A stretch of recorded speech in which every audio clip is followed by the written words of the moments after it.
Chapter 12. Luke trudged down the white stone corridor toward their apartment suite. After talking to Gureel and Madame Belden, he'd spent the rest of the morning and half the afternoon reasoning with shop supervisors. His reputation as a Jedi was obviously getting around. They'd given him grudging respect for getting his hands greasy with them. That had been the highlight. Then let him sandwich all the remaining A-Wings onto that day's service schedule. Luke suspected that Bakura's best repair teams had been shuttled up to the Imperial cruiser Dominant. Then, without a chance to clean up, he'd had to help his quartermaster provision the battle group, spending the non-existent collateral of a maybe someday government. He'd have given a lot for Leia's help on that one. All this while watching over his shoulder for the Sissy Rook and pondering what that dream warning really was. No wonder his barely healed body ached. A pair of Imperial stormtroopers stood guard in the broad lobby outside the suite, blast rifles slung across their chests. Weary as he was, his adrenaline surged. Quicker than thought, he went for his lightsaber. Then thought caught up. He dropped his hands to his sides, fingers spread. "Sorry," he murmured to the near guard. "Not used to this." "Understood, sir."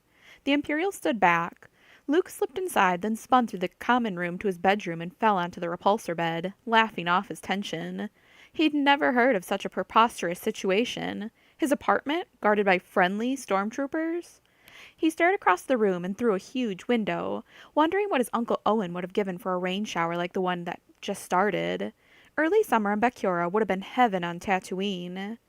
A message light blinked on his personal console. Sighing, he called it up. Senior Senator Belden requested his presence at an early dinner. Luke groaned. Gureel must have relayed his message, but he was too late. He'd barely have time to rush over if he didn't clean up. He needed to speak with the elderly senator, if nothing else, to discuss his wife's medical history. Luke keyed in a polite request to see him tomorrow, sent it, then bent over to pull off his boots. The door chime rang. "No," he whispered irritably. Their guide had shown him how to use the bedroom console to scrutinize callers. He poked several buttons, but couldn't make it work. Wishing he didn't feel so greasy, he hustled through the common room and answered it himself. Gureel stood, half turned away from the door as if she'd rather keep walking than speak with him. She carried a tightly woven string satchel against her blue skirt, and as before, her very presence made his force sense tingle. "Commander," she asked tentatively, "may I speak with you for a few moments?" Luke backstepped away from the Imperial Guard's inquisitive eyes. "Please." Once the door shut, she cupped her hands around her mouth and whispered, "You're monitored. We're about to disappear." She lifted the satchel and held it open. Inside was a gray box like the one at the Beldens' apartment. She toggled a large switch, then said aloud, but softly, "Disruption bubble generator. I can't leave it on for more than a few seconds at once. You're in danger." "What's wrong?" "The Sissy Rook have approached Governor Nearest." She slid her hand back into the satchel. "Is your party comfortable here, Commander?" she asked full voice. He had to think quickly. "The situation's a little awkward," he answered. "I have an allergic reaction to stormtrooper armor." "Good," she mouthed. She raised her right eyebrow over the green eye, then twisted her wrist again and softly said, "They've asked Governor Nearest to surrender you and offer to leave Bakura if he does." The dream warning rushed back into his mind, so they meant to move through Nearest. Naturally, he's tempted. "I don't think so. He's not stupid. If they want you alive, he's going to make sure they don't get you that way." She glanced down and moved her hand again. "We all have to deal with our automatic reactions, I suppose," she announced. So much for Leia's assurance that Nearest wouldn't harm them. Now the fun begins. "The accommodations are excellent, though." He motioned toward a corner lounge. "I've been on my feet all day. Please, sit down so I can." "I don't think I should." He overlaid his voice with a calming veneer of force overtones. "I wish you would trust me." She slid her hand back into the string bag. "I suppose my reaction to Jedi is like yours to stormtroopers." "I'm learning to suppress mine." "So am I. Epi was still sleeping when I went back." She glanced away, then mumbled, "Thank you. Now, my aide and I intercepted a transmission from the Sissy Rook. Governor Nearest asked for 1 day to arrange things." "1 day," Luke nodded. "Thank you." Shift. "Is there anything your alien requires? What did you say he was? A Wook?" "Wookiee. Nothing special. Just twice as much food as the rest of us." "I understand." She worked the generator again. They wouldn't come after you the way they'd grab one of us plain folks, you know. Neither will Governor Nearest. Watch your back. Watch your guards. Watch what you eat and drink and breathe. What do the sissy rook want me for? She shrugged. I'll be careful, he said quietly. Nearest would probably try to play all angles, convincing the sissy rook he meant to cooperate. Maybe he did. Have you eaten this evening? Gorilla asked. I could have a light dinner sent to my suite and then diverted here. Touched, Luke brushed at a grease stain on his coverall, then hid it under one hand. Would you? Once she had called over the comm center for something he couldn't remember, let alone pronounce, awkward silence fell. Luke held his peace, wondering what she would say if he waited. At last she stopped pacing around the room, looking out the long window into the greenwell and up at the ceiling. She glanced over at him. Are you listening to me think? She asked boldly. Her string bag lay on the repulsor lounge. I can't do that, he said carefully. Some of your feelings come through the Force, but that's all. Not really all. That's still not fair. I can't tell what you're feeling. Luke slid out the gray box and found the control. Would you like to know what I'm feeling? Yes. He drew a deep breath. Honesty was one thing, stupidity another. He wished he had Leia's gift for turning a phrase. I already know you on a deeper level than anyone else does. Of course, it makes it worse, because all you know about me is that what you think you believe. Had he said that right? He plowed on. Your feelings are strong for me, strongly ambivalent. She walked toward the lounger. It's not that I'm afraid of you, Commander. Luke, he insisted. I have a religious objection to what you are, what you've become. You weren't born a Jedi, and you'd better turn that back off for a few seconds or we'll both be in trouble. Then he caught it. Through the Force, a swirl of intense attraction that had not come from him. 5 years ago, he might have seized her hand and sworn away everything, the fleet, the Alliance, and the Force. But those 5 years had molded his destiny. Perhaps he could change her mind. He caught himself. What right did he have to chip at her beliefs? She drew on the Force like anyone else, though she couldn't accept it. Quickly, he switched the field off. How long have you been a senator? He asked. Surely that could be considered casual conversation. The Senate elected me 5 years ago. I've been in school ever since, either here or at Imperial Center. And don't be too impressed with the position. She tapped her thumbs together. It mostly involves finding creative ways to drain tax credit out of Bakurans. Now we've got an influx of Imperial data flow and culture to support, too. Some of it's very good, she added, but some of it only appeals to a few people who think like Governor Nearest. In every subjugated culture, there'd be a few people who welcomed the Empire because they were already Imperials at heart. I don't think you're one of them. She glanced at the generator. Perhaps the conversation was getting too personal for comfort. Does it always rain this much? She asked. I was raised on a desert world. After a few more non-committal comments on the weather, he turned the generator back on. I will respect your fears, he said, and your beliefs. The door chimed. Gorilla sprang up and opened it, grateful for the distraction. She had no business flirting with destiny this way, and no hope of bringing Luke Skywalker to understand the universe as she saw it. One of her personal staff pushed a hover cart through the door. Gorilla motioned for the staffer to park it between their chairs.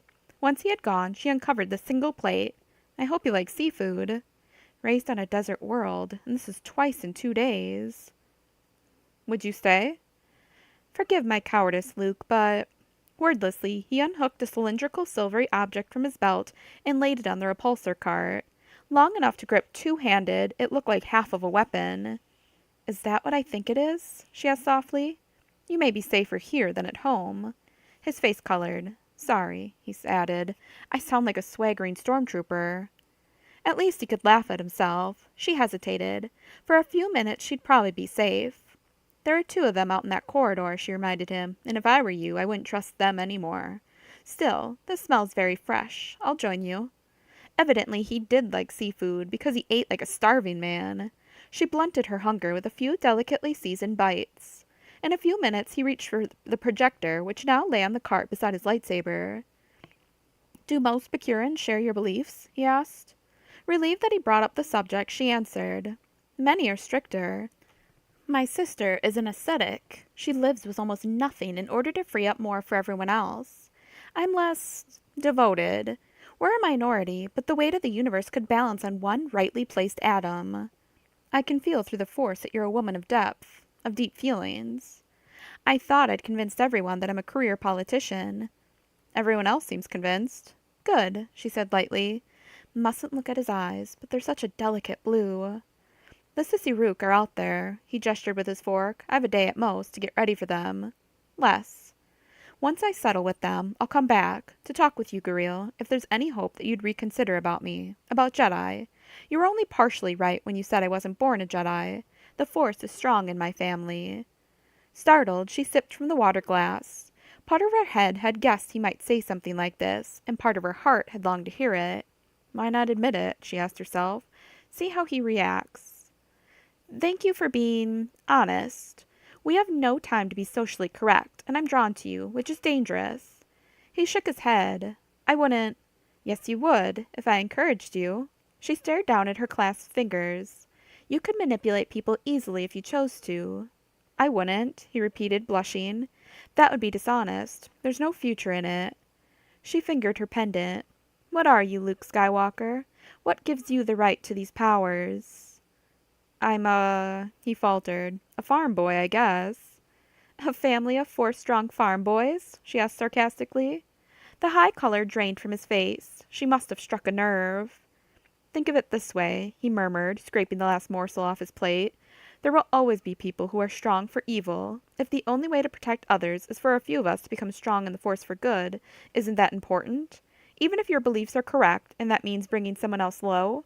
People constantly sacrifice themselves for good causes. I didn't ask anyone to die for me. Almost persuaded, she resisted his seeming genuineness.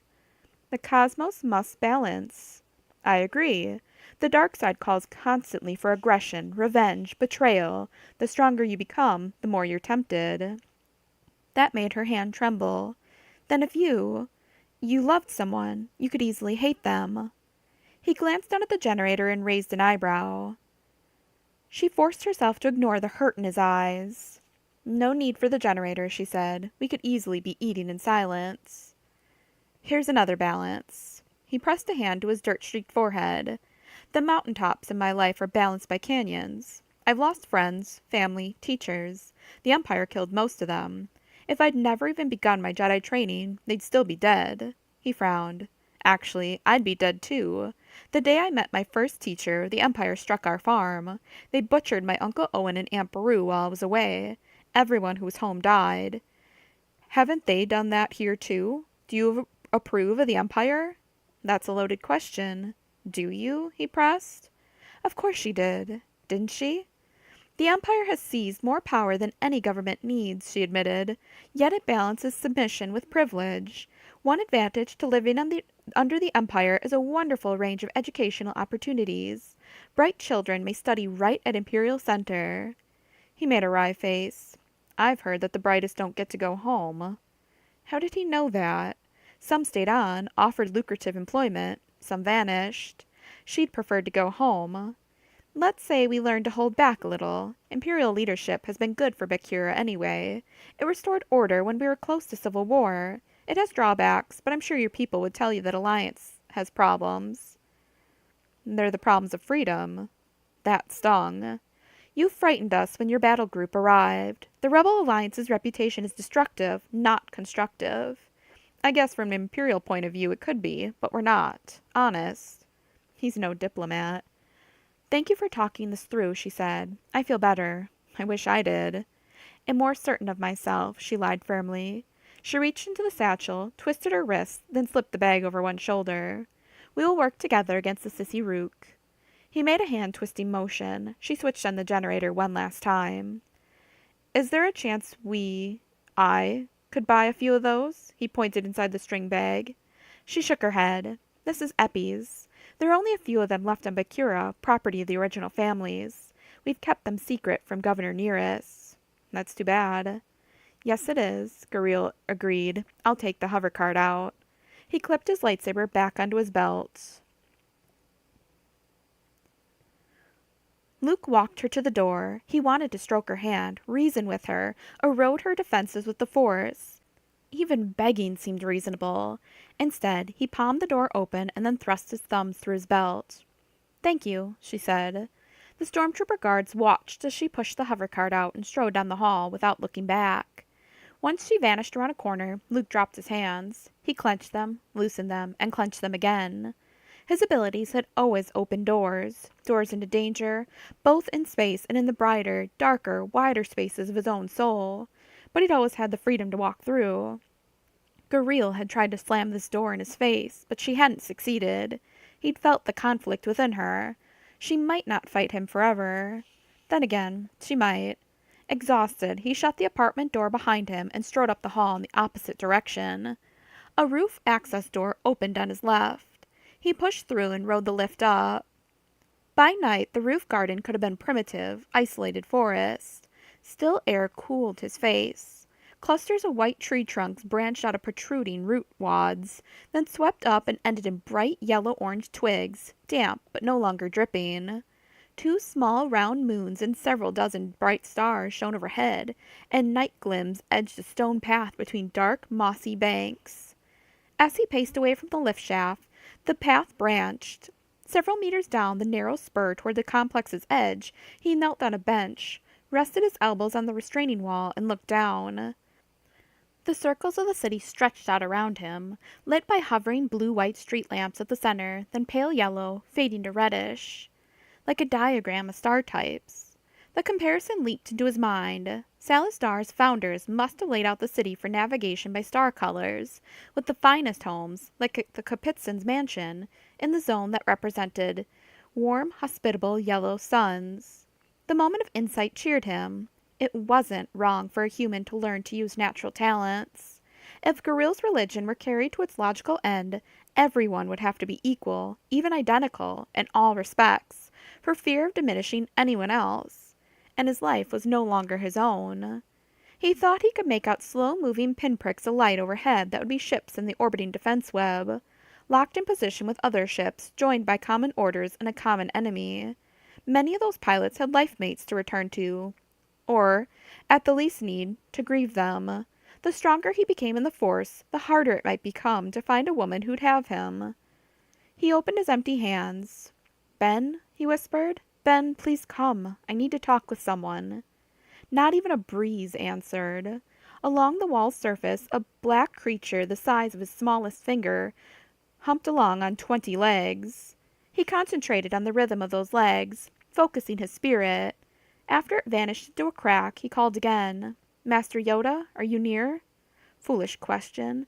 Yoda was with the Force, and therefore everywhere, but he did not answer. "Father?" he called hesitantly, then repeated, "Father," wondering if Anakin understood. He tried to imagine himself in Gareel's place. With her homeworld threatened and her life in peril, into the crisis came a man who frightened her, a Jedi. He felt someone approach. Ben, he thought, but the intensity wasn't that of a master, and it carried the restless striving of a living person. Light footfalls hurried down the path.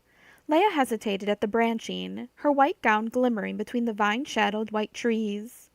"I'm over here," he called softly. She hurried up beside him. "Are you all right?"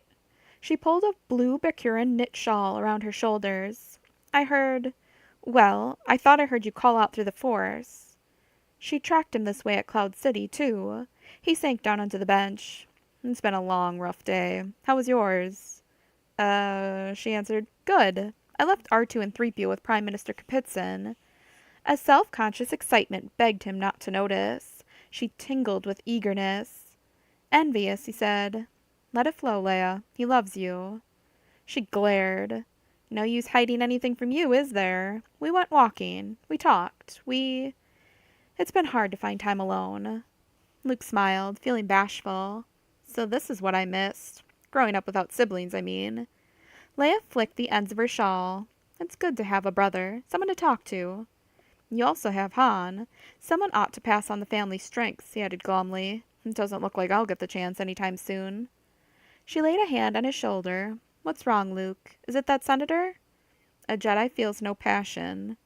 Anyone who could manipulate his emotions could endanger him, making him unable to calm himself, unable to control.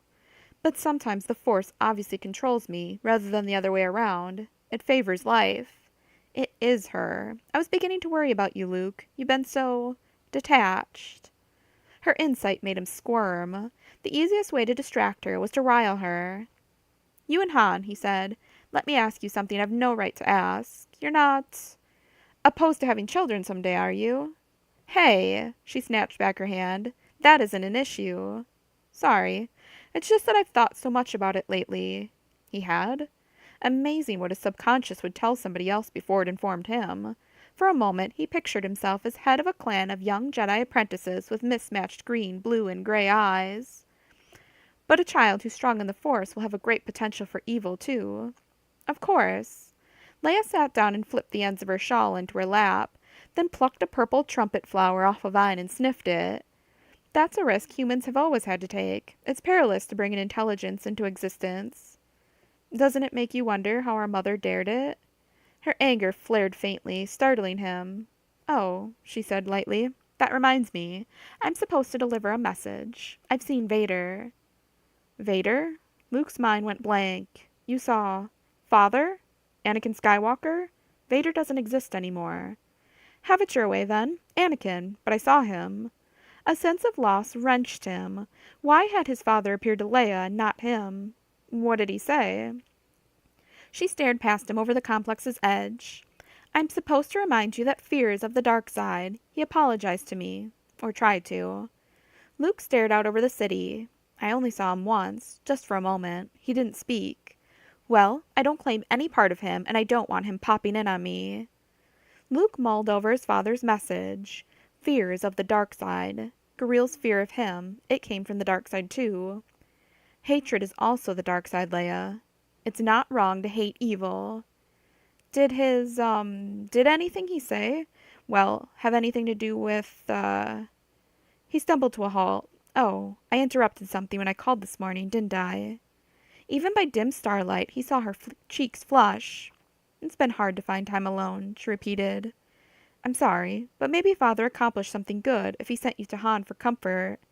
"You can't say that. When I saw him looking normal like that, I realized that a normal person became what he was. That I could too." "For the good side," he insisted. He brush-kissed her cheek. He'd loved her, long ago it seemed, before they learned what she refused to acknowledge. "I'll see you in the morning." "Hold on." She straightened. "You're not sending me away." "Only for a while, Leia. Go to Han," he murmured. "I'll leave you alone." She stared into his eyes and took several breaths, plainly irritated. Finally she sprang up and hurried off. Luke glanced down at the circles of the city and up at a passing repulsor bus's lights, then clasped his hands in his lap and bent forward. "Father," he whispered. The thought crossed his mind that he'd made his peace with Anakin. That would explain why he'd appeared to Leia instead. He started one of Yoda's meditations, concentrating his will deeper than himself. Personal troubles vanished in perspective, and the strength of the universe flowed through him. He had a sister. He wasn't alone. Someday, as he grew in the Force, real love would unite him with someone else of his own kind. Every emotion of either partner, every ripple of pleasure or pain, would bounce back from the other, resonating until sweet echoes faded. He opened his eyes and unclasped his hands. He hadn't lost Gareel yet. He would help her as he could, and if she rejected him, he'd leave Bakura with only faint regrets. Laughing, unmatched eyes and swirling skirts danced in his mind. Who was he kidding? And what was he doing up here alone? He stood up and walked to a drop shaft. Dev stroked the sleek new entekment chair. Or should he call this something else? 36 new chairs were under construction, to supplement the energy flow Skywalker would give them, but this one was special. More of an upright bed than a chair, a motor reclined it from 0 to 30 degrees. Instead of a catchment arc, it had inbuilt energy-attracting circuitry that would lie under Skywalker's back. Larger restraints stood open along its sides and near its foot, and other medical attachments enhanced its obvious design for the long-term survival of an occupant. They'd tested those parts yesterday. All silver and black, it glistened under brilliant cabin lights. "It's beautiful, Master Firurung." "I'm sorry, Dev," Firurung sang low. "I know this will hurt your feelings." "I wish it were real, Master, but I know you need to test it. Let's begin." Firurung nodded his huge V-crested head. Dev had suggested most of the design features for initial installation and restraint. No catchment arc covered the bed, and it leaned back a few degrees from vertical. Cautiously, he backed up to it. His left foot brushed an open binder. It snapped shut around his ankle. "It works!" Dev exclaimed. "Try the other," crooned Firurung. Dev watched this time. Out of a groove in the bed protruded a flexible black arch. He eased his right ankle toward it. Snap! That second catch activated another cycle he'd suggested. This one tipped the bed back 12 degrees. He relaxed and rode with it, arms crossed over his chest. As his torso touched another trip panel, a thicker restraint circled his waist. It held him down more securely than the restraints on the old enticement chair. Beautiful. Firurung swept closer and stroked the waistband with a foreclaw. "Is it firmly coupled?" Dev tried to twist his body. "Yes, but loose enough that I've no trouble breathing." "The human form is so odd," Firurung whistled merrily. Dev laughed with him. "Are you comfortable, Dev? We can only guess at his size." "Oh, yes." "Left hand now." He laid out his left arm. Another broad restraint swung rapidly and firmly into place. Embedded in this one was a tangle of life-function sensor relays that his thin, scaleless skin would not obstruct. Behind Firurung, on a black bulkhead panel, pale lights started blinking. Firurung pivoted around and examined them. "Leave the right free," he instructed. How Dev wished he could really be in tech today. He envisioned the moment when he sparked to life behind eyes that would never close, but saw everything, inside a new body that could do anything, and chose only to please its masters. Yesterday, they'd begun inteching immature and overage Poex off the other ships, preparing for the assault. Intech Poex wouldn't last as long as humans, but numbers were needed. Briefly. Firurung touched a red panel. Something stung the small of Dev's back. "That works too," he called. That mechanism was also critical for long-term confinement, as was the upper spine beamer. Now the procedure would not depend on disabling Skywalker's nervous system first. "Can you move your feet?" Dev peered down. The angle of tilt held them off the gray deck tiles. "I can't even feel them," he announced happily. "Good." Firurung swept closer. "Ah, Dev." He unhooked a clear tube from the bedside beside Dev's left shoulder. "I know how badly you wish this were real. I'm sorry to tease you this way." "My time will come." Dev shut his eyes. He felt a little pressure at his throat, then a thrust that barely stung. He relaxed against the bed, savoring the sensation, while Firurung moved to the other side and repeated the motion. He wished. Oh, he wished. Yet an undercurrent of fear lurked behind his longing. His right hand trembled against his chest. Hearing a whoosh, he opened his eyes to see Bluescale and Admiral Ivpicus stride in, followed by two Poex who dragged a limp human prisoner by his head and arms. Following Firurung's new procedure, they'd already prepared him with a paddle beamer. That was the one who'd actually be intact. Dev tried again to wiggle his toes and felt nothing. Perfect. For that poor, frightened human's sake, he hoped he could do his part. "Review for me," demanded the Admiral. "How will this differ from standard entictment?" Firurung pressed foreclaws together in front of his chest. "We believe that a force-talented individual will be able to draw energy from a distance. A short distance, in Dev's case. If Dev is properly linked to catchment circuitry, the other subject's energies will flow through him, but Dev will remain intact and will be able to repeat the process indefinitely." "Not like the chair, then?" Ivpicus glanced at it. Dev recalled how amused they'd been when he first described human furniture. Poex were intact lying flat on the deck. "No," agreed Firurung. "The actual subject need not be caught. With Skywalker's involvement, the subject will not even need to be within the range of a tractor beam. Or so we hope. But for convenience's sake, we have caught and prepared this one. Is everything ready?" Bluescale's scent tongues flicked out of his nostrils toward the prisoner. The poor human was probably unclean. "It is." Firurung turned his V-crest toward Bluescale, his right eye toward Dev, and his left toward the Poex and their prisoner. Then he pulled down the main switch. Dev's throat burned. This time the servo pumps injected not simple Magsol, but a solution of Magsol and other factors. It should orient the entire nervous system toward the bed's inbuilt catchment circuit, drawing energy toward it. This eliminated the necessity of a catchment arc. First his neck, Then his head, then his chest and his limbs felt the pull, rapidly becoming heavier as if gravity had shifted or the Shriwer had reoriented. Abruptly, he felt as if his upright bed had tipped. Firurung and the others looked for all the worlds as if they stood on the nearest bulkhead. The biogravity illusion virtually convinced his eyes. I feel, he said, as if every nerve in my body were being tugged toward the focus point. It hurts a little, he admitted. That should not affect the catchment function. Are you ready to try funneling this human's energy into a battle droid? I'll try. The next best thing to enchantment might be granting that gift to someone else. Dev shut his eyes and reached down past the discomfort for a center of control. Deeply and humbly aware of his limitations, he flailed through the force toward the other human presence. It seemed like forever before he touched and embraced it. Letting the catchment circuitry pull through him, he used the force to suck its energy into himself. For an instant he felt heavy and huge. Twice as much pain pulsated in his nerves. Then the extra weight vanished. Panting, he opened his eyes wide. The prisoner lay limp on the deck. Admiral Ifpicus stroked one foreclaw with the other. Deck 16, he called. From the bulkhead came the words Dev longed to hear. It works. Sissy-Rook, Poex, and Dev cheered with equal enthusiasm. The next test, Firurung sang softly, is whether we can force Skywalker to do our will, not his own. He is a far stronger force user than our Dev, if Dev is correct in his reckoning. He'd better be. Bluescale appeared to climb down the bulkhead/deck toward him. Dev's right hand clenched involuntarily as the huge blue head bent close. The eyes swirled. He fell in. Then, to his surprise, Bluescale stepped back.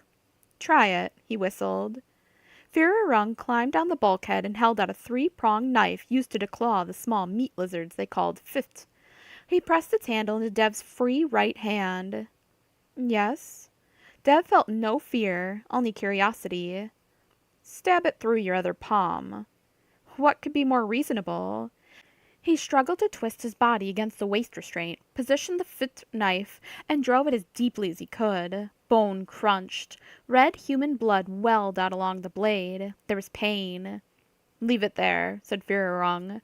Dev rolled back into the ready position and waited for his next command. Right arm.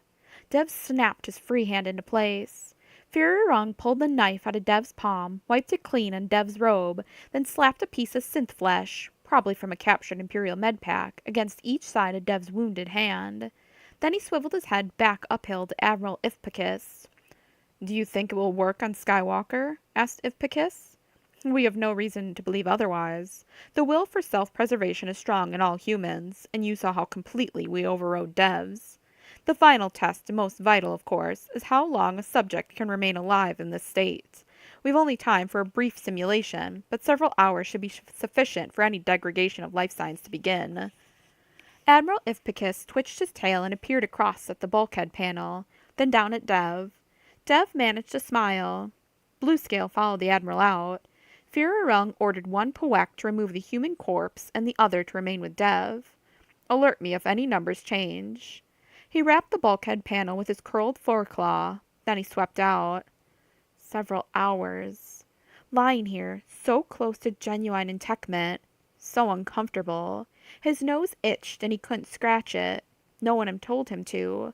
His hand throbbed hard enough to help him ignore the deep ache throughout his body. To pass time, he recited poetry he'd learned as a child. Mentally, he translated into Sissy-Ruvi, then pictured it in his special Sissy-Ruvi alphabet. Too soon, he ran out of poetry. His eyes felt as if they would fall through his brain and his skull into the catchment circuitry. Poor Skywalker, doomed, like Dev, to survive without winning his own battle droid, doomed by the same abilities. Dev sighed and started counting pulse beats by the throbs in his left hand. He lost track between 4,000 and 5,000. More time passed. The discomfort had long ago intensified to pain, and Firurung had not returned to check on him. Hurt and bewildered, he started counting again. He still couldn't scratch his nose. No one had told him to. Do it yourself, bonehead. Now that he could try, the inability to reach it maddened him. Why hadn't Firurung stayed? This was cruelty. Maybe if he held his breath long enough, he'd pass out and the dull-witted Poeck would notice a change in life signs. He inhaled until the waist restraint cut into him, then trickled it out. Empty, he closed his throat and held on. An intense electric shock jabbed across the arc between left and right wrist binders. He inhaled involuntarily. He'd suggested that mechanism. Irritated, he tried to pull his right hand free. He pressed his thumb against his smallest finger and wrenched his palm into the soft binder. Not far enough. He kept pulling. 300 heartbeats later, he gave up.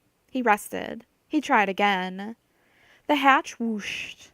Startled, Dev thrust his wrist back to the 3 millimeters he'd managed. Firurung entered first. Without even glancing at Dev, he stalked past the Poek guard toward the bulkhead panel. Bluescale led another Poek, who dragged a second prisoner. Excellent. Firurung turned around. All life signs steady. Describe the sensation now, Dev. I hurt, he said thickly. Bluescale blinked and stopped close enough that Dev smelled him. Legs too? He pulled his ankles deeper into their bonds. They move again, but they hurt. They're too heavy. Ah. Firurung examined a readout and hissed contentment. Neuromuscular control returned in 2 and 7/12 hours. Precisely on schedule. This is excellent. Dev swallowed hard. It hurts, he repeated in a cracking voice. That should not affect the catchment function. Inject this woman for us, Dev. You're not listening. Dev compressed his lips. It hurts. Hurts? Mocked Bluescale. The alien turned slightly. Abruptly recognizing the posture, Dev winced and braced himself. A muscular tail slapped his leg so hard Dev saw stars. Good, Bluescale sang. We need you unwilling, human. Firurung moved toward him, carrying an oddly shaped hypospray. You're right, he sang back to Bluescale. Surely the Jedi will not cooperate. Now that our war effort depends on failsafes for controlling Skywalker, we'll try this, instead of your talents. Then the victory of our people will not depend on the survival of any one of us. It could kill him. The tip of Bluescale's tail twitched threateningly. It will either kill him or force him to obey. How much better to maintain professional objectivity on this less valuable subject. Less valuable? Master, what are you saying? Panic-stricken, Dev tried to writhe away from the hypospray. It burned his thigh for a moment. He waited, then... Intech that woman, ordered Firurung. Dev blinked. What else were humans good for? He stretched out for her. As her essence plunged through him, there was more pain. He heard a scream, a male scream that hurt his throat. Then he opened his eyes again, awaiting orders. Bluescale pulled the foot knife from his shoulder pouch. Firurung honked. Not necessary, he said. I'd like to leave him there for several days to test the other life support functions. But you heard the Admiral, Bluescale sang wryly through his nose. They want to begin on Skywalker immediately. Several days? Dev trembled and clenched his hands. The left one felt seared. He'd probably chipped bones and sliced tendons. Firurung's centons flicked. How they stink when they're afraid. They behave almost intelligently at some times. Wouldn't it be odd if they had souls when our Poeks do not? Not a chance. Firurung's callousness appalled Dev. Finish it.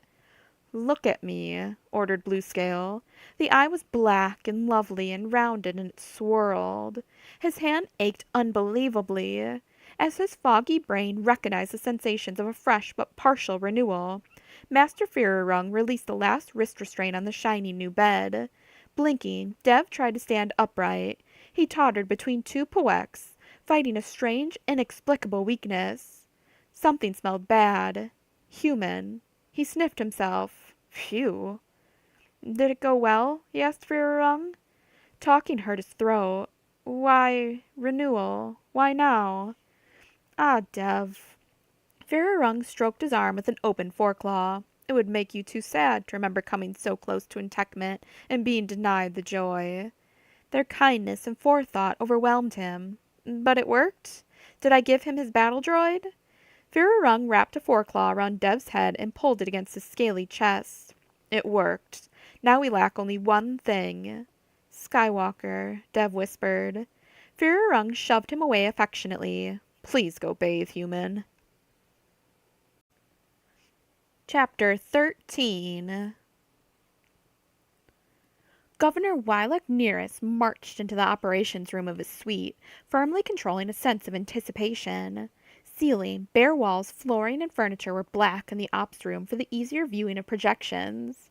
At the short black conference table, standing across from Commander Thanos and beside the fraudulent General Solo, he found Commander Luke Skywalker, Jedi Knight, self-assured in his invulnerability. "Is everything going well, gentlemen?" Nearest took the repulsor chair at the table's head and waved his bodyguards back. The others sat down. Commander Thanos looked appropriately serious for a man whose career rested on Nearest's next biannual report.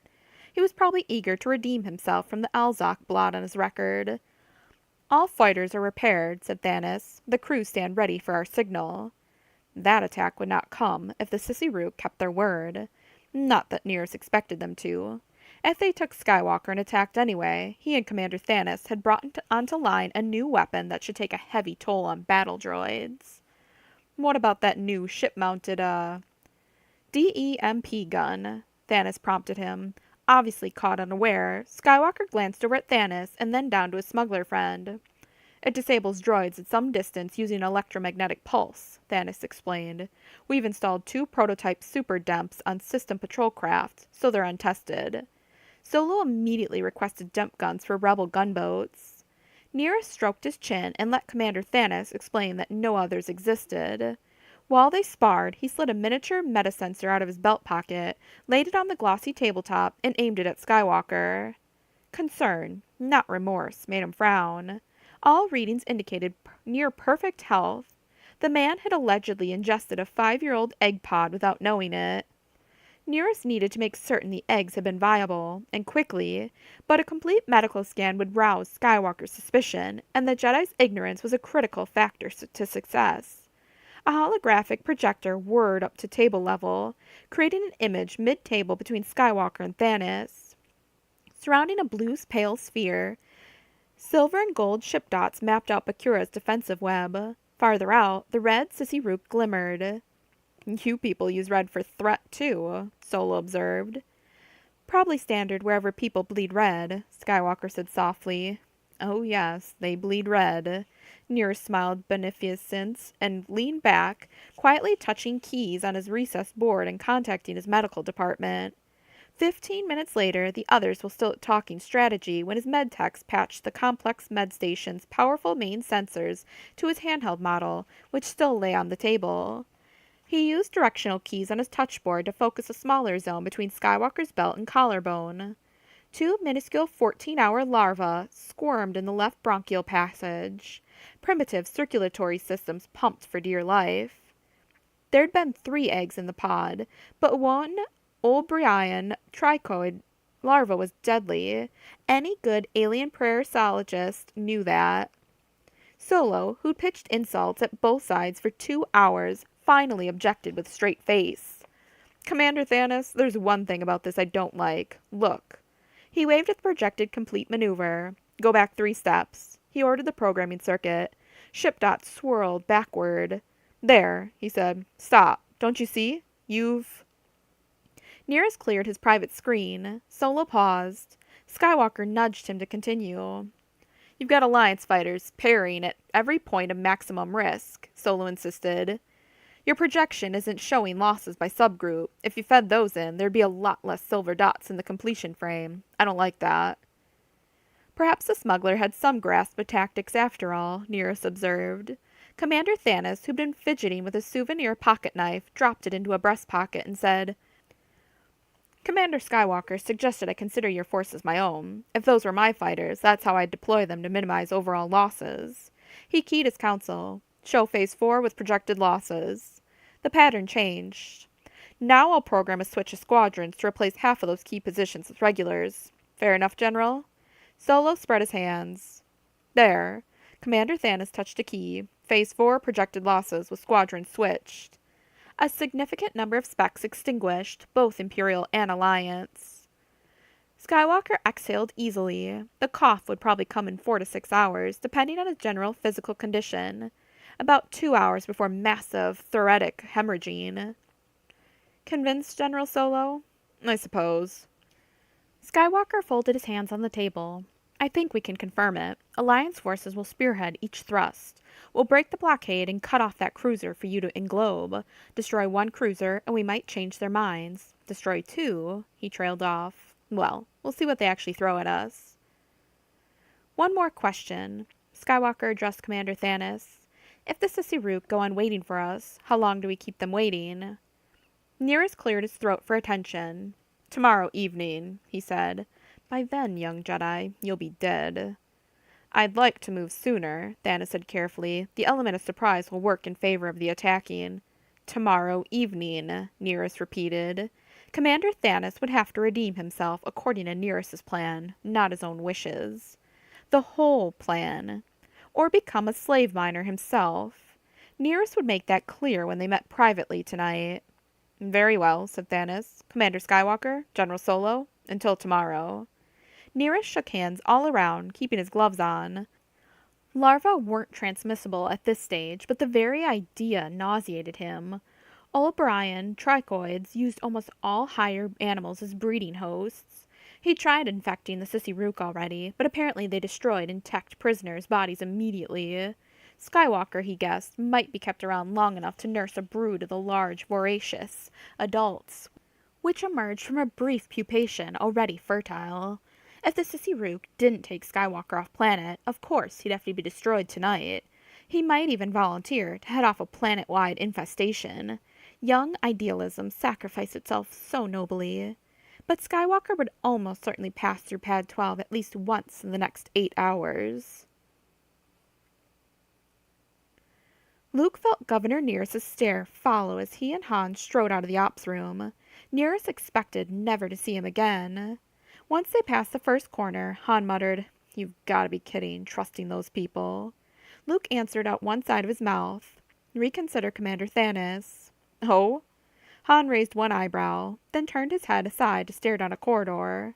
Good. They'd both better stay jumpy. Straightforward, said Luke. Wants to do a good job and is glad for help. He's not Nearest's man. Empire's man. Do you like Thanos because he complimented you in there? Han suggested. Luke smiled. No, but that was refreshing. Compliments from an Imperial. Right. They slowed at the edge of a wide lobby. Luke reached out through the Force. No one waited there. Han kept one hand near his blaster as they hurried across. Once they left the Imperial office's corridor, Han frowned. Is it my imagination, he asked, or are you being just a little more careful than yesterday? I had word from an inside source that Governor Nearest plans to hand me to the Sissy Rook. Did you notice that he got a message or something during that session? Yeah, said Han. Finally gonna be careful, huh? I've been careful. Luke's exasperation didn't distract him from watching shadows. And is it my imagination, he came back, or are you just a little more pleased with yourself? Han paused in mid-step. What is this? I suppose you're going to ask my intentions toward your sister. Luke took a careful look around, then dropped his guard and smiled at Han. I know what your intentions are, friend. She needs you. Just don't let her down. Han's crooked smile shone like an asteroid beacon. Not on your life. Luke clapped his shoulder. All they'd been through had already bonded them like brothers. Now this.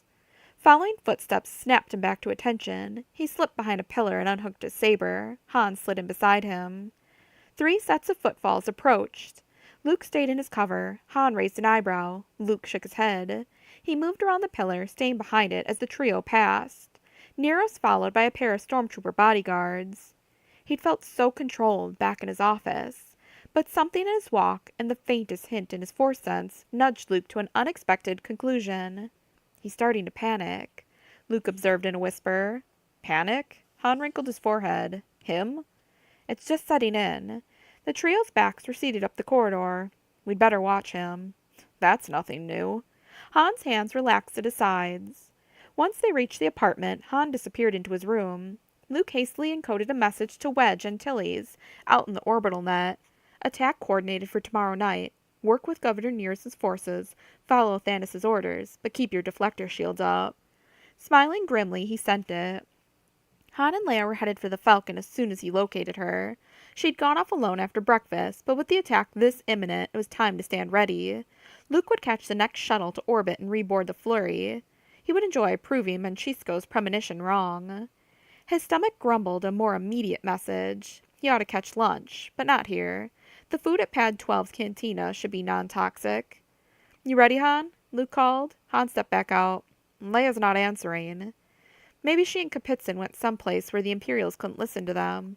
Possible, said Han. Let's get you to the troops. Then I'm going looking for her. Prime Minister Kapitsin had suggested a drive, and to Leia's surprise, Senior Senator Orrin Belden climbed aboard with a bulging breast pocket. She assumed it contained his voice amplifier. This time, the Bakurans wouldn't be distracted by droids or Chewbacca. Kapitsin's livery chauffeur steered a closed cockpit government speeder off the roof port. Belden laid a finger across his lips. Leia nodded understanding. Not yet. It's a lovely city, she observed lightly. In many ways, Bakura reminds me of Alderaan. She glanced up at a layer of broken clouds. Some of its wetter regions, anyway. Have you explored this quartz outcrop for metals? Sitting beside her in the center seat, Kapitsin folded his hands with a knowing smile.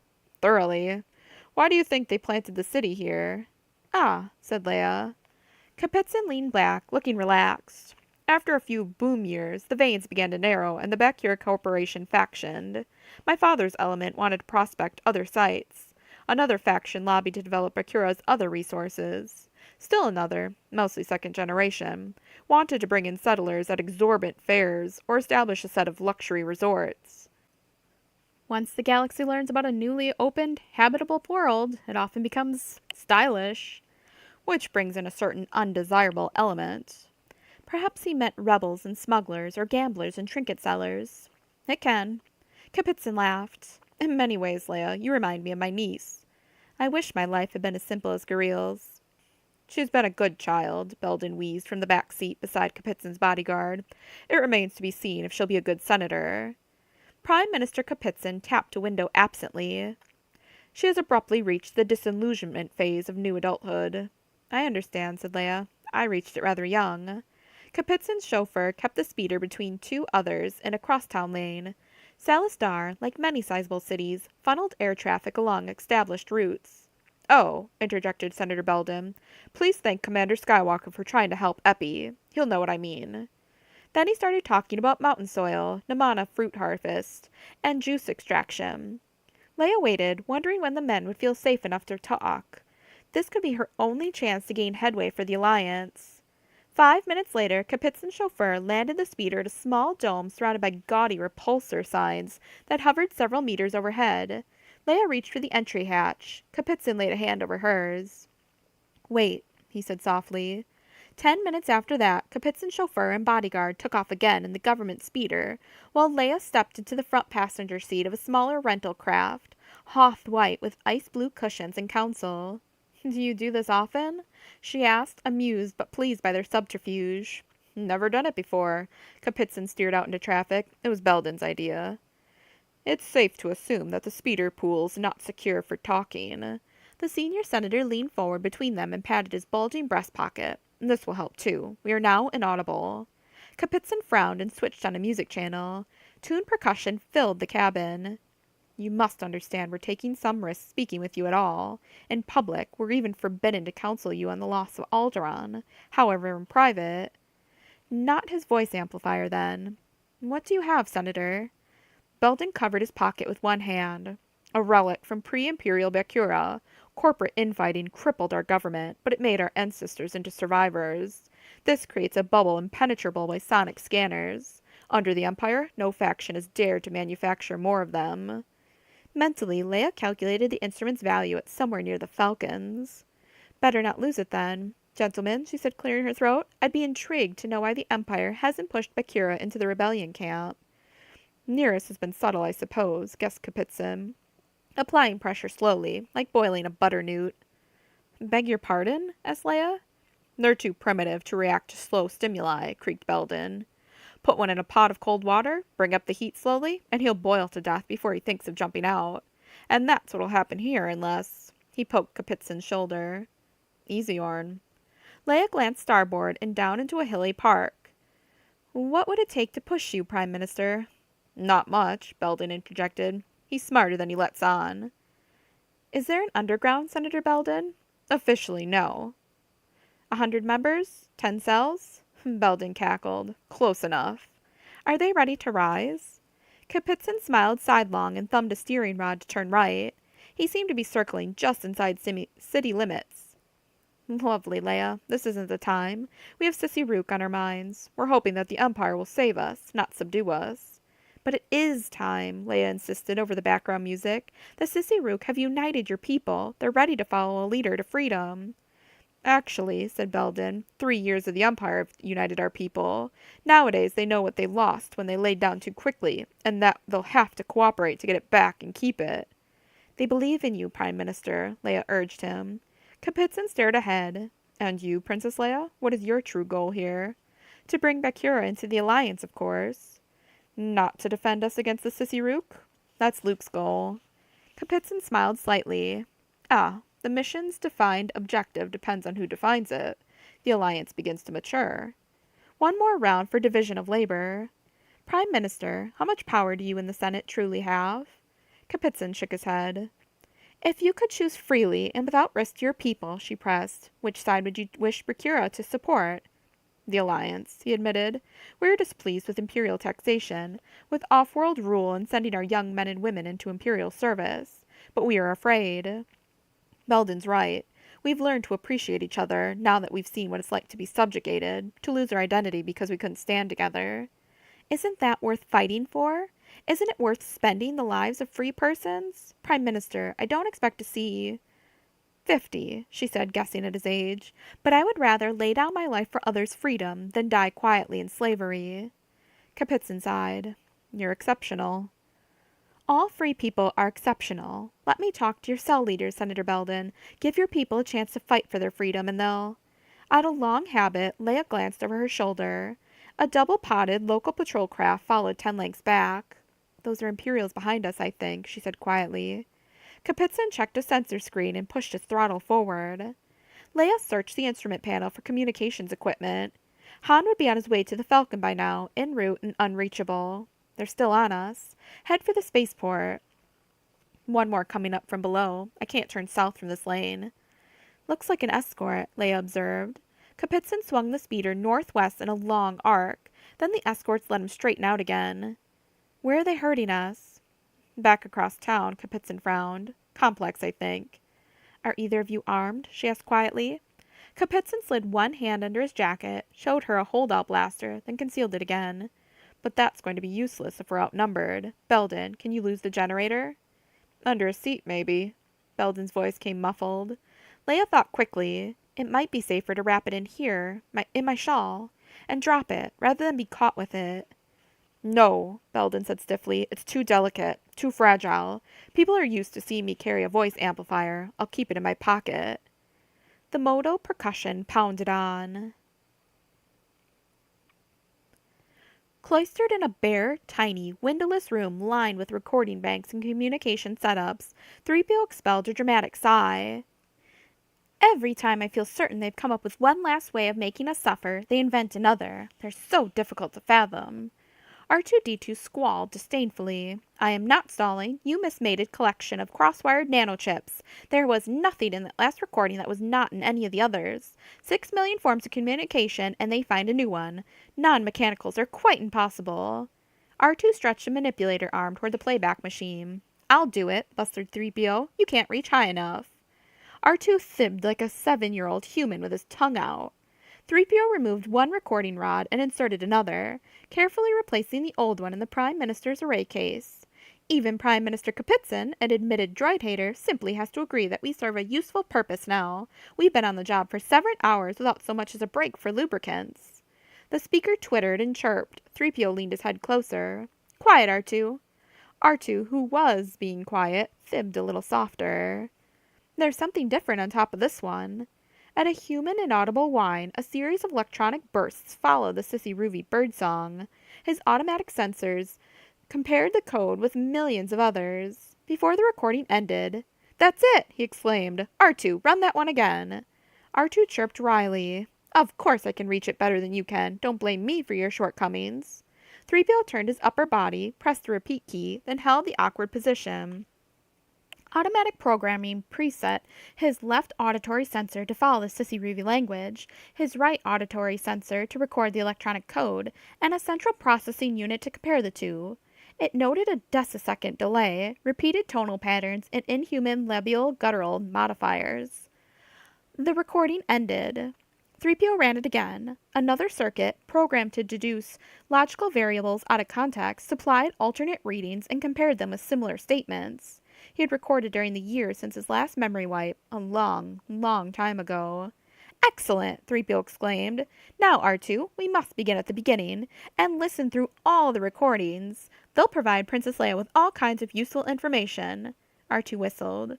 Yes, Prime Minister Kapitsin, too. Don't get impatient. 3PO tapped R2's dome. I realize this isn't your specialty. Think of the hours I spent shipboard, functionless. R2 tweaked his memory. That's not funny. 3PO pressed the play key. Be quiet and listen. I'll translate for you.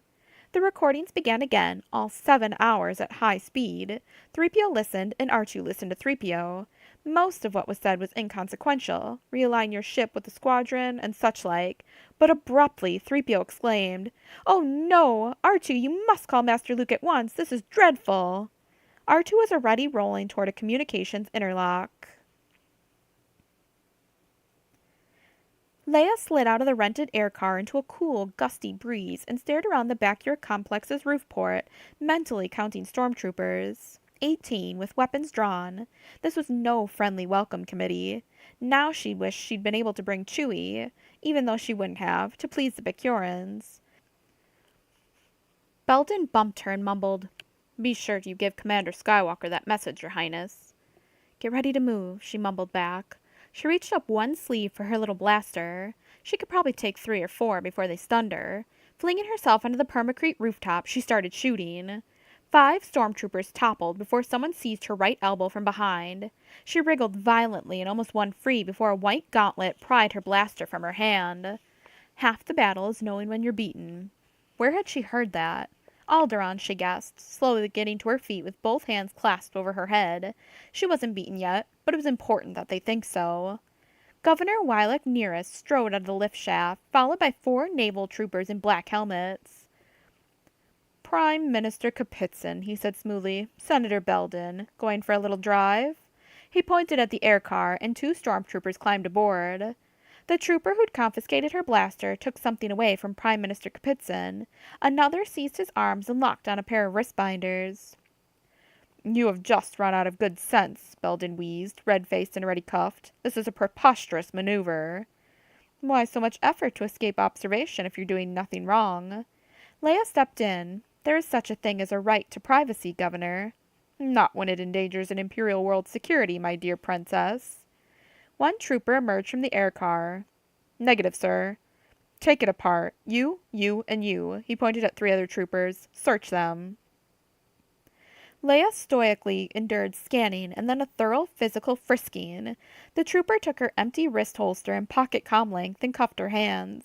Another walked swiftly from Belden to Governor Nearest, carrying the small gray box. What have we here, Senator? Belden raised his bound hands and shook a finger at Governor Nearest. My voice amplifier is a personal item. Give it back. Ah, righteousness, maligned, Nearest smiled. I've suspected for some time that you or your wife had possessed illegal devices, Belden. But since you're so certainly innocent of wrongdoing, I'm sure you won't mind our detaining you until my people ascertain the nature of this instrument. Leia groaned. Belden's forehead shone wetly over scarlet cheeks, and his breathing had become shallow. He looked as if he might keel over. At his age, these were danger signals. Yet this incident could set Bakura aflame. Butternut, she reminded herself. Prime Minister Kapitsin hurried to Belden's side, reaching him just before one naval trooper. Governor Nearest, you have overstepped. Guards, Nearest called. These 3 are under arrest. Suspicion of subversion will do. Put them in separate parts of the complex. Leia stepped toward Nearest, deliberately drawing attention. This was a pleasure drive, Governor. Nearest lowered his stare. I made you a promise over dinner that concerned subverting Imperial peoples, my dear. Believe me, I keep my promises. When a speeder full of people goes silent on sensor fields, it rouses curiosity. A stormtrooper stuck his blaster rifle in Belden's back. No talking, Nearest ordered. Interview each one separately. Leia had to prove to Kapitsin that she meant every word about sacrificing herself. She lowered her head and took a run at Governor Nearest. She caught him right at his generous midsection. With a puff of surprise, he went down. Leia climbed onto his chest, wedged his head between her knees, and pushed her wrist binders onto his nose. Get back, all of you, or we'll see whose head is harder.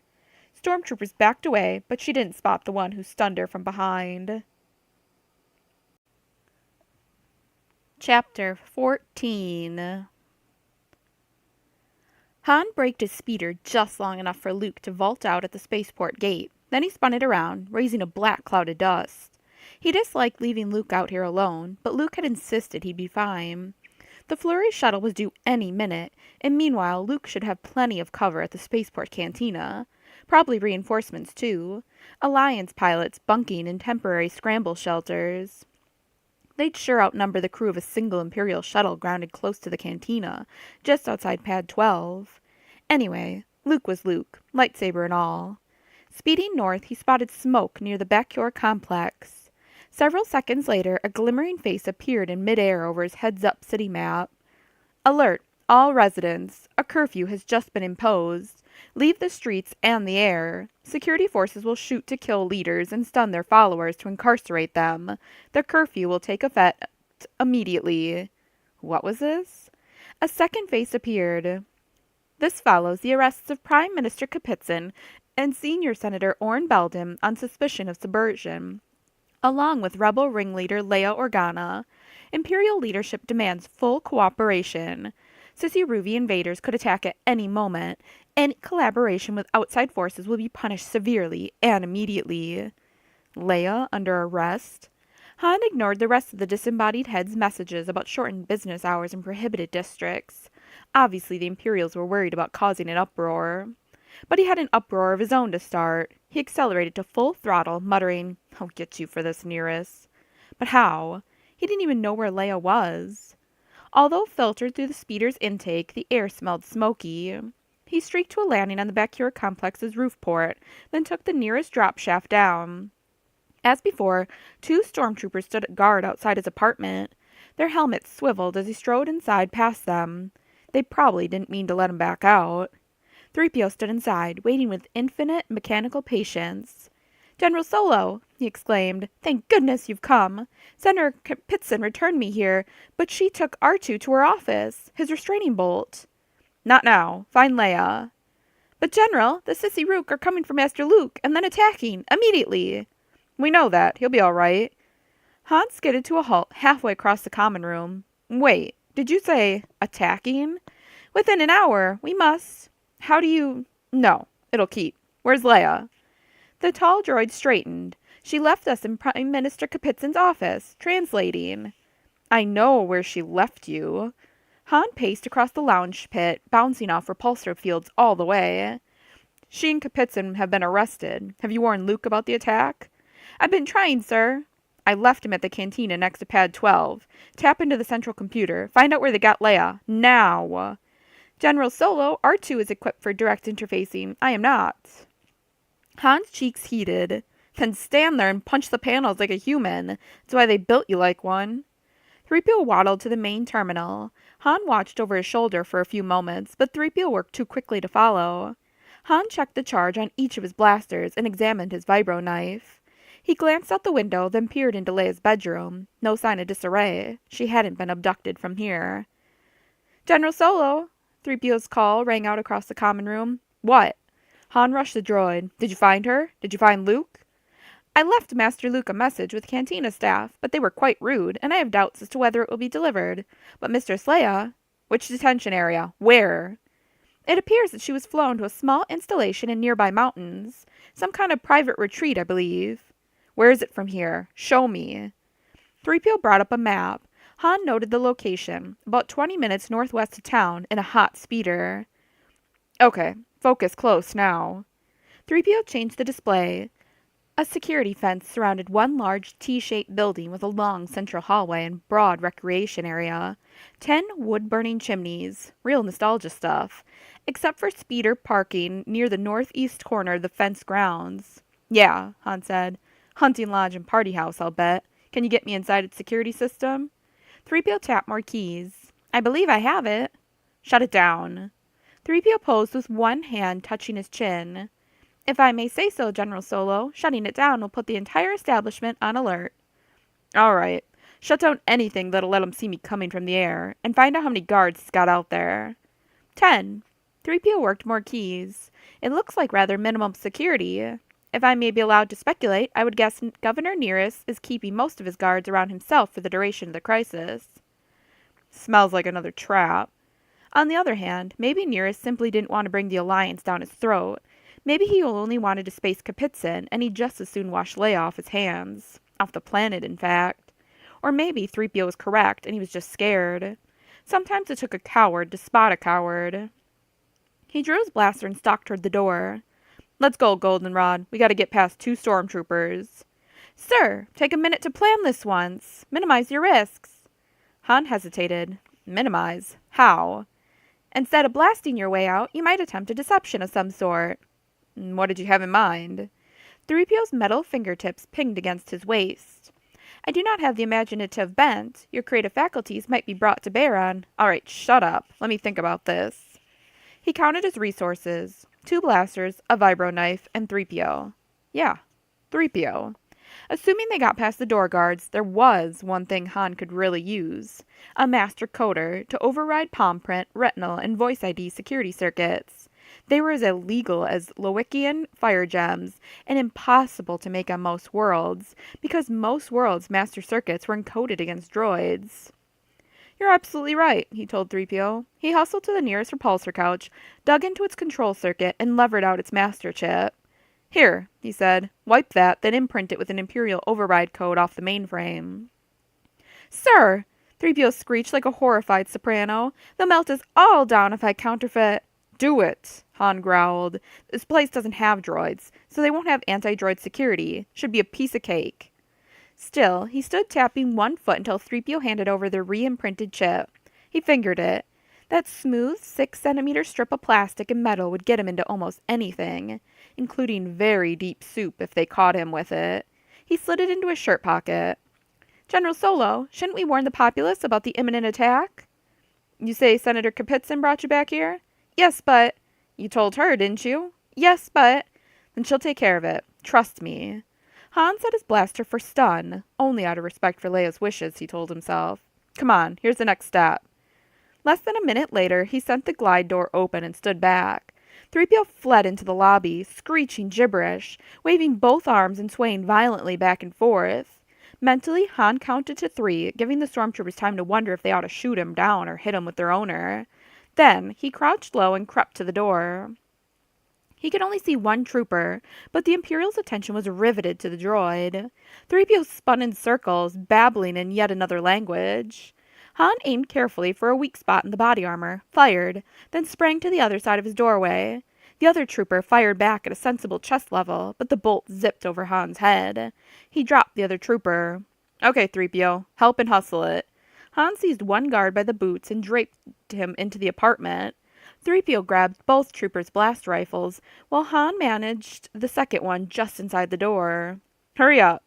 He relieved one trooper of a utility cable and tied the pair together. It's a cinch. We're not coming back here, he muttered. Bakurans or no Bakurans? He pried off 3PO's restraining bolt. There. It's time to split up. I'll get Leia. You make sure Luke got that message. But, sir, how will I get there? Even on Alliance worlds, droids aren't allowed to pilot speeders unaccompanied. Han thought that over. Should he drop 3PO at the Falcon? Ask Chewie to abandon ship and come get him? Too much time. Too dangerous. Ha! Okay, Sunshine, you're about to play hero. He untied one still-stunned trooper and yanked off his helmet. Help me with the rest of this stuff. 3PO shuffled closer. Now what? Oh, no, sir. Please don't order me to.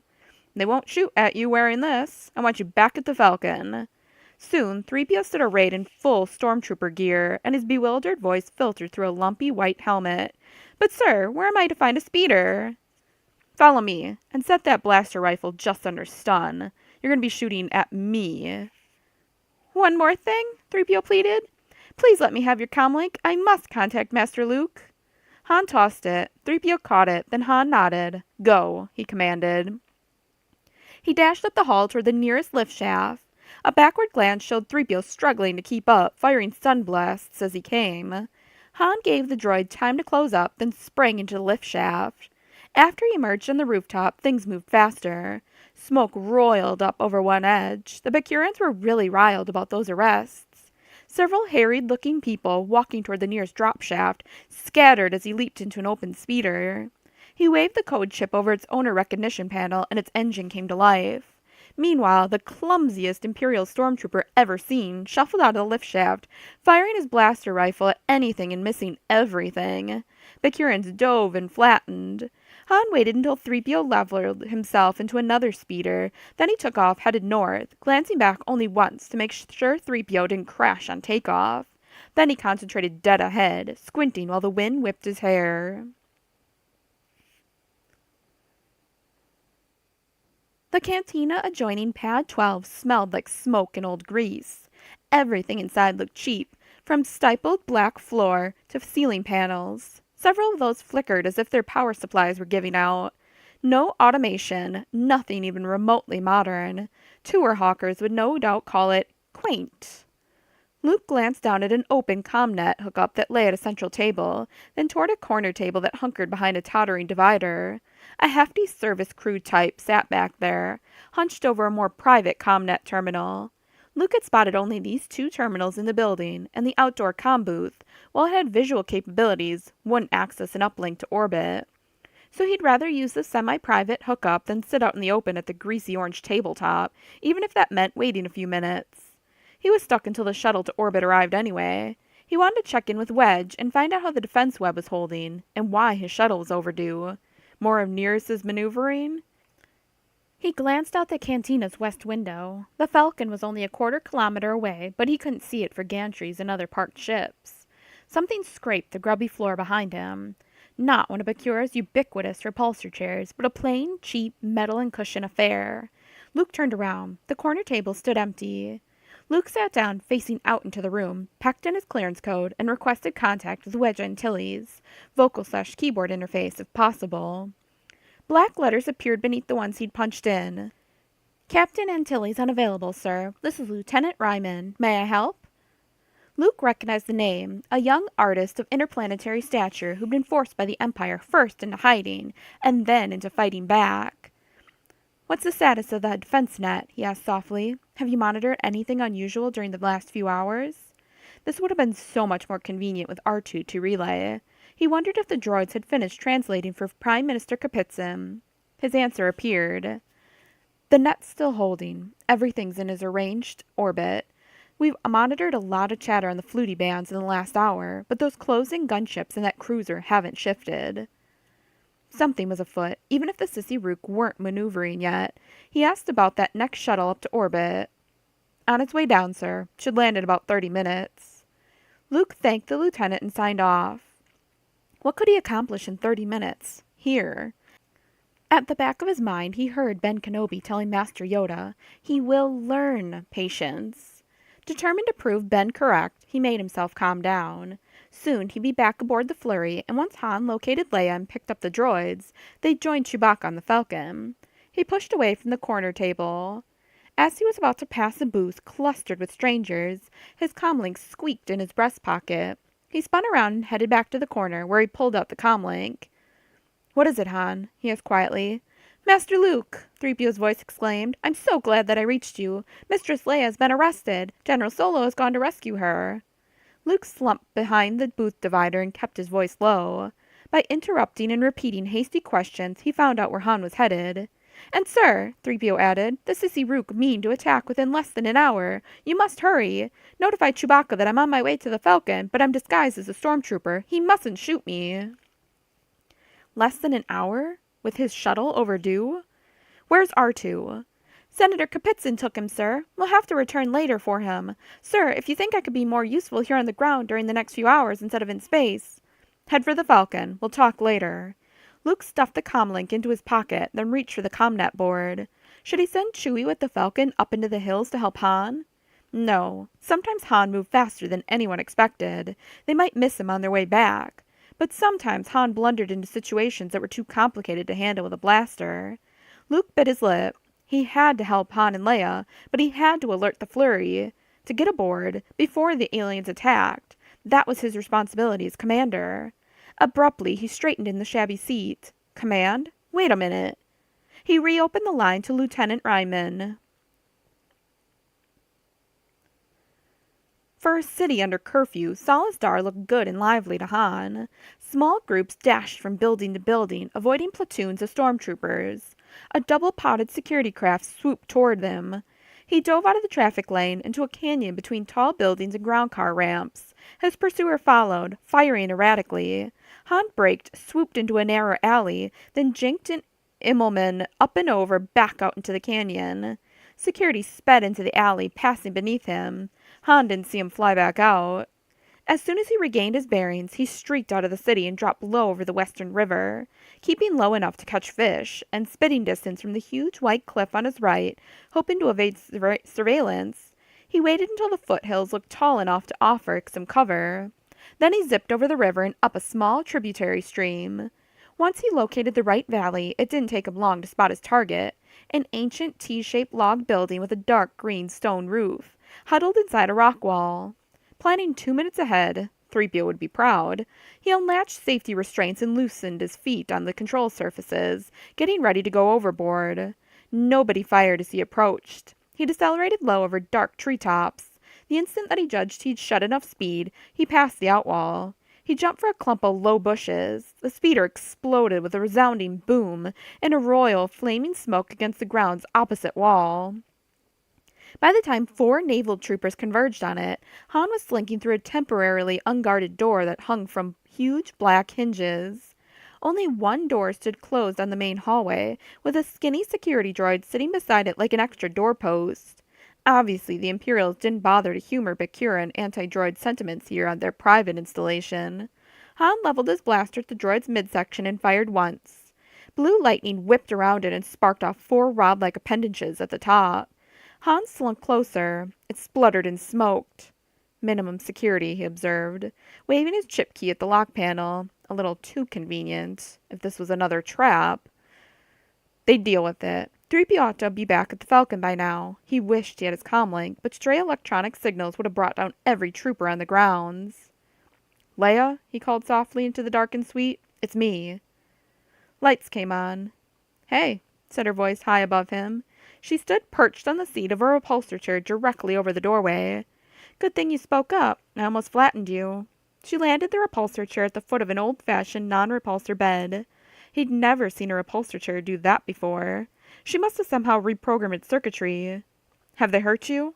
He muscled the burned-out droid inside before he slid the door shut. If nobody saw it, maybe they wouldn't notice it was damaged. Not really. As I understand it, Governor Nearest meant to make me a present to the next emperor.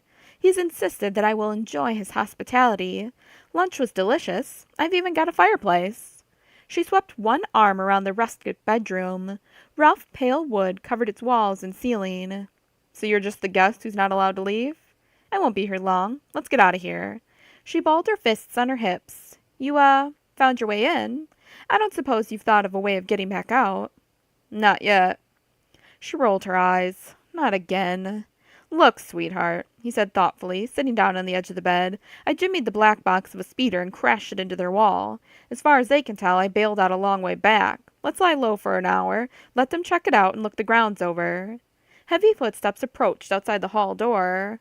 Hans sprang off the bed. Can I get out up there? He dashed toward the fireplace. Of course not. Too narrow. Too late. The door whooshed. Hans seized a metal rod inside the blackened chimney, jumped as high as he could, and pulled up his legs.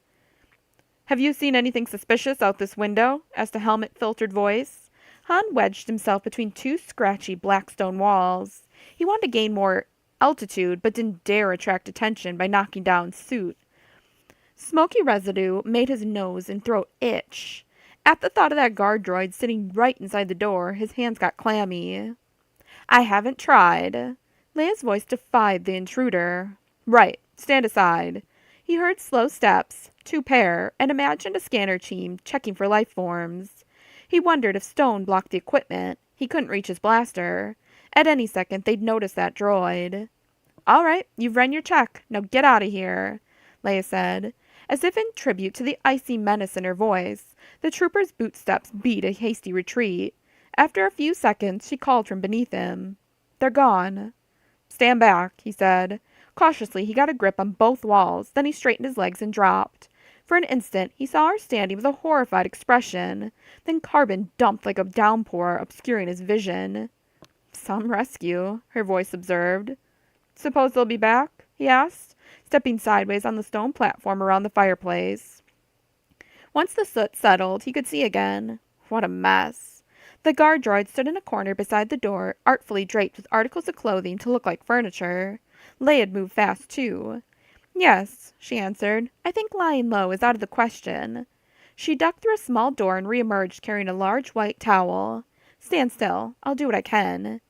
1 minute later, she dropped the black towel onto the floor. "You're clean enough for now."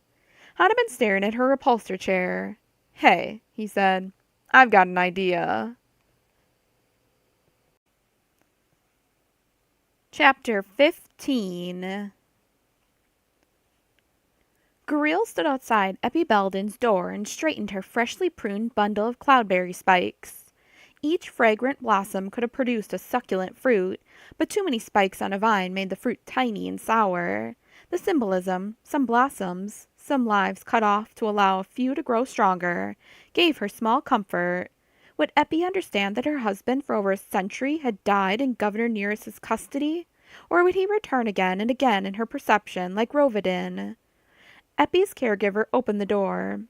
"Good morning, Clis." "Hello, Guriel." Clis stepped aside with a queer expression on her round face. "Come in, quickly." "Something wrong?"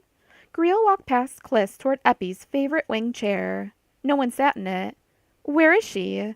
Guriel asked, alarmed. "In the study." "The study? See for yourself." Guriel strode through the dining area to Orrin Belden's office. A work screen silhouetted a small, hunched figure. "Eppie?" Guriel cried. The figure turned around. Eppie Belden's wrinkled face glowed with the intensity of a small bird's. "You know anyone else who's likely to be here?" "She's been like that all morning," murmured Clis. "Go on in. She's been asking for you." "And for that young man." Eppie paddled her repulsor chair away from the work screen. "Who was he? Where did he come from?" Stunned almost beyond the ability to articulate, Guriel sat down on top of a packing crate. There weren't any other chairs in the office. "He's a rebel, but a dangerous one. A Jedi. One of them." "Ho ho!" Eppie's feet swung under her chair. "Our teachers have taught us a lot of wisdom down the years, but also a load of guff." She pointed a bony finger. "You should judge that Jedi by what he does, not by rumors or morality tales. Tell him to come back and see me again, in any case." Her head turned. "Go make a nice arrangement out of Guriel's flowers, Clis." The portly caregiver left the room. Eppie slapped a control that shut the door. "Eppie, you're well. You're here to tell me about Orrin, aren't you?" The wall of her preoccupation thinned, and Guriel glimpsed her fresh grief. Full realization hadn't set in. Eppie was working while she could, the better to grieve later. "Thank you anyway, love. I heard. No one else thought to notify me, but I've been plugged in all morning." "But—" "I haven't watched the news for years, so you assumed I hadn't heard? Be careful of your assumptions, Guriel." "But he— Orrin—" Eppie's shoulders slumped, transforming her into a wizened old woman. "I'll miss him, Guriel. Bakura will miss him. Let the Imperials call it a cerebral hemorrhage, but I know he died for Bakura, as I should have." "Should have?" "Confession is good for the soul, child, but I'm not ready to tell you everything. Some of it's not for young Imperial ears." She spun her repulsor chair and touched a workstation console. A screen full of symbols translated itself into a news media picture. Fires and strikes and running street battles in Salas Dar. I wish I were 80 again. "Eppie, what did you do?" "Only what that young man, excuse me, that terribly dangerous young Jedi, showed me to do. You're a lot of good things, Guriel, but reconsider your intolerance." Guriel gaped. "Then something was done to you?" "I won't burden you with my past. Let's get on with the future." "Your past may be my future." Eppie's keen blue eyes blinked at her. "I hope so. And I hope not." Guriel reached out a hand. "You're going to wear yourself out. Shouldn't you lie down for a bit?" Eppie shook her head. I've missed years. Can't waste minutes now. Bakura's rising. I want to be in on it. Garil steadied her hands against a tremor. Rising? Against Nearest, of course. But we need Governor Nearest and his forces. We're going to be invaded any minute. The Alliance talks about freedom, but Bakura was crippled by chaos. The Empire saved us from tragedy. We'll never be free from tragedy, Garil. Each of us must be free to pursue her own tragedy. Garil crossed her ankles and stared. How could this lucid philosopher be the mind-sick woman she'd helped nurse since before she went off to center? Even after a defeat, Eppie murmured, it's possible to have a full and happy life. I wish Orn and I had realized. Anyway, she exclaimed, drawing herself up, there's work to be done. Are you for me or against me? What are you doing at that workstation, Eppie? Are you going to turn me in? Look at this. She swiveled back around and tapped controls beneath the screen. One key brought up an image of flames rising near the Bakura complex. Another showed stormtroopers chasing down armed civilians. Automation, claimed another screen, had gone haywire at the repulsor lift coil production plant. Salas Dar is furious. Orn's dead, your uncle arrested, the rebel princess in custody. What are you going to do about it? If we fight each other now, the sissy rook will have us piecemeal. That's why it can't be done wrong. Those people on the streets are the only distraction. You and I and a few others on the inside will run the real rebellion. We could accomplish plenty before the aliens actually attacked. They're attacking in less than an hour. I've warned Governor Nearest. There's no time. No one ever told you that I used to be a circuitry gorilla, did they? Garil gaped at the thought. How could she even consider collaborating with Eppie and the rebels? The alliance was impractical, naively idealistic. Her own tragedy. If fate guaranteed her life an ending, what tragedy did she choose? A triumphant one. Gingerly she handled the fragile new thought. She couldn't deliver Eppie Belden to Wileg Neris. And there's your answer, she told herself.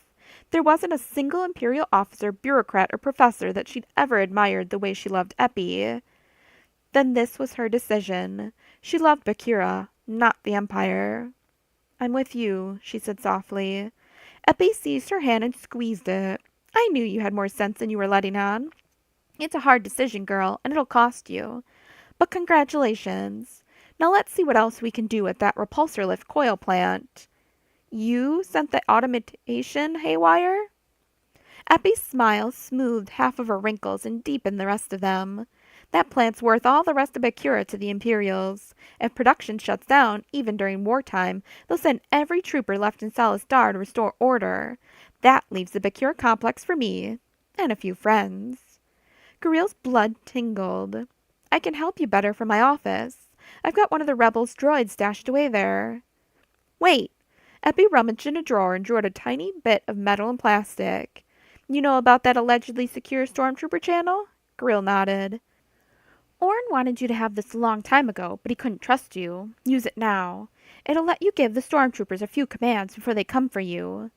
Garil crossed her hand around it. Well, go! Run! Eppie slapped her shoulder. Garil flew her air car back to the complex, dodging security patrols and steering between trouble spots and firefighting crews.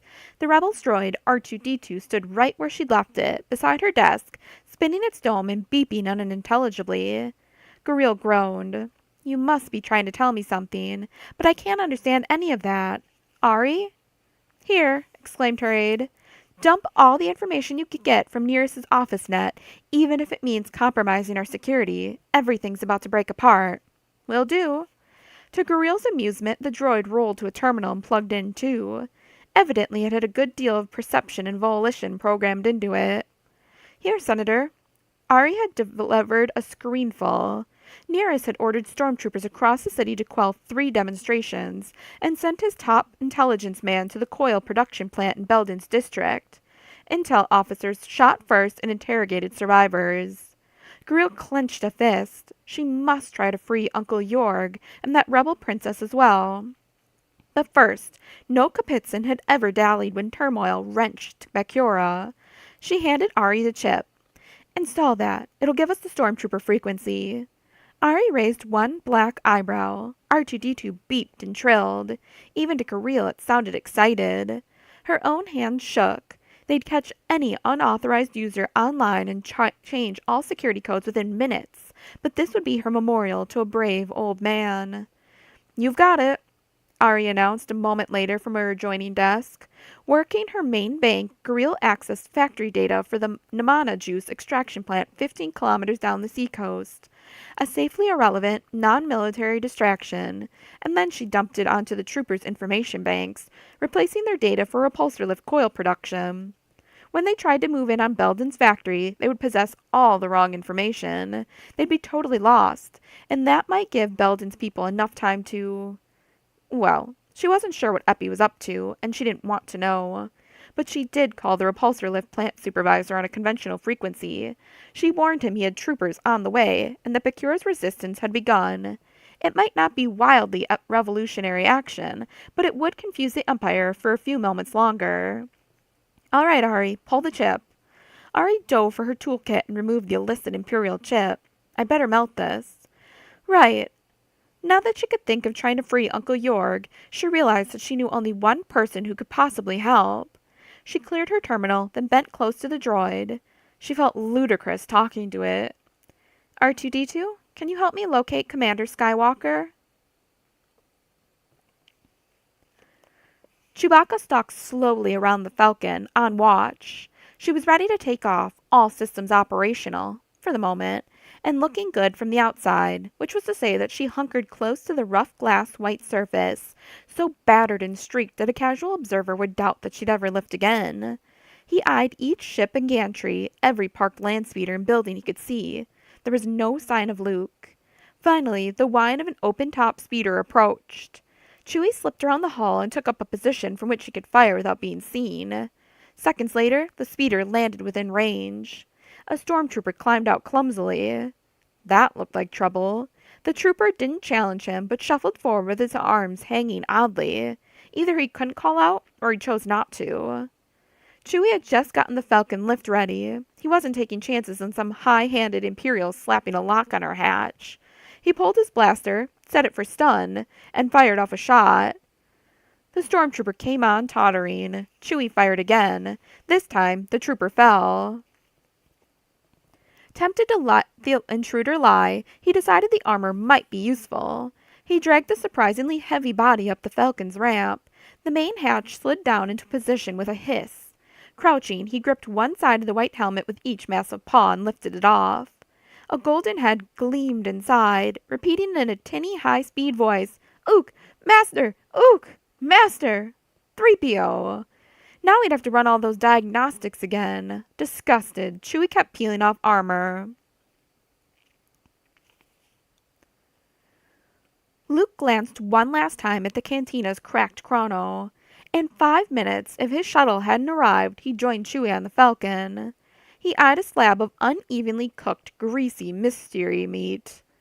"I guess I'll have one of those, with whatever you can put on it," he said. To go. He would eat with Chewie. "Oh, you'd better make it 3. The sooty orange countertop, unoccupied, suggested Pad 12's nearest cantina was often empty this close to noon.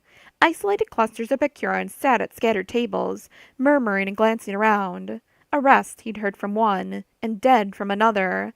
Belden and Kapitsin buzzed from table to table. He'd also heard Jedi. The sooner he left, the better. Quick footsteps approached along the wall outside. Alarmed, he reached out through the force so he felt Goril before the main door swung open. His senses came alive, focusing tightly on her presence. She hurried through, followed by an R2 unit. His, he realized, remembering 3PO's message. R2 beeped and whistled incoherently, and Goril's sense buzzed with shocked excitement. She hurried over, skirt whisking the dirty floor. Luke pushed away from the orange countertop. "What's going on? How did you find me?" "Your droid brought me to the comnet terminal you'd used most recently. Haven't you heard? They're about to attack. Uncle Jorg's been arrested." Her eyes stayed wide. "Your princess, too." "Yes, I've heard. I'm trying to get to my carrier." R2's insistent warbles rocked the little droid from side to side. "R2, wait. I'm not getting any of that." Closing out Goril for the moment, he reached into the distance for his sister's feelings. Farther. Farther. "There's a curfew in effect," insisted Goril, and A server strolled past, obviously listening. She continued more softly. Orrin Belden keeled over when they tried to lock him up and died half an hour later. The city's in turmoil. Poor old Belden, he murmured. In that instant he found Leia, very busy, very excited. Han had obviously found her. R2 pushed closer to him, extending a probe, and shocked his left calf, still beeping. R2! He exclaimed. Guriel looked both ways and whispered, "This is your moment, Luke. Bakura's with you." He glanced up at her, a new hope striking wildfire in his imagination. Why were they arrested? Governor Nearest found a DB projector, said Guriel. Sedition carries a death penalty, Luke. The city's going crazy. You've got to get Princess Leia and Uncle Yorg free. She glanced around as if finally noticing her surroundings. But what are you doing here alone? Didn't I warn you? Yes, but I didn't want to endanger anybody. I can protect myself, but you better not stay more than a few minutes. He glanced around, half expecting stormtrooper helmets at the windows. Let's have R2 try to find your uncle. Can you interface the governmental mainframe from a public comnet? I should be able to. Luke grabbed a bread knife off the nearest table. After 2 seconds of prying, R2's restraining bolt popped free.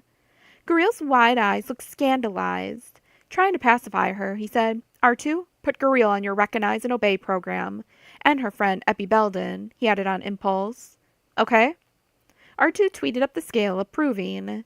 Good. Now see if you can find Prime Minister Kapitsin. R2 rolled toward the corner table. Not much good without translators, are they? Guriel asked. Luke followed R2. I understood some of that. He's an astromech droid, a pilot's aide, I'd guess you'd call him, but you'd be surprised what he can handle groundside. Luke glanced at the kitchen doors. The cooks were taking an awfully long time. Han's already gone looking for Leia, he said. Luke. Guriel clasped his arm just above the elbow. Warmth and determination flowed through that touch. Come back when it's over. Talk to me. There's no time now, but we've got to... Luke tugged free. A vague sense of aggression rose in the kitchens. Almost instantly it resolved into 3 distinctly alien presences and one that mystified him. Human, but alien-scented. He covered his lightsaber with his right hand. What was that about not endangering other people? And hadn't he wished Guriel needed rescuing? He drew his blaster left-handed and flipped the grip toward her. Can you shoot? He murmured. There's Sissy Rook in the building. I'm sorry I can't help your uncle now. Take it, he urged. She closed her hand around it uncertainly. Have R2 get word to the Flurry, up in orbit, and tell them what's happening. Then find your uncle. Get out of here. Now. Fear throbbed out of her. I'm not hiding behind Jedi abilities. I want to help the rebellion. Exasperated, he stretched out a hand and steadied himself to use the Force on her. No one else has any trouble letting me. The front and side doors blew open simultaneously. The muzzle of a heavy blaster rifle appeared through each one. Then a white armored stormtrooper. This time, Luke guessed they weren't on his side. He seized Guriel's shoulders and swept her behind him. The handful of Bakuran customers dove under tables. 3 Sissy Rook pushed through the kitchen door, large, smooth-scaled creatures with long, muscular tails to balance massive upper bodies. 2 of different sizes were glossy brown, 1 intense blue.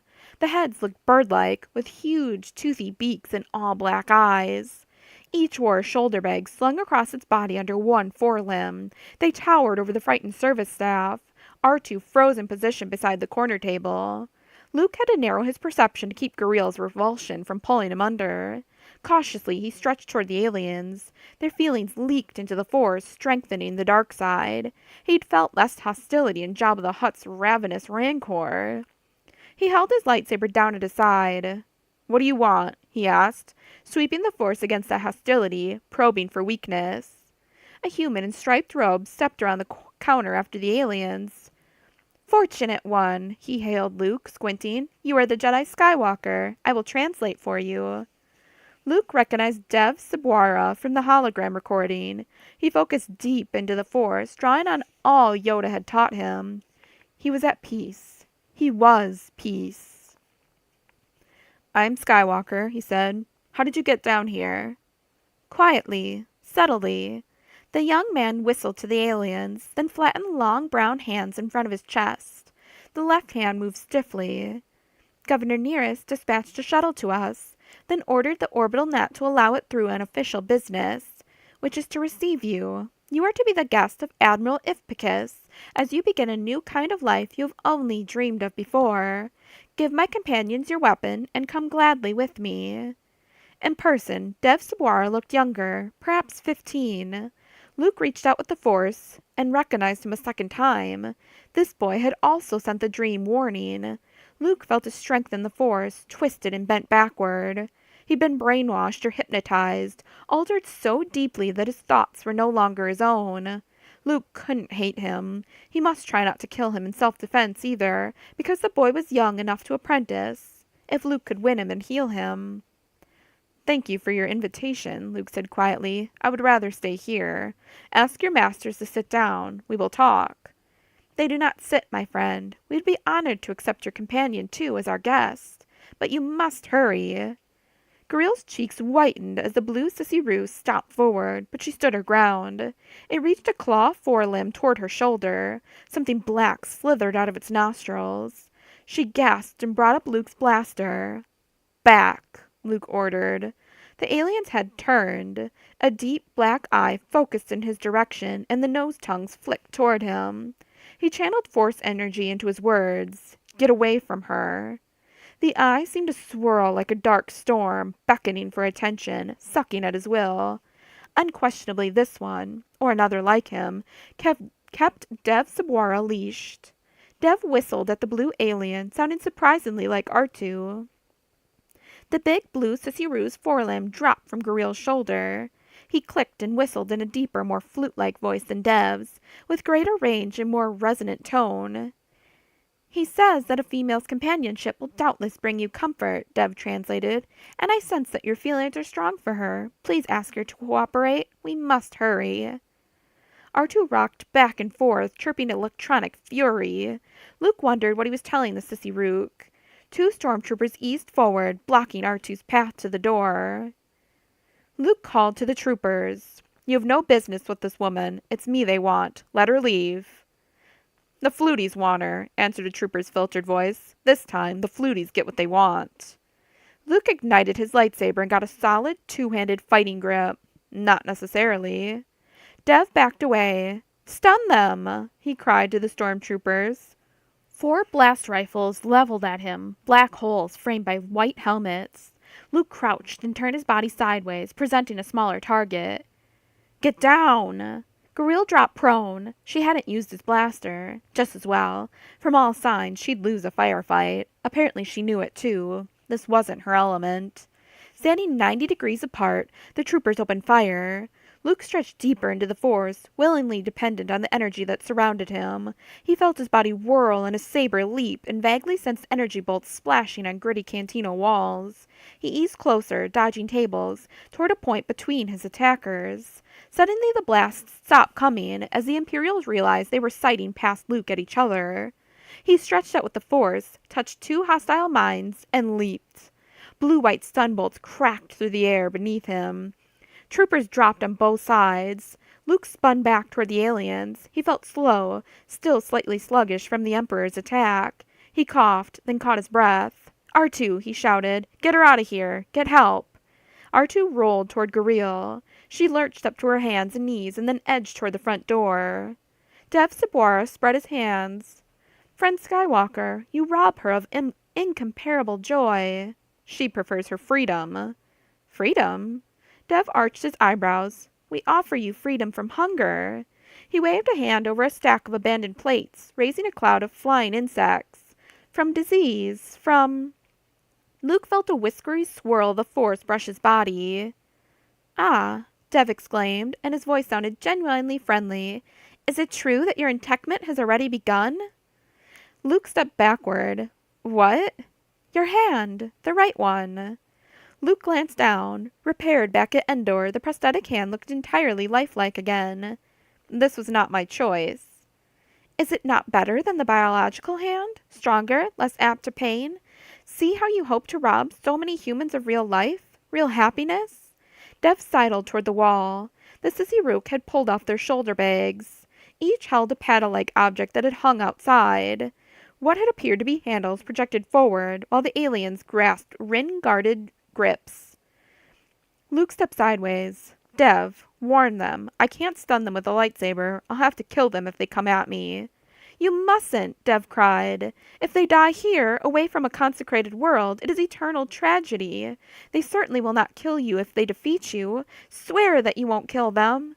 No, Luke insisted. Warn them. Dev whistled frantically. The alien sighted on him. Gorilla had crawled closer to the door, but not close enough. They'd get her unless he attacked first. Then it was time to use the Force for defense. Hers. Chapter 16. One alien raised a paddle. A thin silver beam shot out of its narrow point. Confidently, Luke stepped toward the beam and swung his saber into it. It didn't reflect. It only bent slightly. Before he could react, the beam swept through him. It left his midsection tingling. Relieved that it didn't do worse, he readjusted his grip on the lightsaber. The second alien moved out from behind the first and added his beam, aiming low, shooting for his legs.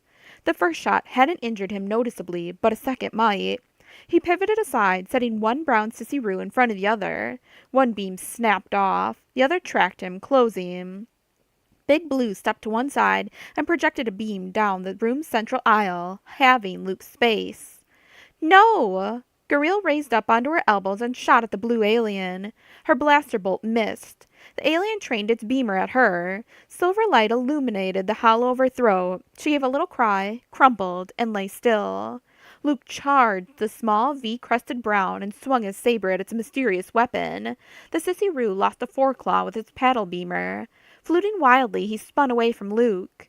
Don't! Dev wrung his hands. Don't harm them! What has he done to Gorilla? She's not harmed. She'll recover. But she wasn't moving. Unless Luke killed or disarmed them all, they'd abduct her. The larger brown stomped toward him, muscular legs pumping like pistons. Even if he destroyed its weapon, it could physically crush him or Gorilla. Luke flung the saber in a long, spinning arc. The big brown sissy-roo fell headless as the saber spun back into Luke's hand. Stop! Weeping, Dev dashed toward the fallen alien. Big Blue projected his beam through Luke again. Or, rather, where Luke had been. Luke somersaulted over the beam, thrust out a hand, and tried to wrest the weapon away. That pulled the sissy-roo's forelimb toward him. The beam focused on the top of Luke's right leg. It collapsed, nerveless. Staggering, Luke tried to jump backward. He struggled to balance, to regain full control of the Force. The weapon scrambled nerve centers then. Gorilla was probably conscious. R2, drag her out of here, he cried. As the little droid rolled toward her, both aliens pressed their advantage. They swept forward, backing him between beams against an upturned table. He caught a whiff of their weird, acrid odor. He leaped, left-legged, almost into one alien's arms and swept up the saber. As he did, he relaxed deep into the Force and spun without thought. The hum of his saber didn't change pitch as it sliced through the blue giant's weapon. Big Blue dropped both halves and backed away, whistling energetically. One more weapon down. R2 reached Gorilla, seized her by the leather waistband of her belt, and dragged her toward the front door. Luke hopped crookedly onto the nearest orange tabletop. His numb right leg twisted as his full weight landed on it. That'll probably hurt later. He had to use the Force to stay upright. R2's shrill whistle spun Luke around. Dev aimed an Imperial blaster upward at his body, a classic stun shot. Luke loosened one hand from his saber and force-yanked the blaster from Dev's hand. It sailed to him with slow grace. Easily he spun and sliced. Two halves of the weapon clattered under the table. Now, urged his inner sense. He reached deep into the Force and felt for the hypnotic control that twisted Dev's Subwara to the alien's will. The shadow of something enormous darkened most of Dev's memories. The boy had tremendous strength in the Force, though. Luke wrapped his will around the dark, roiling blockage and blasted it with light. Dev tottered backward against another table. In an instant, his mind had flooded with horrific recollections. His anger coalesced, small and stunted, but as fierce as a Powax invasion army. Disoriented, he blinked. The monstrous Skywalker had suddenly become fellow human. He didn't feel depressed, just furious. He couldn't need renewal unless... He stared up at Skywalker, who still stood on the tabletop, and caught a glint of keen eyes in the grim set of his chin. Dev stroked his throbbing, clumsy left hand, remembering how he'd injured it. Führerung. His master had bound him with tender loyalty over years of abusive manipulation. Dev opened his eyes wide to the world, forsaking his squint. He'd never felt such agony or regret, yet so glad to be human. Despite everything they had done. He was battered but whole. "Are you all right?" whistled Bluescale. A shiver shook him. He remembered everything now, including the speech habits he'd picked up during his imprisonment. "I'm all right. Are you, Elder?" "Tell the Jedi to hurry along with us. Promise anything." Realization flashed through him. The Sissy Rook meant to reduce humankind to breeding animals and energy sources. They would lie, kill, torture, and maim to achieve domination. They deserved nothing but hatred. Luke Skywalker called down from the tabletop. "Hate is the dark side. Don't give in to it."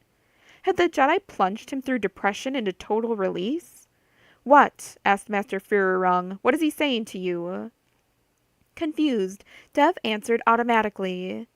"He apologized for killing one of our kind, Master." "Tell him to precede us outside. He must hurry." Dev looked back up. In human speech, he said, "They want you to." A piercing siren echoed through the cantina. Abruptly, Dev remembered the most terrible moment of his childhood. A civil defense scramble alarm. Invasion underway. He snapped back to the present and stared at his masters, stricken. Had Admiral Ipicus attacked the orbiting ships after all? He'd promised that the Sissy Rook would withdraw if Skywalker came with them. One more link in their twisted chain of lies. Luke glanced out the far window, thoughts roiling. The Sissy Rook had probably hit that big saucer-shaped orbital station. That would have been his first strike if he were invading. Beyond the fence surrounding Pad 12, the gantries hadn't rolled away, so he still couldn't see the Millennium Falcon. Chewie probably waited on board. Han would be trying to spring Leia from custody, or by now, Leia might be trying to free Han. R2 rolled back in without Kirill.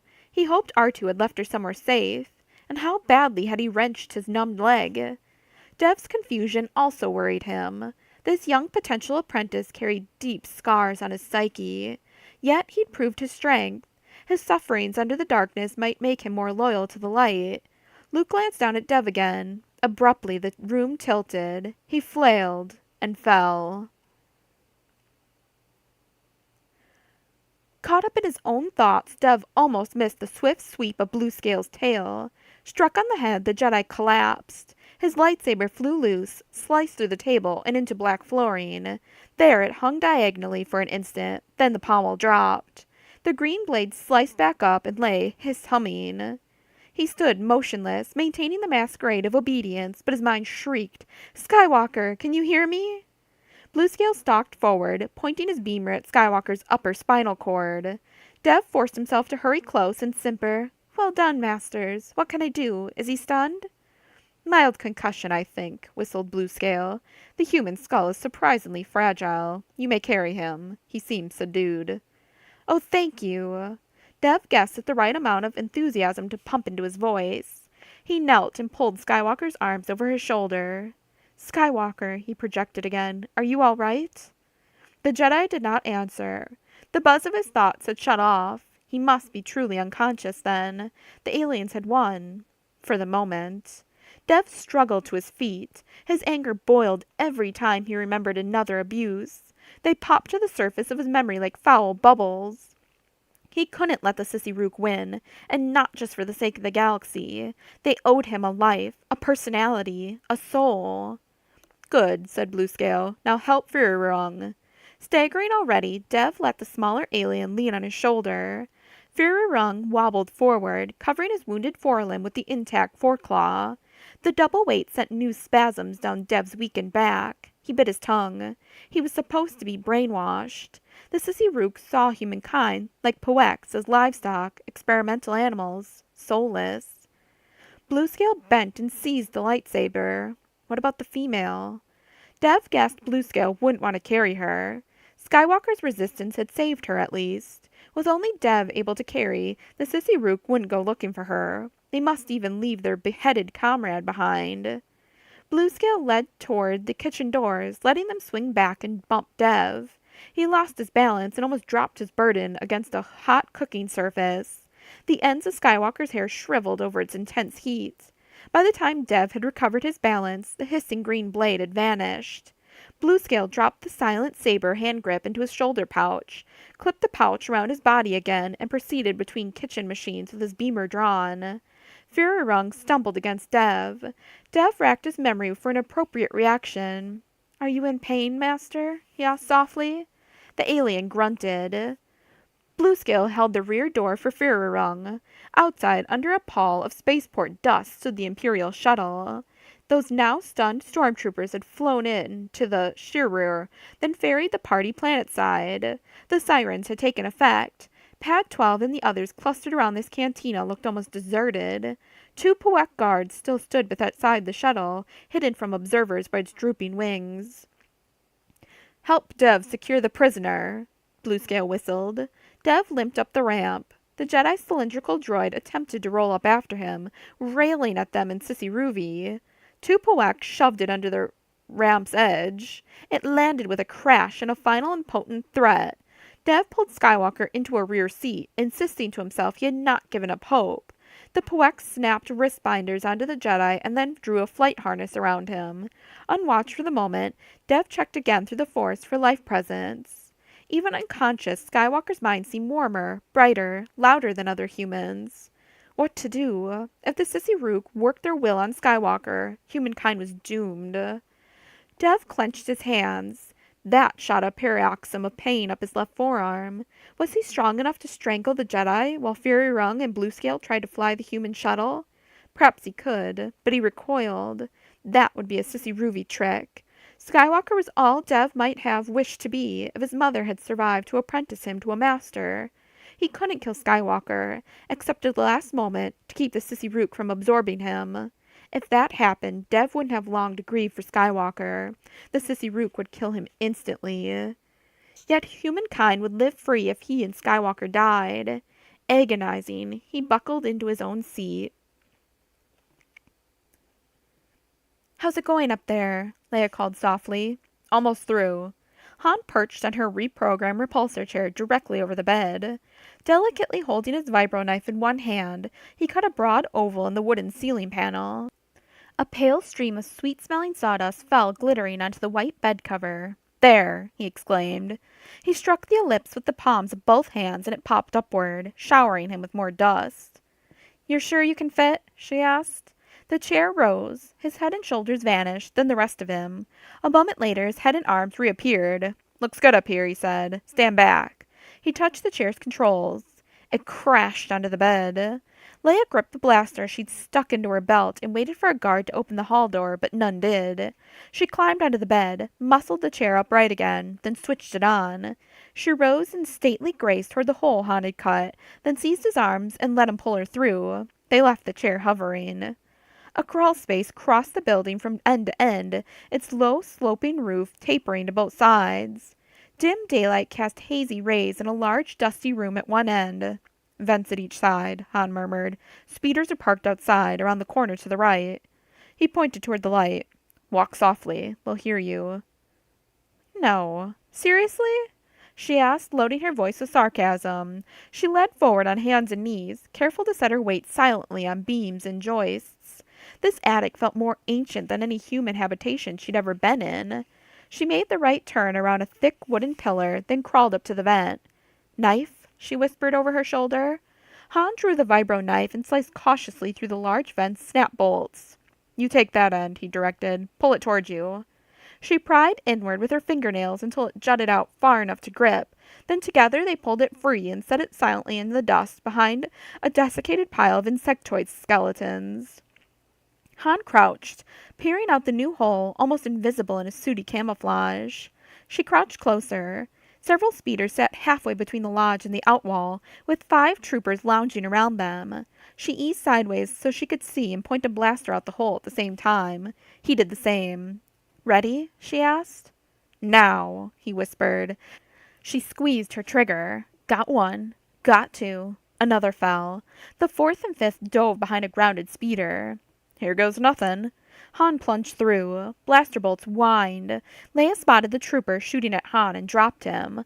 The other kept his head down. Han jumped up and ran for the nearest speeder. A flash of light clipped his left foot. She leaped, rolled to break her fall, and then sprang to one side.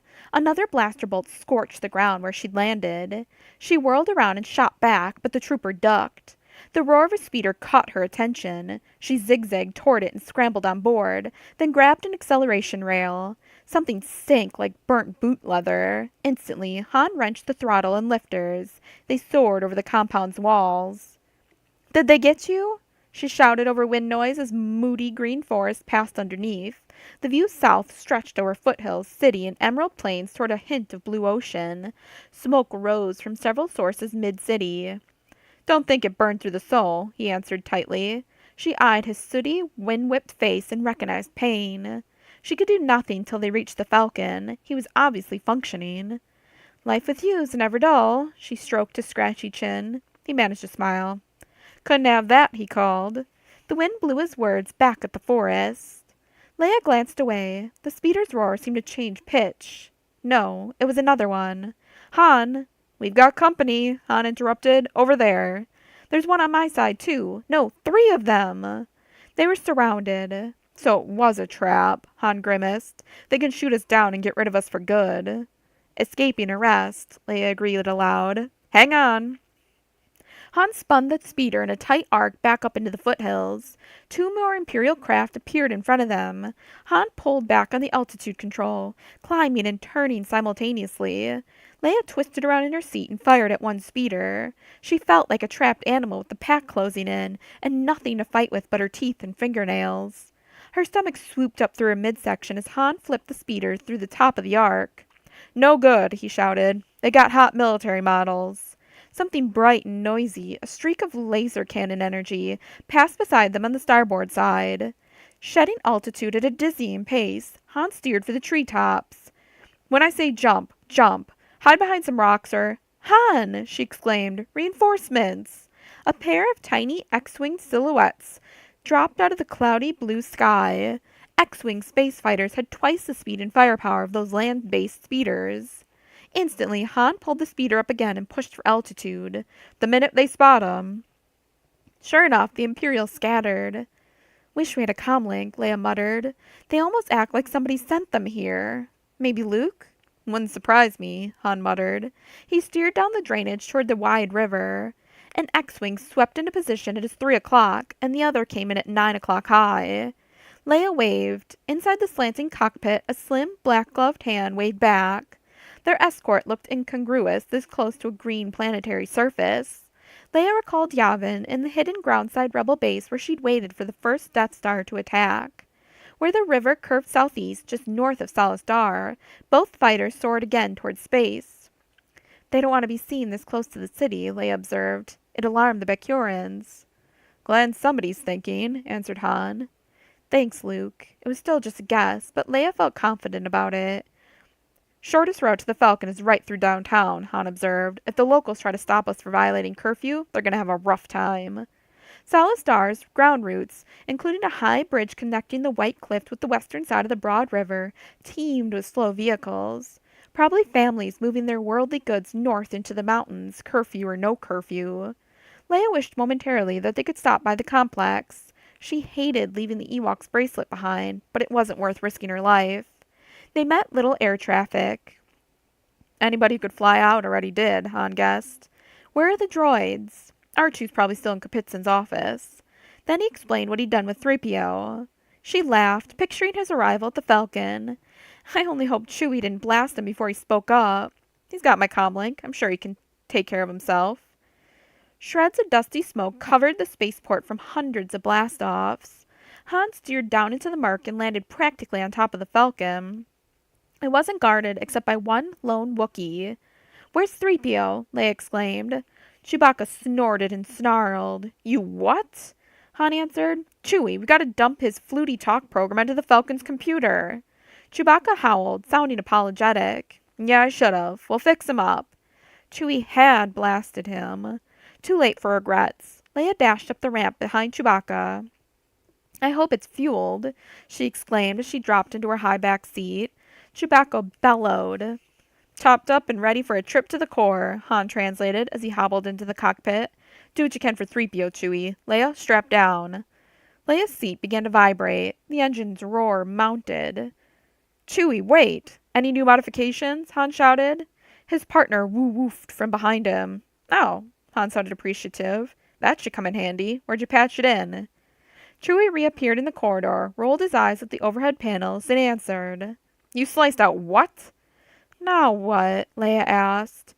Ah, he got a Bakuran tech to give us more power to energy shields, but that increased the hyperdrive multiplier. As soon as we're out of here, he insisted, leveling a finger at Chewie, that goes back to specs.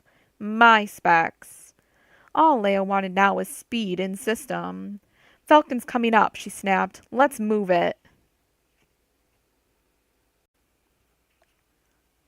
Chapter 17.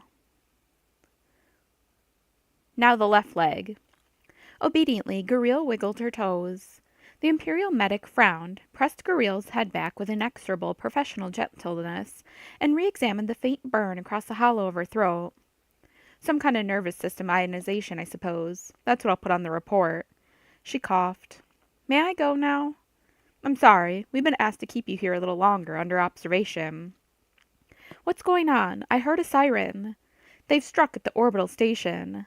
Then it had begun. She gazed around the bare room. 4 white walls and a distant ceiling. No windows, 1 door. The emergency patrol had brought her back to the complex in a repulsor stretcher. Before that, her most vivid memory was of Luke advancing toward 4 armored stormtroopers. Then the civil defense alarm. Then the droid dragged her outdoors to safety, and she'd lain alone for a long, long time until the emergency patrol reached the cantina. By then, Skywalker and the Sissy Rook had vanished in the Imperial shuttle, and she could almost move again.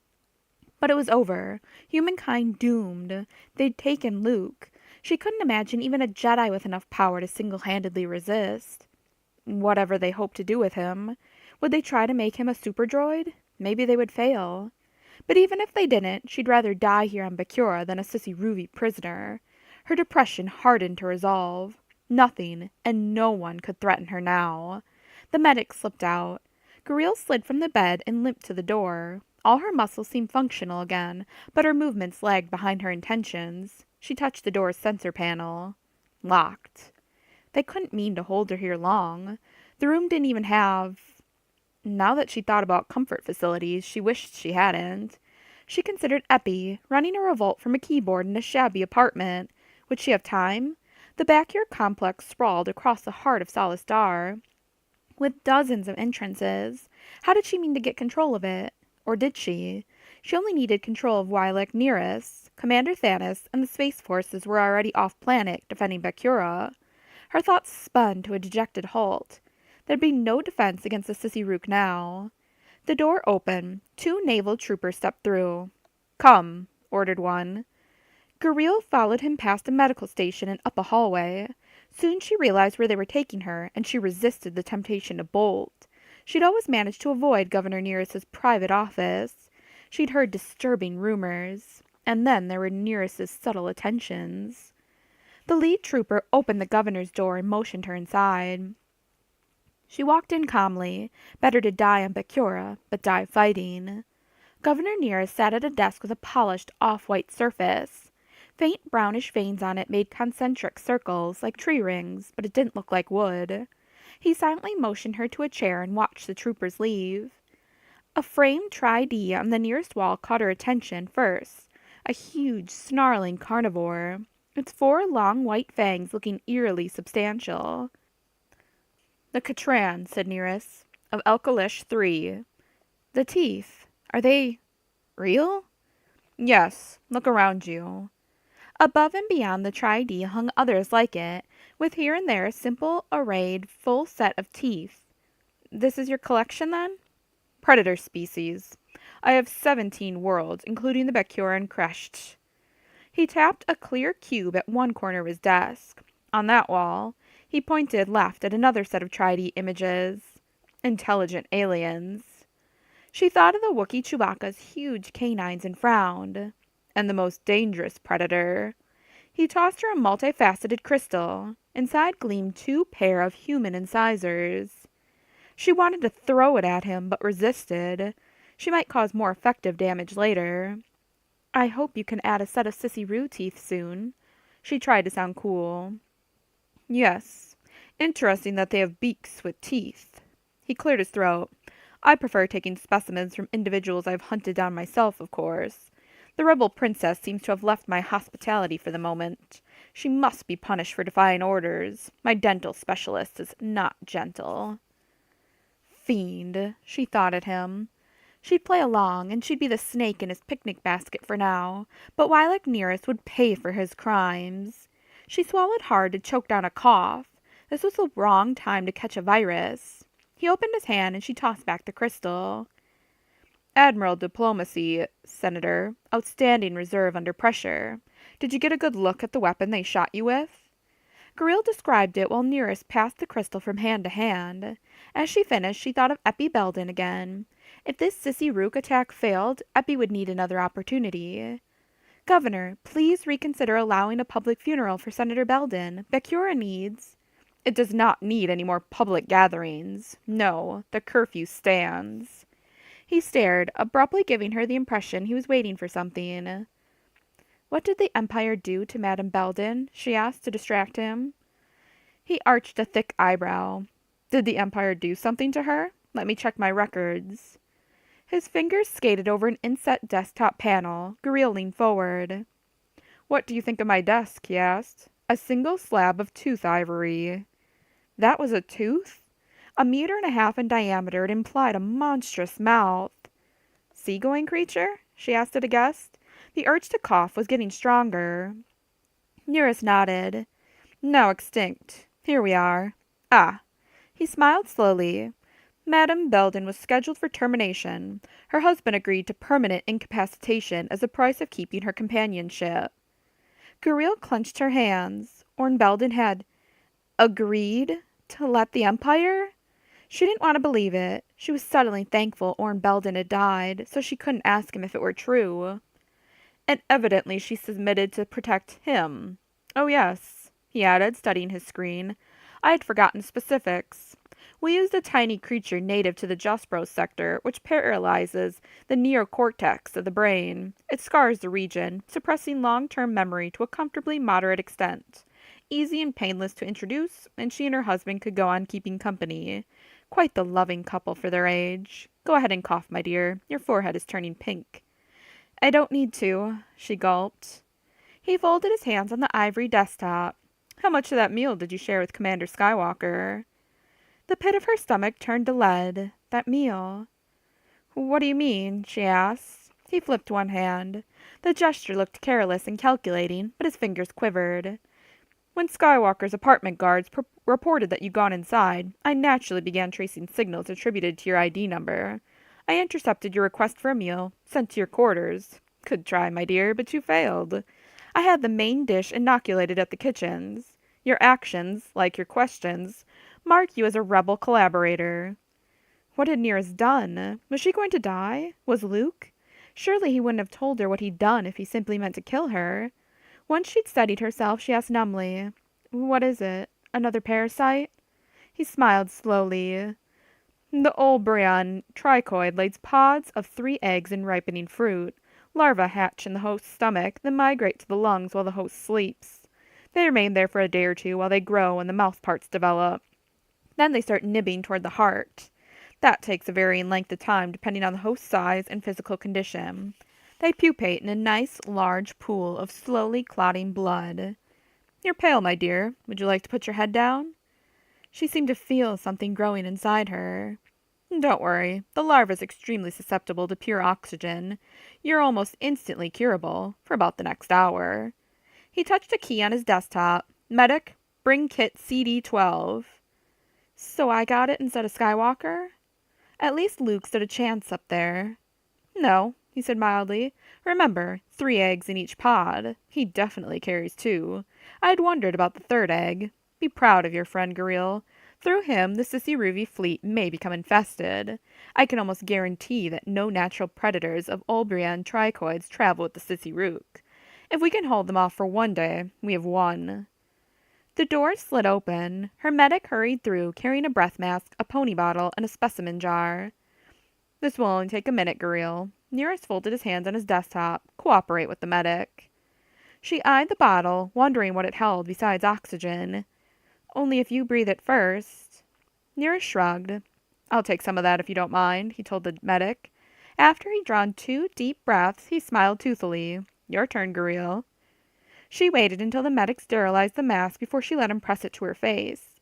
The gas had no odor. She inhaled again, then stared up at the medic's eyes. Keep it up, he said, until you... Abruptly, she gagged.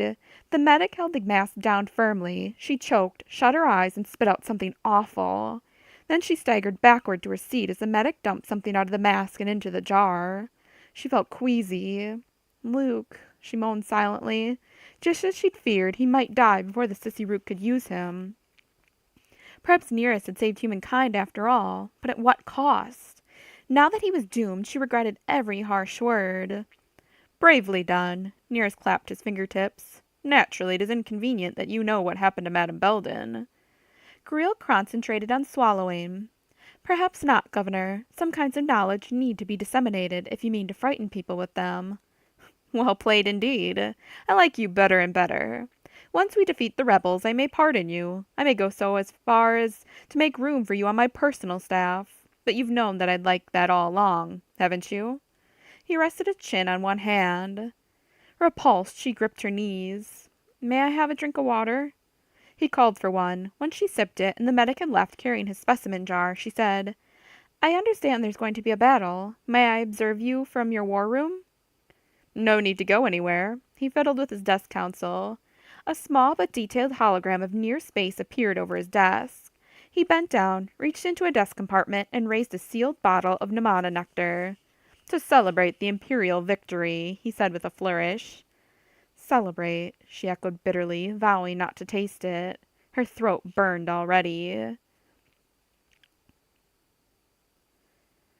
Dev's heart rate accelerated as they approached the orbiting Imperial defense web. This time, no Imperial troopers on board would guide them through it. Peering out the shuttle's main viewport, Dev could see slower shuttles docking with orbiting ships. Humans were scrambling for battle. Directly in front of him, Bluescale, Furirung, and the others warbled among themselves. They sat on the shuttle's deck, curled around the front seats. If human fighter ships blasted the shuttle, that would settle the matter of Skywalker. Still, he doubted it would happen below the defense web. All the defenders would be looking outward, trying to keep Sissy Ruby gunships from breaking through the planet's surface. Besides, this craft looked like any other Imperial ship, shuttling its crew to an orbiting cruiser. Something flashed in front of them. An instant later, pieces of one human fighter blasted out of the flash zone. It must have been maneuvering to attack them. Through the new gap in the defense web poured squadron after squadron of battle droids, opening an alley to the sheer rear. Human fighters swooped in and started picking them off, but the battle droids kept coming. Dev guessed that Admiral Ifpicus would have launched simultaneous strikes at several points to direct the defenders' attention away from this shuttle. Once Skywalker lay helpless and Furirung pulled the main switch, they could attack humans from nearby ships, and even planet-side, and energize all the battle droids they could need to complete the invasion. Through his inner vision stabbed the agonizing memory of lying on that table himself. He glanced at the motionless Jedi. Dev, Furirung's huge black eye appeared over the back of his seat. Are you all right? You don't look happy. Oh, Dev exclaimed hastily, wishing Sissy Ruvy's face showed readable expressions. I'm concerned for your wound, Master. He had no right to do that to you. Furirung blinked triple eyelids. It is a wound of honor, but our prisoner does not seem to please you. Dev's fingers twitched. If he betrayed his state of mind, they'd renew him instantly. Worse, they'd separate him from Skywalker. The perfect answer sprang late into his mind. He hurt you, Master. Furirung slowly nodded. I see. He turned and whistled something too softly to understand. The Jedi gave every impression of unconsciousness, slumped with his mouth hanging open. Dev ran a hand over his head. From warmth in the force, he found where Bluescale had struck him. It was healing already. Again, doubt clamored at him. Skywalker? Dev thought tentatively. Are you aware? Can I help you? What can I do? His only answer was the pulse of the galaxy. Dev bit off a fingernail. A flight of battle droids flashed upward past the shuttle. Defending it, he realized. He could almost picture Admiral Ipicus stroking one thumb claw with the other. Entechment circuitry worked only on conscious individuals. There would be a few seconds at least. You'll have to move quickly, he thought hard at the helpless Jedi. They're not going to create any openings. Entechment. He shuddered. He'd longed to escape his own will. He'd cooperated with his own enslavement. He'd hoped to share it with all humankind. He glared at the back of Bluescale's head. The Shrewer's underside swept across the viewport. The idea of licking Sissy Ruby foot claws again for any length of time made him bristle. But it wouldn't last long. Soon he'd be free, or dead, or both. Metal blast doors closed behind them. Seconds later, the shuttle landed roughly on the deck of a docking bay. Skywalker did not flinch. Dev stayed in his seat while medics helped Führerung on the nose ramp. He caught himself drumming his fingers and pressed his palms flat to make himself stop it. A brainwashed slave showed no anxiety. The medic's scaly head peered back up the ramp. Unconscious? He whistled. Minor head injury, answered Dev. It has kept him immobile. The medic made a disgusted clacking noise. Our knowledge of human anatomy is limited. We'll need you to stay with him. Chilled, Dev realized they might cut him apart to see how Skywalker was built. Here, master, he said. Let me carry him. Good, grunted the Sissy-Roo. We only brought one stretcher. Dev unharnessed himself, then Skywalker, then cautiously ran a hand over the injured spot. At least, he thought it was the spot. All evidence had faded. It took him several minutes of fumbling in a crouched position, battling fettered arms and dangling legs in the weight of the Jedi's compact muscular body, before he reached the open hatch. Clustered around the shuttle in an immense landing bay, a dozen Sissy-Rooks stood waiting. Dev forced a grin, expecting a cheer. Silent instead, they watched him struggle. His deck shoes clicked down the ramp. They probably enjoyed the spectacle of one human slave, bearing the fate of humankind on his shoulders. Staggering under his load, Dev followed the medic across the landing bay, then between the bulkheads of a cargo airlock, and then up a long, bright corridor. He heard a clack-clack behind him and wondered how many followed. Things looked more and more hopeless. He almost wished he had strangled the Jedi while he had the opportunity. No, he didn't. Not while there was one chance of saving him. He'd found a friend, after all these years living with enemies. For reawakening his humanity, he owed the Jedi a chance to fight. Up a lift, around several corners, toward the Entechment lab. It ought to be night shift dim by now, but the yellow overhead light tubes burned at full brilliance. Dev stumbled and almost dropped his burden. Carefully, snapped a voice behind him. Yes, master. It wasn't difficult to sound exhausted and repentant. I didn't mean to. He's all right. Dev's back might not be, though. He took pernicious satisfaction in that pain. He followed the medic inside the spacious lab. The new Entechment platform bed stood against the bulkhead near the old standard chair.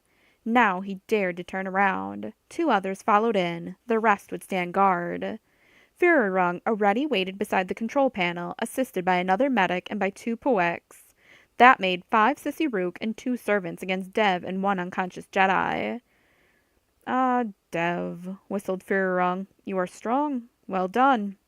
Manipulative praise. Now he recognized it. Clinging to the hope Skywalker was conscious, Dev let him slide to the ground. No, exclaimed Führerung.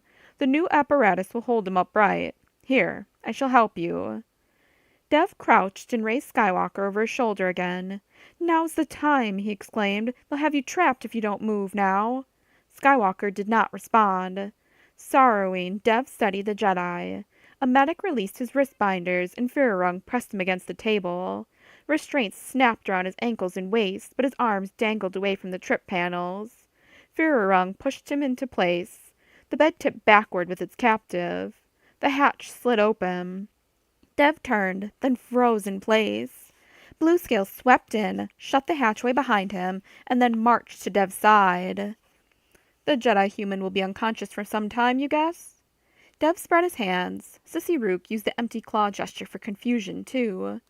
It will be difficult to wait, Elder. Bluescale turned his massive head to fix Dev with one hypnotic black eye, then whistled what Dev had dreaded to hear. You are in desperate need. Two other aliens slithered toward him, beamers down. Wait, exclaimed Fururung. Dev has served us well. Let us reward him. He stroked the old entekment chair. Sit down, Dev. There is time.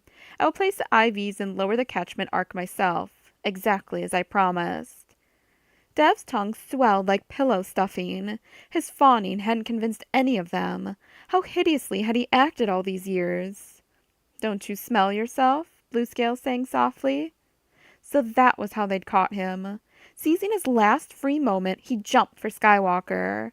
His good hand and his aching one closed on the helpless Jedi's throat. I need nothing, he cried. You'll never.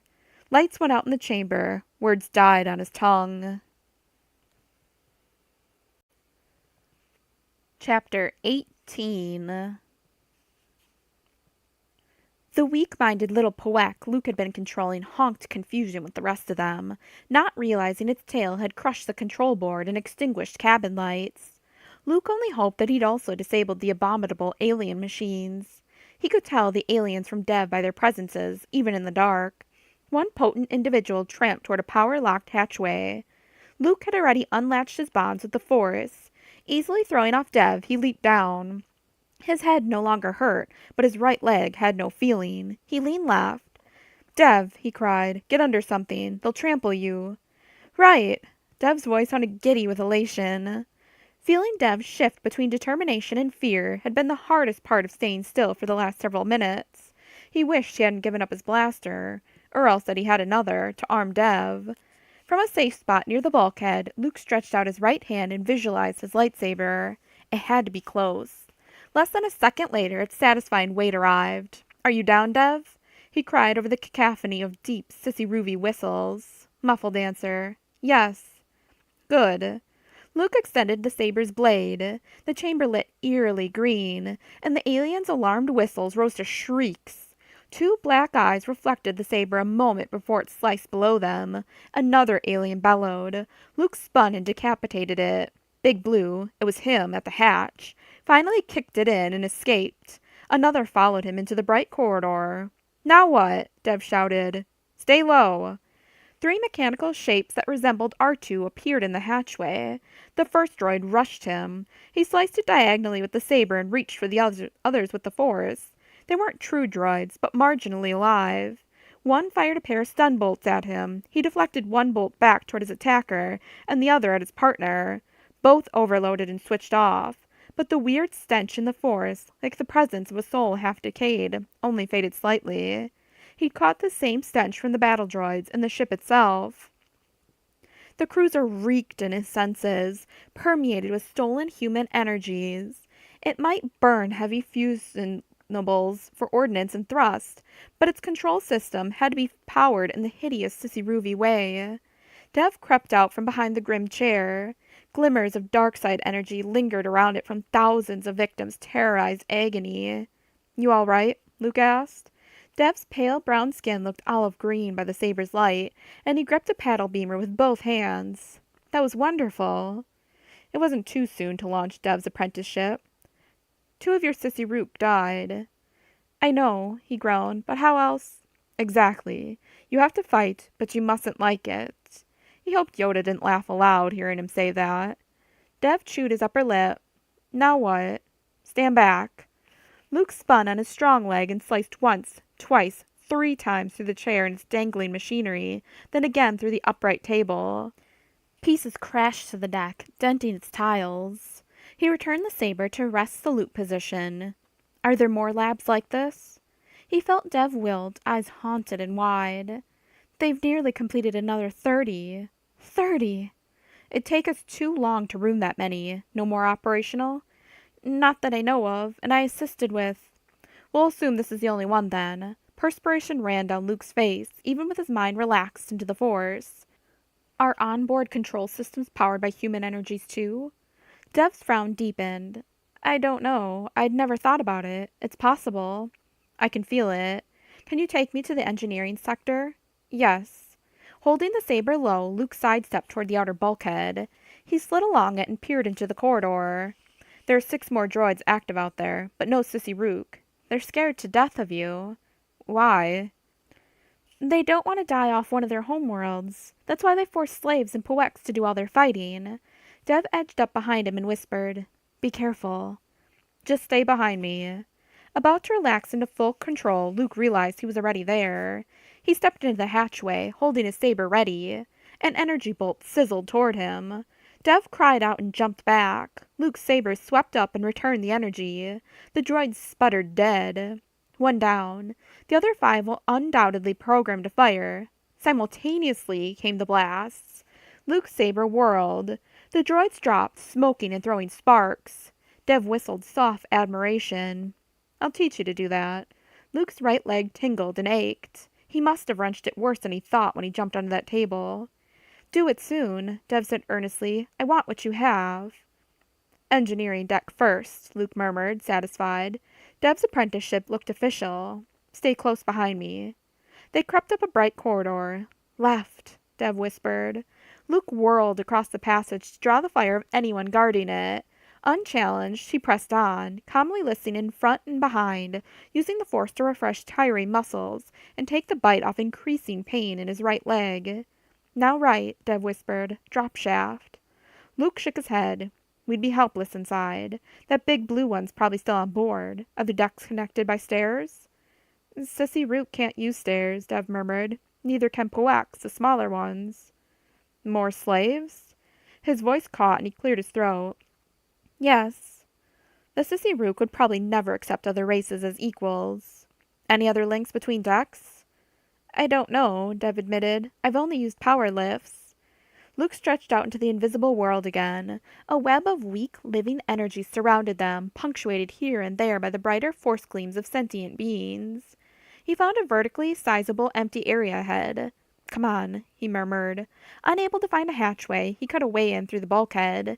A spiral ramp, cramped for humans, obviously designed for Poex or droid use, led up and down. It sounded and felt empty. Go ahead, Luke whispered. Dev pushed one leg through, then his head, then he vanished into the rampway.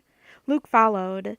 Dev pointed downward, so Luke led into the spiral ramp down. His right leg didn't bend easily. The muscles tightened and stayed tight. Behind him, Dev's pain sense echoed. He'd injured his back and left hand. Dozens, maybe hundreds, of souls must be slave to the Shiro's security. He couldn't bring even one back to life, but perhaps he could release a few of them to rest peacefully. After a long, hunched walk, Luke asked through gritted teeth, How far down is engineering? 18th deck. Dev indicated a symbol on the bulkhead beside a narrow hatchway. We're on the 17th now. Luke led around several more turns of the shaft, then paused at a hatchway. Here? This is it. Luke felt inside the circuits on the other side of the hatch. Again, he found a center of life energy set to power non-living circuitry. He sent a pulse of excitement into shreds of human will. The hatch slid open.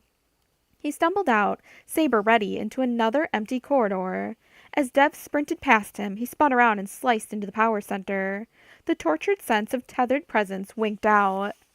One more freed. Dev examined writing on a bulkhead. I think this is it, he said softly. You haven't been down here before? Dev shrugged. No. All right. From behind another bulkhead, the half-dead force stench wafted out. Luke was about to step under an illuminated arch when he caught a glimmer above it. He stepped backwards. What is it? Dev asked. Luke traced power flow up a bulkhead, overhead, then down to the other side. I don't know, he answered, but the life power is linked to a strong amplifier. He sliced a flap off the breast of his tunic, dropped it onto the deck, then blew on it. It skittered forward. Sizzling blue energy burned it to charcoal. Shitikith's blue foreclaws framed the security board. There, he exclaimed to the Poex behind him. We found them. Stun trap outside engineering. He flipped a coil. Progress? He asked Firarung, who was working frantically in a second lab. Finished, answered his colleague. It won't keep the Jedi alive as long as the original would have, but I'll make another better before he deteriorates too far. Although wounded, Firarung seemed determined to atone for his disaster. He and his Poek aides had completed a secondary table from one nearly finished chair and spare parts, a fresh means to start harvesting immediately. If Shikatith could subdue the Jedi, victory still beckoned. Shittikith called Admiral Ifpicus's lifeboat over an outside coil. We're about to close in on them. I left 3 gangs of Poeks under full compulsion on Deck 16. I predict we can start launching battle droids the moment we succeed. Good, came his answer. Sissy Ruby picket ships still surrounded the sheer rear, protecting it under Admiral Ifpicus's command. All other cruisers have launched their full complement, Ifpicus sang. Firarung thinks he might be able to combine Sibwara's energies with the Jedi's. Hold both of them alive. You may exact a pride price on Sibwara once we take Bakura. Shikatith yanked off his shoulder pouch. Hefting his beamer, he whistled at his cowering Poeks. Follow! Han had his hands full getting the Millennium Falcon where Commander Thanos wanted her, and the Sissy Rook had moved 9 picket ships into engagement vectors.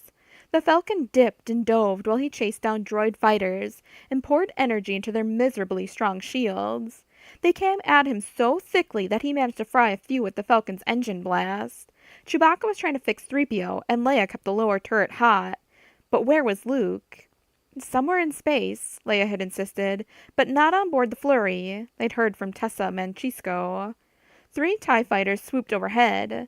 Han balled his fists. Those TIEs might be on his side, but he didn't trust Commander Thanos 1 minute longer than the Fluties lasted.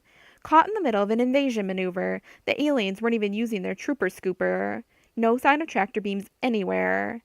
One big Sissy Ruby vessel had already launched a dozen landing craft. Sluggish and underpowered, those had made a poor first ring of offense.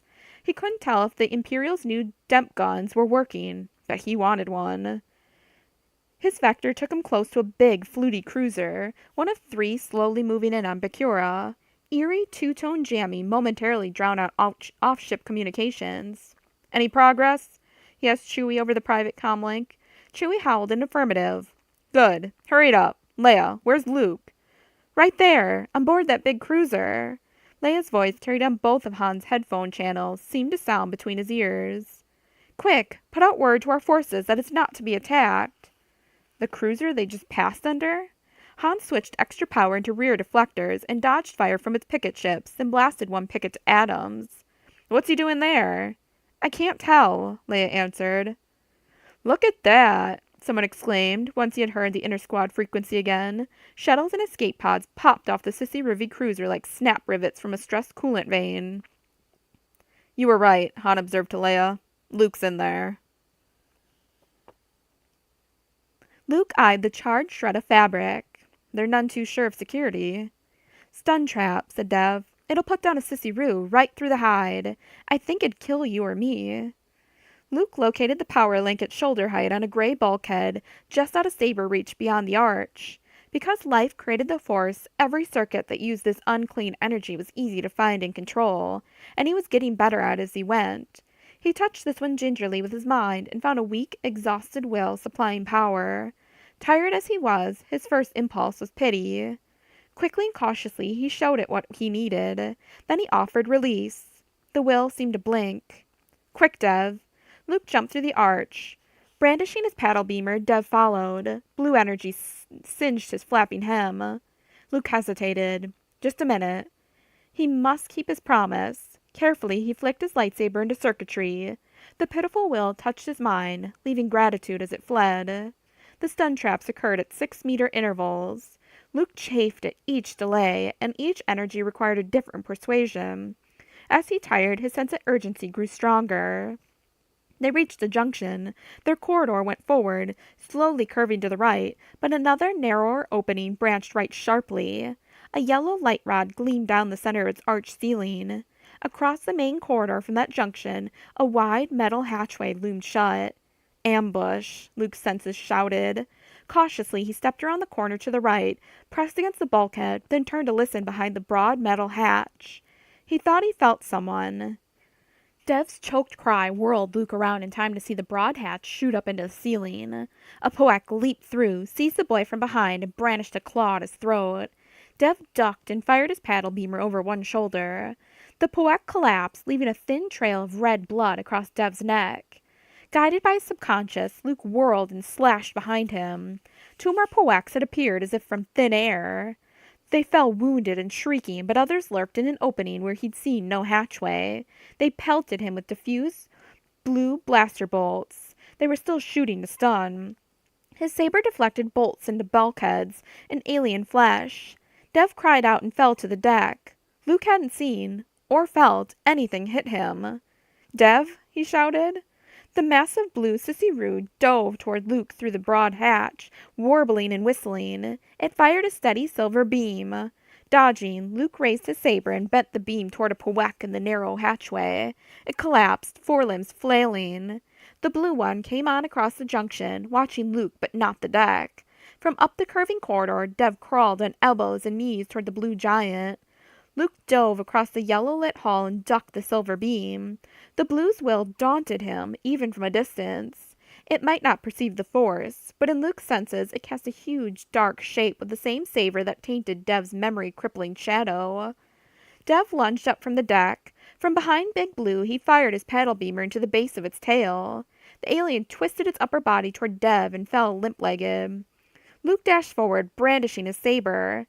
Ducking the silvery beam, Dev pressed his paddle to Blue's head and fired. The creature honked, then screamed. The scream ended in a gurgle. Dev zigzagged his beamer across its head. Clattering noises retreated up both curving corridors. Luke relaxed, coughing a little. Deep in his throat, something tickled. Dev sat down on Big Blue's flank and kicked it. When it didn't move, he cradled his left hand under one arm and let his beamer dangle. "I faked that hit. It seemed safer to play dead than to go on fighting," he rasped, panting. "I didn't seem to be helping you at all." The trickle across his throat was darkening. Luke touched the wound. "It's not deep," Dev insisted. "Just a claw mark." Big Blue lay still except for a narrow black tongue that drooped, quivering, from one nostril. "Is he stunned?" Luke asked. "Dead." Dev stared up into his eyes. Luke saw pain, guilt, and triumph. "Who was that?" "He controlled me." Dev stared at the gray deck tiles. "But Firerung was my master, the small brown with the V on his head, the one whose foreclaw you cut off. Firerung is the really dangerous one. We're all dead if he catches you. Everyone. Everywhere." "Why? He doesn't seem to be in charge." "No, but he runs the Intechments."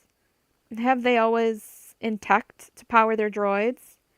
"They've intect older Poeks for centuries, but humans last longer," Dev explained. "He means to force you to intect other humans from a distance. The Sissy-Rook want to enslave the whole galaxy.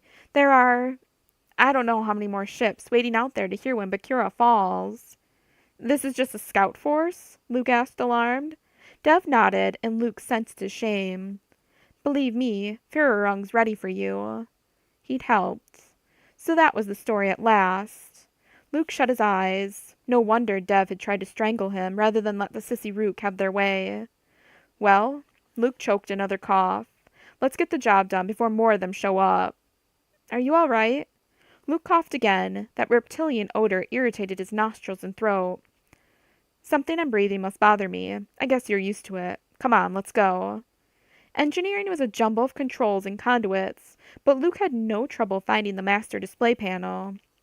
This locust created a gargoyle imitation of life so powerful, so abominably twisted, that he flinched. 100 intermingled energies seethed at his subliminal senses. Freshly intact energies writhed frantically within the numb, frayed ribbons of others' nearly spent volition. Luke swung his saber through the council with a deep sweep of his shoulders, and shifted his body and reversed the stroke. The gargoyle cacophony fell silent. He took a long, slow look around, breathing deeply and cautiously. The chamber and the ship felt clean at last. Had he just stranded himself on board? Light rods gleamed behind gray conduits along the ceiling, so emergency power existed. Now he had to trace the energy flow on the boards like anyone else. "Dev, can you read any of this?" After a hurried consultation, they decided that the ion drive and the hyperdrive still operated, but he'd blown the linkage between bridge and engineering. "That's amazing," murmured Dev. Luke stared around at glowing displays. Not stranded in a dead hulk, then, but the shearer was crippled. He coughed again. They had life support, weapons, and communication. No med packs, though. Nothing for strained leg muscles, and no breath mask to filter out whatever's irritating his lungs.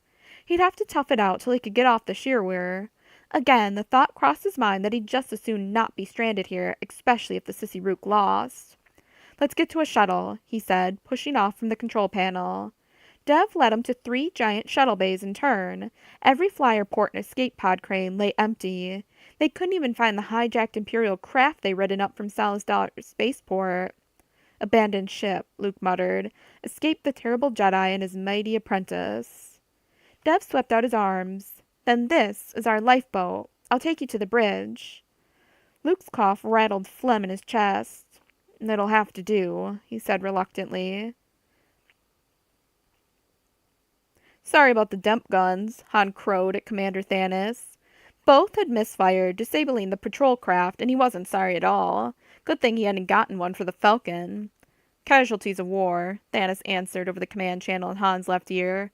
"As is Commander Skywalker, it seems. I am sorry. I admired his capabilities." "What's going on?" Leia's voice demanded. "Governor Nearest just sent word. The aliens kidnapped him." "Don't count Luke out," Leia said tightly. Han sniffed the air. Was that hot wiring? Hold together, baby. Thanos' brassy voice softened. "Your Highness, unless all the Sissy Rook retreat, we are now specifically ordered to destroy that cruiser." "What?" exclaimed Leia. Prickles rose on Han's neck. Only a quartet of Sissy Ruby picket ships prevented Thanos from doing it. His Dominant had plenty of firepower. "Why?" he asked. "Contagion, General. I wasn't told specifics, and I don't make a habit of questioning orders. The consequences aren't worth it." Leia broke in from the lower gun turret. "Question this one. Leave it alone for now, Commander." Ha! She didn't believe that contagion line any more than Han did. Governor Nearest just wanted revenge. Han spotted a thread of smoke curling out of one bulkhead and shut down the offending circuit. Crosswired like a city map, the Falcon could function with several boards out. Commander Thanos' voice hardened as he addressed someone else. "Squadrons 8 through 11, sweep up those escape pods." Leia protested, "But they're defenseless." "We don't know that," Thanos answered coolly. "Some cultures arm their escape pods." "Standard Imperial procedure?" Leia challenged him. "Kill the wounded to cut medical costs?" "You don't seem concerned about the drone ships. Those are living energies." "Enslaved," Leia snapped, "irrevocably. Killing them only frees their souls." "I agree," chimed in Captain Manchisco from the Flurry. She was helping an Imperial patrol craft harass an alien light cruiser into range of the Dominant's tractor beam. "And the aliens, Your Highness?" Thanos' voice insisted. Leia sounded as if she were clenching her teeth. "We are fighting for the survival of the Bakuran people, and probably others, Commander. Self-defense justifies a lot, but never a massacre of the helpless." Thanos didn't answer. On Han's scanners, a squadron of large Sissy Ruby fighters converged on the Dominant. Its turbo lasers blasted 2 away. "Good try, Leia," Han muttered. He cut in the comlink override. Abruptly, a swirl of lights blinked on his computer panel, and Chewie bellowed over the comlink. "Great, Chewie," Han exclaimed. "Get to a quad gun." "What?" cried Leia. "3PO's running again. Just don't ask what happened to him. He'll bless us with the whole story as soon as we let him. He gave the Empire a fluty translation program, but now we've got one too." Leia groaned. "How's Luke?" Han fired into another swarm of droid ships, targeting the leader. Twice now they'd thought they'd gotten them all. Twice some other cruiser launched a swarm. "Still all right," she murmured.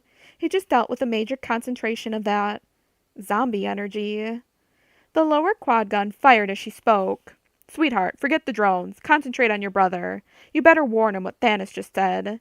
"I'm trying." "Get 3PO to try transmitting on their frequencies or something." Han ground his teeth. Luke had walked alone into Jabba's palace. He'd single-handedly rescued Han, Leia, and Lando, literally out of the Sarlacc's sandy maw.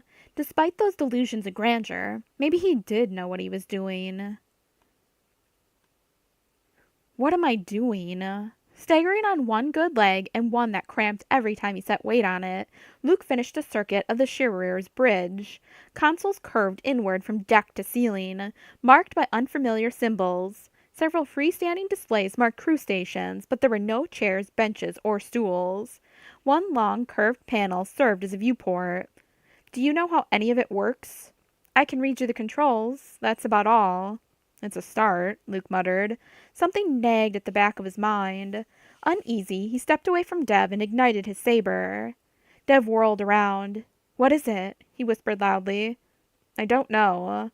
Luke paced toward the nearest concave bulkhead, then edged toward the hatchway, ducking his head. Probably nothing. I doubt that.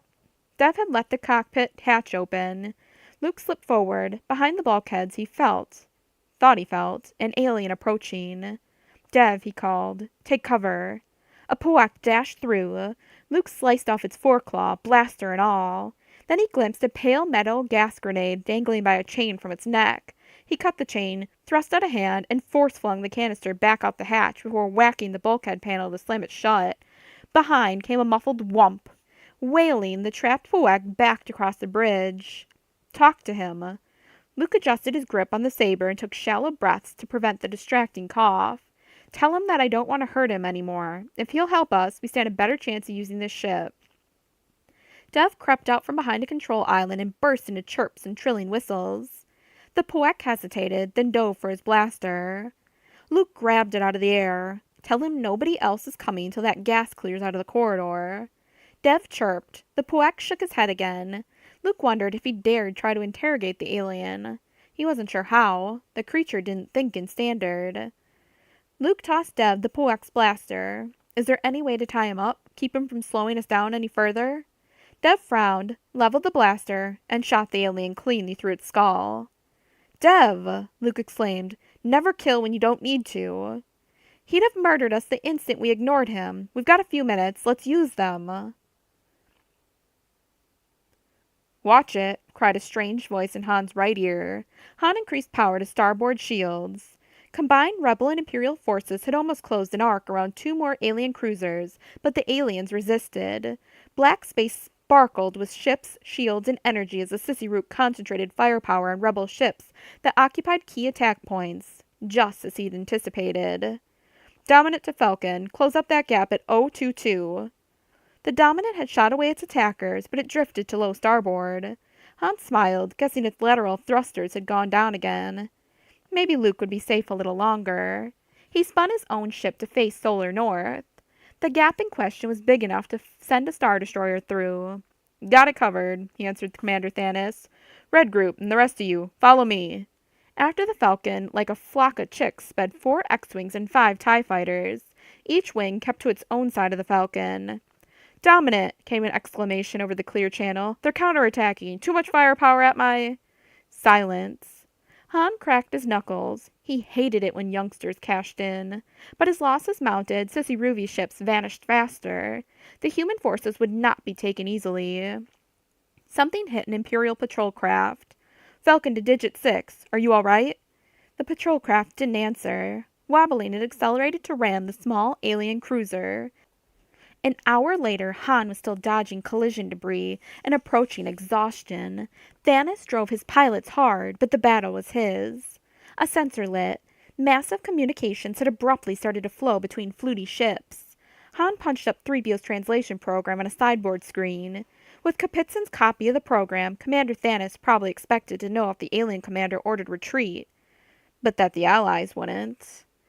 Han's sideboard screen flashed a single message, endlessly repeated by the Fluty's command ship. Disengage. Full retreat. Disengage. Full retreat. Disengage. Han slapped his control board madly, cutting Imperial ships out of his transmission channels. Rebel ships, he ordered. The Fluties are getting out. Full shields. Watch the Imperials. All squadron leaders, get your ships away from Imperial fighters. Manchisco, you're in the Dominant's range. Get out of it. They're retreating? What about Luke? Leia exclaimed. Is he still on board? We can't fire on that cruiser. Han drained weapon power into the shields. And we're not shooting at the Imperials first. There wasn't much future for a smuggler with a conscience. Evidently, the Alliance was stuck with him.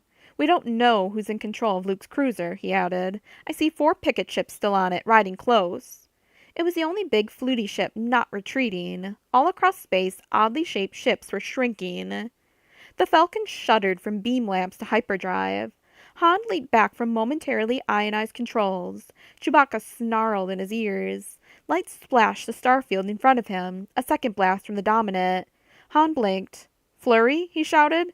Manchisco! Manchisco, are you there? The flurry was static and debris. They got her, Han exclaimed. Our only cruiser. Clear skies, Manchisco. He clenched a fist at Thanos and mentally thanked Chewie for hiring that Bakuran tech to add power to the Falcon's shields. He would have taken the Dominant if he could have, and if his conscience, down there at the lower quad guns, would have let him shoot first. Leia seemed to speak in the middle of his head again. Well, General, you're in charge. Han keyed the command frequency back on. Thanks for nothing, Thanos, he shouted. Over to Intersquad. That's it. You all saw it. The Empire just broke off our truce. We're back at war, us against them. Remember the Death Star. Form up with the Falcon. Falcon, this is Red Leader. We're about 1,000 K out from you, and we got TIE fighters on all screens. Dogfight it then, Han barked. Wedge, where are you?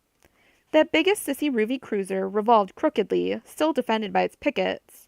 He couldn't begin to guess how to protect Luke, or if he even dared. Luke might have scared off the whole crew, but maybe not, and he certainly didn't command those 4 picket ships. Meanwhile, another big egg-shaped cruiser labored to term. A third jumped into hyperspace, too quickly to have made calculations, fleeing blindly.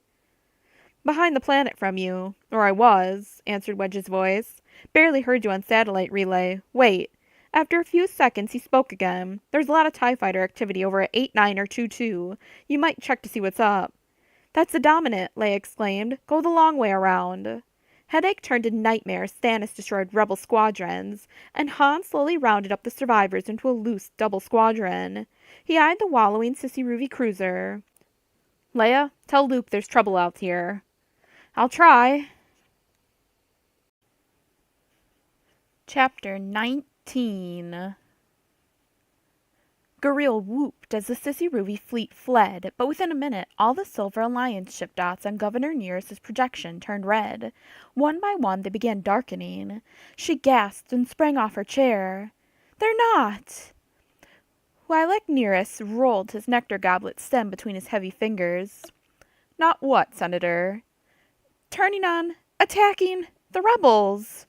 Not only that, but she had to assume that the retreating Sissy Rook still held Luke prisoner, and he was dying without knowing it. She drew a deep breath, hoping her attempt to gather her wits looked like a dramatic pause. Sir, she started over, on behalf of my constituency, I wish to lodge a formal protest over the force's conduct, which I assume follows your orders. The Alliance people risked their lives, some spent their lives, helping us repel the Sissy Rook. Is this gratitude? Your constituency. Governor Nearest's bland smile affected only the edges of his effeminate lips. You've already been in contact? Have you been taking telepathy lessons from someone? She ignored the implied repeated accusation of collaboration and set her chin. My people have been grateful for rebel assistance. They would not wish to see us. A comlink beeped. Yes, Nearest called. Sir, our sensors show 30 people gathered at the intersection of 10th Circle and High Street with more approaching. What are you bothering me for? Suppress it, he snapped. Again, she glimpsed a tremor in his fingers, instantly controlled. Governor Nearest cut the connection and then sipped from his goblet. Rebel assistance is already in the past. Now we must take thought for the future. What would Bakura suffer if Imperial Command learned that we accepted aid from rebel forces? She clamped her jaw shut. Eppie Belden was raising Bakura, preparing civilians for the troopers' return. She mustn't think about Luke. Although she'd helped instead of hindered him, Bakura might already be free of Imperial rule. But how could Bakura have repelled the Sissy Rook without rebel and Imperial resources? What insane trick had fate played here? Nearest picked up his multifaceted crystal full of human teeth. My dear, you've not tasted your nectar. She wondered if he was threatening her. My throat hurts. I understand. That must have been uncomfortable. I apologize. You were not the intended recipient. Is there nothing you won't stoop to, she thought, but said, do for the Empire? You have always supported the Imperial presence. I have heard you speak eloquently of the benefits Bakura reaps through its affiliation with the Empire. Yes, I spoke that way. I learned the language well. The language of treachery. You will remember that your off-world education was subsidized by the Empire, for which I and my family have thanked you repeatedly. You have not yet begun to repay that debt. Now that I've had time to consider, I am certain that there is room for you on my personal staff." He slitted his eyes. If Effie's revolt succeeded, that threat would be empty. If the revolution stalled, though, she might serve the Bakuran underground in imperial uniform. What had Leia Organa endured as an imperial senator? Governor Nears studied the projection of near space, smiling. Noticeably fewer red rebel dots menaced the system now. "Did you order Commander Thanos to kill them all?" she asked bitterly. Nears swept dust that she couldn't see off his ivory desktop.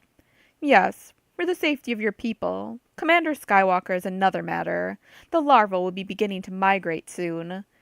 They require a plentiful blood supply in which to pupate. The aorta is sweetly close to the bronchial tubes. He won't suffer long. He is an excellent physical specimen. It's my guess that the aliens will take him with them as they retreat. They should preserve his body for one day, long enough for adult trichoids to emerge and infest the sissy rook. Trichoids are short-lived, but they survive by sheer numbers. We are free from the threat of intechment, Gariel. You and your constituency should thank me." Nothing, not her habit of diplomacy or her fear of Wielek Nearest, or even her deliverance from intechment, could entice her to thank him for murdering Luke Skywalker this way, and Senator Leia Organa and all the rebels who'd come to help Bakura. Once Bakura understood what had happened, Governor Nearest would need an Imperial Legion to put down the resultant uprising. And thanks to the Alliance, he could not call down that legion. She ought to feel victorious. Hollow desperation made her shiver. Luke had saved her from the Sissy Rook and their captive human, but she couldn't help him in return. That disrupted the balance of her life. She fingered her pendant and dared to think of the gravest extreme. Civil war, long and bloody, Bakuran lives against Imperial technology. Unless, perhaps, she and Epi could rid Bakura of Wielek Nearest. She steeled herself to stay with him and hope for a chance. Han didn't need a cruiser's threat board to know they were losing. He'd managed to gather several X-Wings and an A-Wing into a moderately effective formation, but no matter how he and his shipmates used the Falcon's armaments, one arc at a time Commander Thanos closed a tight, classic globe. System patrol craft and TIE fighters hung in all directions, drawing rebels out of the Dominant's dead zone into tractor range. Though Commander Thanos' damaged flagship drifted on minimal thrusters, its turbo-laser batteries had already swung toward them. The Falcon's power banks were all but exhausted. He needed to shut down all systems and let them recharge. "All right, Leia," he said over the comlink. "Admit it. That bad feeling of yours was the smart side of the Force." He feinted toward a TIE fighter. Its big brother, a carbon-streaked patrol craft, matched his vector. He backed off. "We're all dead. Every ship in the battle group, unless somebody comes up with something brilliant. And fast." Leia answered from the lower gun turret. There must have been something we could have done. She sprayed a weakening energy burst from her quad guns. Some way we could have... "You're dealing with Imperials. Everyone that's high up enough to give orders is only in it for number one." "We're starting to leave Luke out of the equation," she insisted again. "Maybe he is out," Han answered soberly. "Thanos' drift vector is going to take him right past that fluty cruiser." From the upper turret gun, Chewie roared angrily. Something in the pattern in front of him sparked his memory of a gaming table long ago and far, far away. Something brilliant. "But if we could take out the Dominant, our fighters might be able to break out and scatter." Leia's turret suddenly felt chilly. "Sure. How?" "Look, where that Imperial patrol craft's hanging, the one about 16 degrees north. If we drop back about 20 degrees and rammed it, it'd squirt out of formation and hit the Dominant hard aft. The Falcon's the only ship we got left with enough mass to carry it off. Thanos deserves his behind cooked." "Carrot-class cruisers have their generators just aft of midline." "Exactly. Kaboom." Leia felt strangely detached. "Count on you to try a Carome shot. Can you get nav computer confirmation on that course?" "Just did. With full power to front shields until the last possible moment, we could do it. Of course, hitting the patrol craft that hard would finish the Falcon." "Of course." Leia tapped 2 fingers on her firing controls. "Luke," she pleaded toward the drifting cruiser. She sensed nothing in return but a harried flicker. Busy. She heard a soft click. "Listen up," Han announced in a genuine general's voice. "Form up behind the Falcon and get ready to break for open space. Get home as best you can. Don't try hyperspace jumps unless you can pair up with somebody with a nav computer capability." That would take years, but they'd make it. Leia cleared her throat and added, "Scatter the fire of rebellion. It will flare up everywhere the tinder's dry." "Poetic," muttered Han. "Inspiration is 3/10 of courage." Somebody protested over the inter-squad frequency. Leia didn't stay to listen. She unstrapped and climbed up and sideways out of the gunwell's artificial gravity to the main level. "Have we nearly finished?" 3PO asked brightly as she passed the gaming table. Leia didn't want to hear the odds of surviving this maneuver. "Yes, nearly finished." "Oh, good. My servo motors won't stand much more of this bashing about. Princess Leia!" She swung into the cockpit. Han glanced at her, frowned, then waved one suit-streaked hand gallantly at the co-pilot's seat. Little gestures like that, not pillows or berry wine, made her love him. "Thank you." "Chewie wants to ride it out in the turret," he explained. "I understand." "Only takes one to execute a ram anyway," Han muttered. "Sorry, old girl." Leia opened her mouth to complain. "Not you. The Falcon." He started shunting power away from all systems except a few. Thrusters, she guessed, 4 shields, and the upper gun turret. Again, she tried to touch Luke. Again, the harried flicker. "Okay," he said. "That's programmed. Now we get you to the escape pod." "Oh, no," she retorted. "Not unless there's room for 2. Or 3. "You can't ram on autopilot. We need a gunner. Kiss me for luck and get clear. The Alliance needs you." "I'm not going anywhere without you." "Go on, move," he said. "You're valuable." "Valuable schmalleable. I'm not running away. I'm a Skywalker too. Maybe this is my destiny."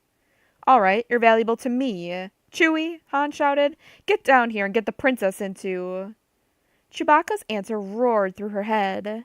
"He means no," Leia said primly, but she laid a hand on Han's shoulder and squeezed, thanking him without words.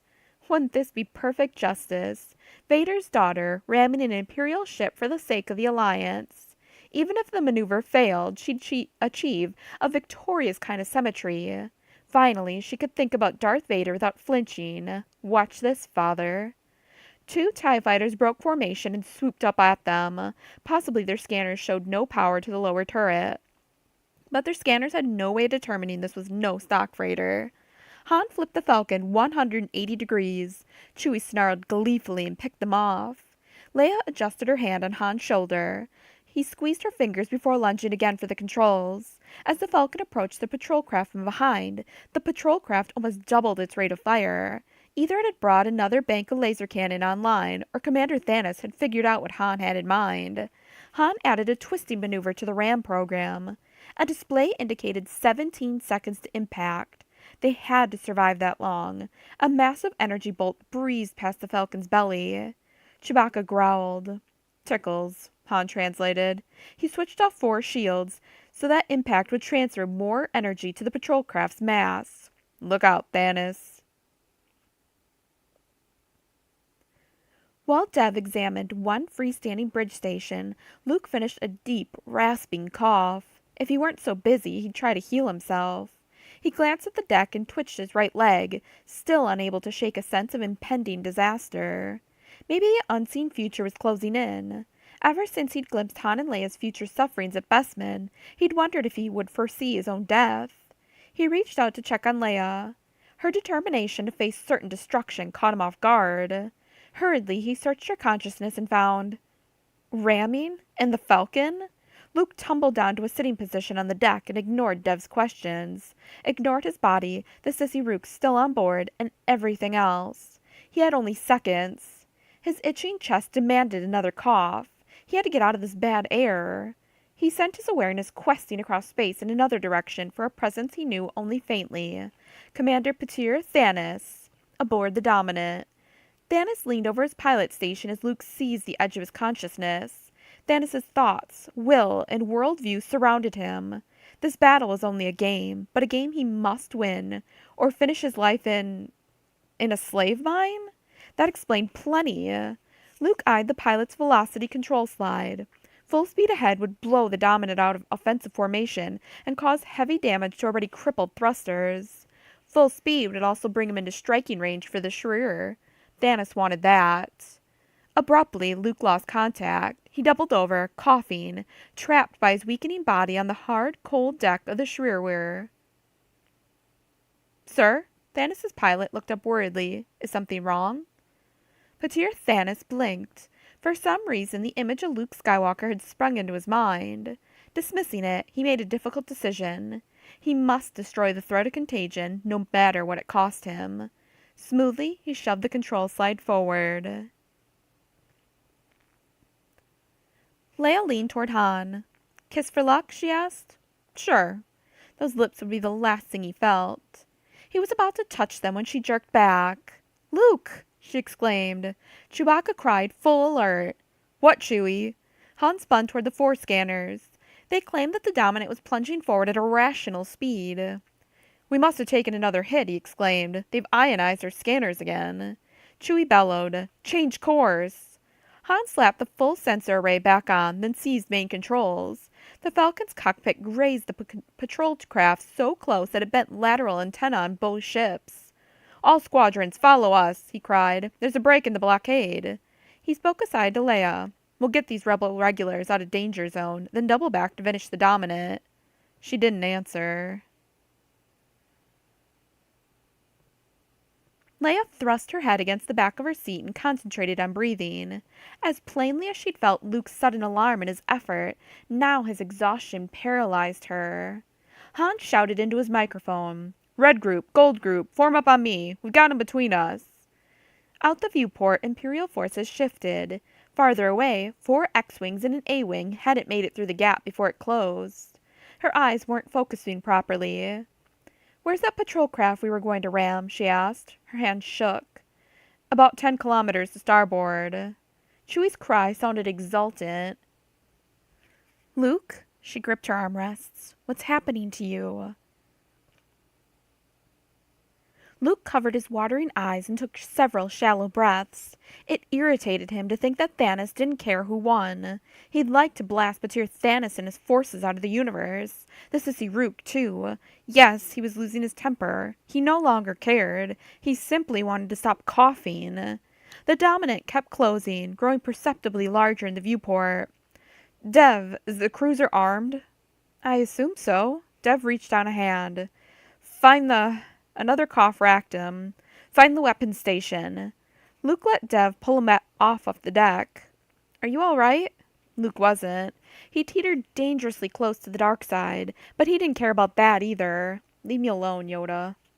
I need a breath mask. It wouldn't fit. I know. I've got to try something.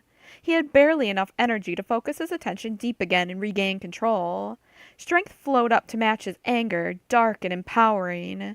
Gasping, he flung the energy aside. In the Emperor's throne room, he touched the dark side's power. He could have destroyed Darth Vader, shared the throne, ruled the galaxy, and been destroyed with the second Death Star if he hadn't thrown away his lightsaber. Would he sell himself for a lesser temptation? He stared out the viewport. The Dominant blasted another X-Wing. I trusted you, Thanos. I trusted you. He'd had such hopes for the man. Had he read the Force wrong? And Leia and Han may have escaped for the moment, but until the Falcon's energy banks recharged, they couldn't go far. He had to save them. He could save them easily if he... There will always be people who are strong for evil. His words to Garil came back to him. The stronger you become, the more you're tempted. Alien presences snagged his attention from above on another deck. I found weaponry, Dev cried.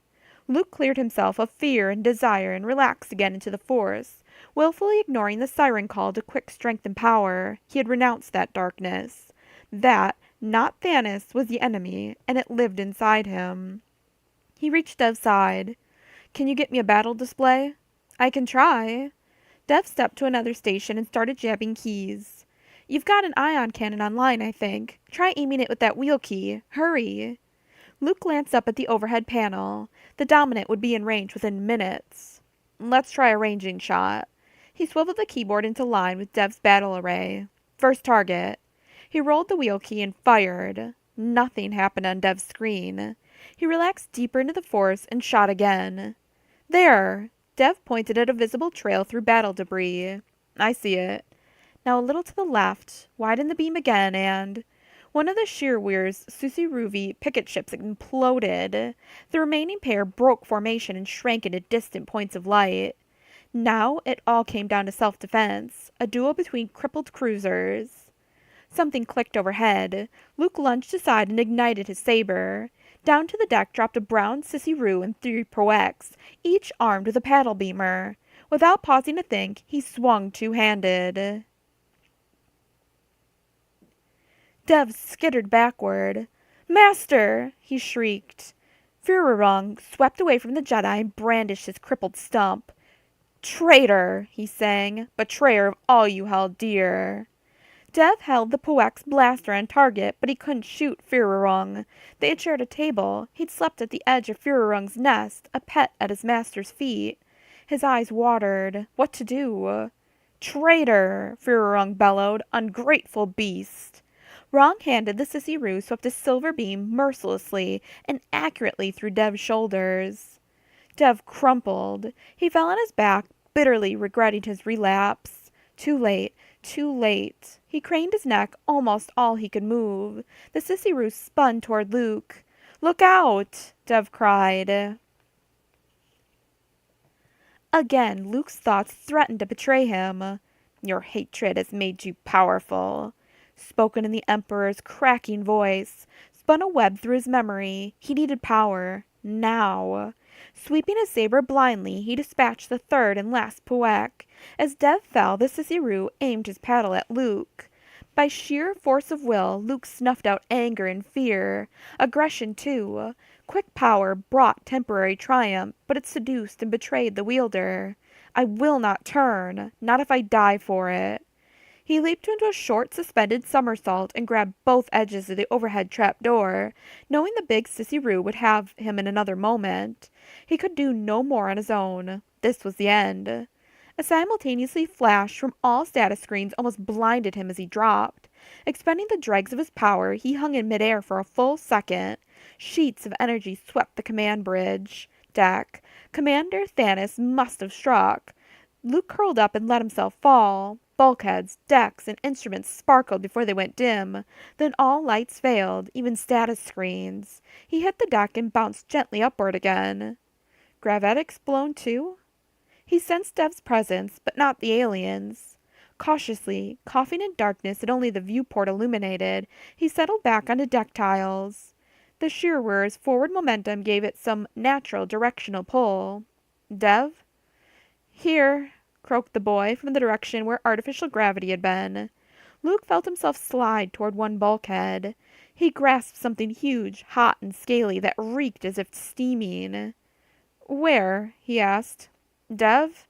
"Here. My deck shoes and clothes. Insulated me a little." Luke groped along the alien body and found a human form lying close by. Painfully hot, it slid toward the bulkhead with him. "My eyes," moaned Dev. "My head's hot. It's burning." "Are you in any other pain?" Luke asked urgently. "I can't feel anything below my shoulders, where he clipped me." "There's almost no light in here," Luke said. "I don't think you're blinded." "Bridge probably hit. Shield overload." Luke's shoulder struck a bulkhead that stopped his slide. He and Dev lodged in the corner. He reached up and found the underside of a console. At least they'd stay here for a while. Had the Force betrayed him?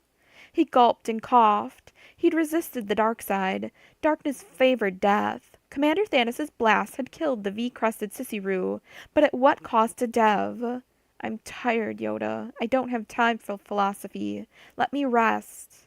He hunched forward, coughing uncontrollably. "Are you all right?" Dev asked. Residual heat from the deck and bulkhead stifled him. "Leia," he called. "Leia?" Too weak to make contact, he projected his slight returning strength into the youngster. At first, he could only tweak Dev's pain perception. Dev sighed, relaxing tangibly. As Luke lent power to Dev, he felt his focus strengthen. "Dev," he urged, "open your mind to me." As he'd shown Eppie Belden how she might heal herself, he gave Dev that knowledge. "Draw on your strength. Luke insisted. You can do it. I've got to get us off this ship. A horrendous cough interrupted him. Automatically, he turned the healing focus onto his chest. Two greedy pinpoints of life gleamed with primitive instincts. Eat, cling, reproduce, survive. A blast of understanding underscored his panic. He tried to touch minds with one of the pinpoints, but it had no mind. It ate its way instinctively toward blood. It was chewing through a bronchial tube toward his heart. Reduced to a single instinct, himself, survive, he curled toward the bulkhead. Leia clenched the armrests of her cockpit chair, frightened, nearly numb. The starfield dipped and swirled in the viewport. She stared at the Sissy-Ruby cruiser, which drifted directionless like a huge blistered egg. The kid bought us breathing room, Han muttered. I've almost got everybody out of the globe. Is he okay? No, we've got to help him. Han's head turned sharply. He's not dead, is he? I can't feel him anymore. She let him hear her desperation. Han glanced at the sensor boards and examined the alien cruiser. Thanos scored an awfully good hit. All power's gone. Hull's breached. She's leaking air. But it's Luke. He could be shielded by some kind of energy field or obstruction. She couldn't relinquish hope. Can we get in close? Sneak on board? Maybe. Han worked controls, stirring the stars. I'll try to get closer. Maybe a docking bay. He swooped at an edge of the Imperial formation. From the dorsal quad gun, Chewie scored a lucky hit on a patrol craft's energy banks. Waves of debris followed the Falcon away. So did the rest of the rebel forces. There, he exclaimed. Now let's get behind that cruiser where the Dominant can't fire on us. Rogue leader to Falcon, announced Wedge's voice over the inter-squad link. We're clear to run at the Dominant. Wait, Leia exclaimed. Bully Commander Thanos into changing course so he can't hit the Sissy-Ruby ship again, but don't destroy him. The rebellion could use an Imperial cruiser. Spoils of battle, Your Highness? Wedge chuckled. Will do, if possible. Somehow I doubt the Empire will let us have her. Yeah, muttered Han. Nice thought, but he's certainly got to self-destruct. Wedge, just give Commander Thanos a clear message, Leia insisted. We're not stooping to his tactics. The egg-shaped cruiser loomed closer. Han steered low along its surface, looking for a place to dock the Falcon. We're coming, Luke, Leia thought. A terrifying stillness hung where his presence had been. Chapter 20. Gloom settled over Gureel like a sticky gray rain cloud when Commander Thanos' Dominant blasted the alien cruiser. Governor Nearest laid a heavy hand on her shoulder. Come, Gureel, you knew he could not survive. If he returned to Bakura, the plague that followed would make destruction by the Death Star look like a quick, pleasant end to civilization. She slipped out from under his hand. Still gloating, he sat down at his ivory desk and summoned a quartet of stormtrooper guards. Soon, Imperial peace will reign on Bakura. A single pivotal troublemaker remains to be dealt with. She braced herself to leap before the stormtroopers could fire, but he raised a hand. You overestimate your importance. He touched his council and ordered, Bring up the Prime Minister. Uncle Yorg? No, Gureel exclaimed. He's a good man. Bakura needs him. You can't. He has become a symbol. I have tried to be lenient with Bakura, and it betrays my good intentions. I give up. I must operate like any other Imperial governor, branding the terror of the Empire on Bakuran hearts. Unless... He stroked his chin. Unless he or other representatives of the Kapitsin family would publicly ask Bakura to accept me as his successor. You could save your uncle's life, Gureel. Tell me you'll do so within 3 minutes, and he'll survive. Conscience jabbed her from both sides. She couldn't allow Governor Nearest to execute Uncle Yorg, but neither could she ask Bakura to lie down for Wilac Nearest. Again she braced herself to jump him. 2 troopers raised blast rifles. Bodyguard training, Governor Nearest smiled. They're watching you. Gureel stared around Governor Nearest's office, taking in plaques, trides, and crystals. Teeth, parasites, what other loathsome interests did he keep hidden? You say you'd let him live, but would you? Or would you infect him with some parasite like Epi Belden? That's not alive. Orn Belden thought so. Another trooper entered, pushing her manacled uncle with the business end of a blast rifle. York stood straight-shouldered, looking taller in her eyes than Nearest could, for all the governor's bulk. "One offer, Kapitsin, 1 minute to accept," Nearest announced. "Get on the Tri-D. Tell your people to lay down their weapons and submit to imperial rule, to me as your designated successor, or die here with your niece watching." York Kapitsin didn't hesitate. He pulled his shoulders back, creating dignity out of an old, torn Bakuran uniform tunic. "I'm sorry, Garil. Don't watch. Remember me bravely." "Garil," Governor Nearest licked his upper lip, "will you make the broadcast? Perhaps I could sweeten the pot." At that instant, the trooper behind Uncle York buckled and fell. A piercing electronic whine rose from all 5 troopers' helmets. Garil leaped for the nearest incapacitated trooper, seized his rifle, and waved it in Governor Nearest's general direction. Evidently, he'd hesitated. His ornamental blaster remained in his cross-draw holster. All 5 stormtroopers writhed. Even from a distance, the whine hurt her ears. What was going on? "Take off your blaster, Nearest," she said shakily. Whatever this was, it looked like her chance. "You don't even know how to find the safety," he answered. But he kept both hands on the ivory desktop. Clumsily, Uncle York seized another helpless trooper's blast rifle with his fingertips. His wrist-bound grip looked ineffectual, but at least the trooper didn't have the rifle anymore. Governor Nearest's command council flashed and went black. The door slid open. Eppie Belden marched in with a spring in her step surprising for a woman of 132. Her round-faced caregiver, Kliss, slunk behind. Eppie brandished a blaster with competent ease. "Ha!" she exclaimed. "Got 'em all." She strode straight to Governor Nearest and lifted the blaster from his holster, then disarmed the other stormtroopers. "Kliss," she ordered, "get a vibro knife and cut York out of those binders."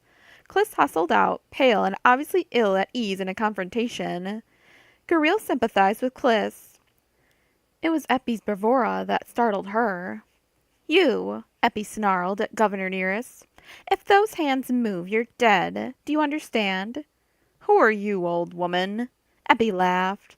"Start guessing, youngster. I'm Orn Belden's revenge." Belden. Nearest's lip formed the word. "You can't be here," he cried. "Scarring of the neocortex is permanent." "Tell that to Commander Skywalker." Governor Nearest's cheek twitched. "Skywalker's dead by now. They'll eat him alive, inside out." Eppie seemed to shrink. "Coward." She leveled her blaster at his chest, silencing him. He pulled a deep breath, clenching and unclenching his fists. The tableau held for several breaths. Then Eppie lowered the blaster slightly. "I'm giving you to the rebels," she growled. "I'd had it in mind to let Bakura set up a revolutionary tribunal, but if you've killed the rebels' Jedi, I've a guess they'll take a stiffer revenge out of your lousy hide than Bakura would." Garil wished Eppie'd just kill him now. Obviously she had the guts to do it, but evidently Eppie had other ideas. Garil glanced out the office window. Another stormtrooper lay writhing on the greenway path. Still another wrenched off his lumpish white helmet and flung it aside, then knelt, covering his ears with his hands and shaking his head. "Where were you, Eppie?" Garil asked. "Close by, in the complex," she muttered. "Is it true what he said about Skywalker?" "We don't have any confirmation that he's dead, but Governor Nearest infected him. How did you do this?" She waved a hand, taking in Nearest's command center and the limp stormtroopers. Eppie stared at Nearest. "A couple of dozen old friends who were still in high places with good access codes," she said.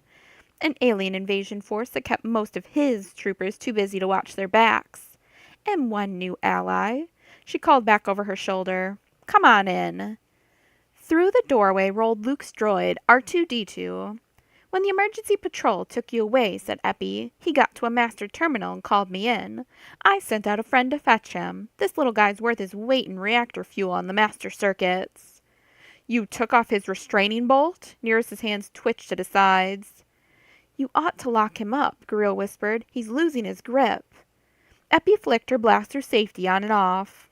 "I almost wish he'd try something." Curled up in the darkness, Luke could only think of one thing to try. He breathed slowly and focused his attention on the pinpoints of living instinct inside his chest. He touched one. Neurologically primitive, its only response was to flinch and go on eating. They were obviously parasites. He sensed their ravenous hunger. As panic threatened to immobilize him, he thought of the smell of fresh blood, sweet, warm, faintly metallic. He extended the thinnest thread of a probe toward one creature. Recognition. Some minuscule awareness understood. He imagined mouth parts pulling free and a head turning toward him.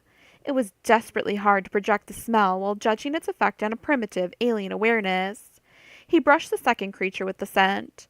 All around his point of consciousness, his own heart thudded. He swirled the scent illusion away from them a few millimeters, tempting them to follow. One awareness dimmed out and forgot the scent. He brushed it again with the tempting odor of life. It hummed the recognition. It drew closer. He couldn't concentrate on both individuals. His body wanted to cough, and within seconds something was definitely in the way. He inhaled cautiously and then exploded, hacking. Something spewed out of his mouth. One wasn't enough. Virtually exhausted, he crafted the scent illusion again and stroked the remaining creature. Its attention flickered for an instant, then faded. He thrust again into its perception. This time he snagged it. Slowly, slowly, he led it along a dark bronchial tunnel. It radiated fierce hunger. He tried not to gag or choke or swallow. Slowly, he sipped a deep breath around the creature, inhaling until his aching lungs strained. Then he let go, retching and coughing. This creature caught on his teeth. It squirmed, making a gruesome mouthful. He spit it out and then flailed blindly for it in the dark cabin. Something squashed. He couldn't find the other creature. He lay limp on the deck tiles, too tired to feel triumphant, and shut out the external world to perform a focusing exercise. Slowly, his despair lifted. Then he remembered Dev. They had to find a way off the shearwheel. Without power, and possibly still under attack, it could break up around them. He couldn't. Sleep beckoned, and so did the Jedi healing trance. His eyes ached. He could shut them for a few moments. A glimmer on one bulkhead caught his eye. Was he hallucinating lights in the corridor? Luke? Called Leia's voice. Luke? Disbelieving, he pushed up off the deck. Here. His throat burned. He must have scratched it bloody. A pocket luma swept into the shearwheel's bridge, followed by a slim arm. The rest of Leia wore a breath mask, ship suit, and magnetic boots. Han and Chewie followed. Her luma shone like life itself. How did you get on board? Luke asked her. Leia hurried close. They left the landing bays open. They're gone. The ship's dead, except for you. Where's... Luke began. Then he spotted Dev. The boy lay stretched out beside him, tangled in his long robes. His chest rose and fell slowly. Massive red energy burns traversed his exposed arms and face. His eyelids covered sunken gaps. Beside him on the deck tiles wriggled a creature as long and thick as a finger. Short legs waved wildly at the light. Its fat, striped, wet body tapered in green and black stripes toward a pointed end. Audibly disgusted, Leia squashed it flat. Thanks, Luke whispered.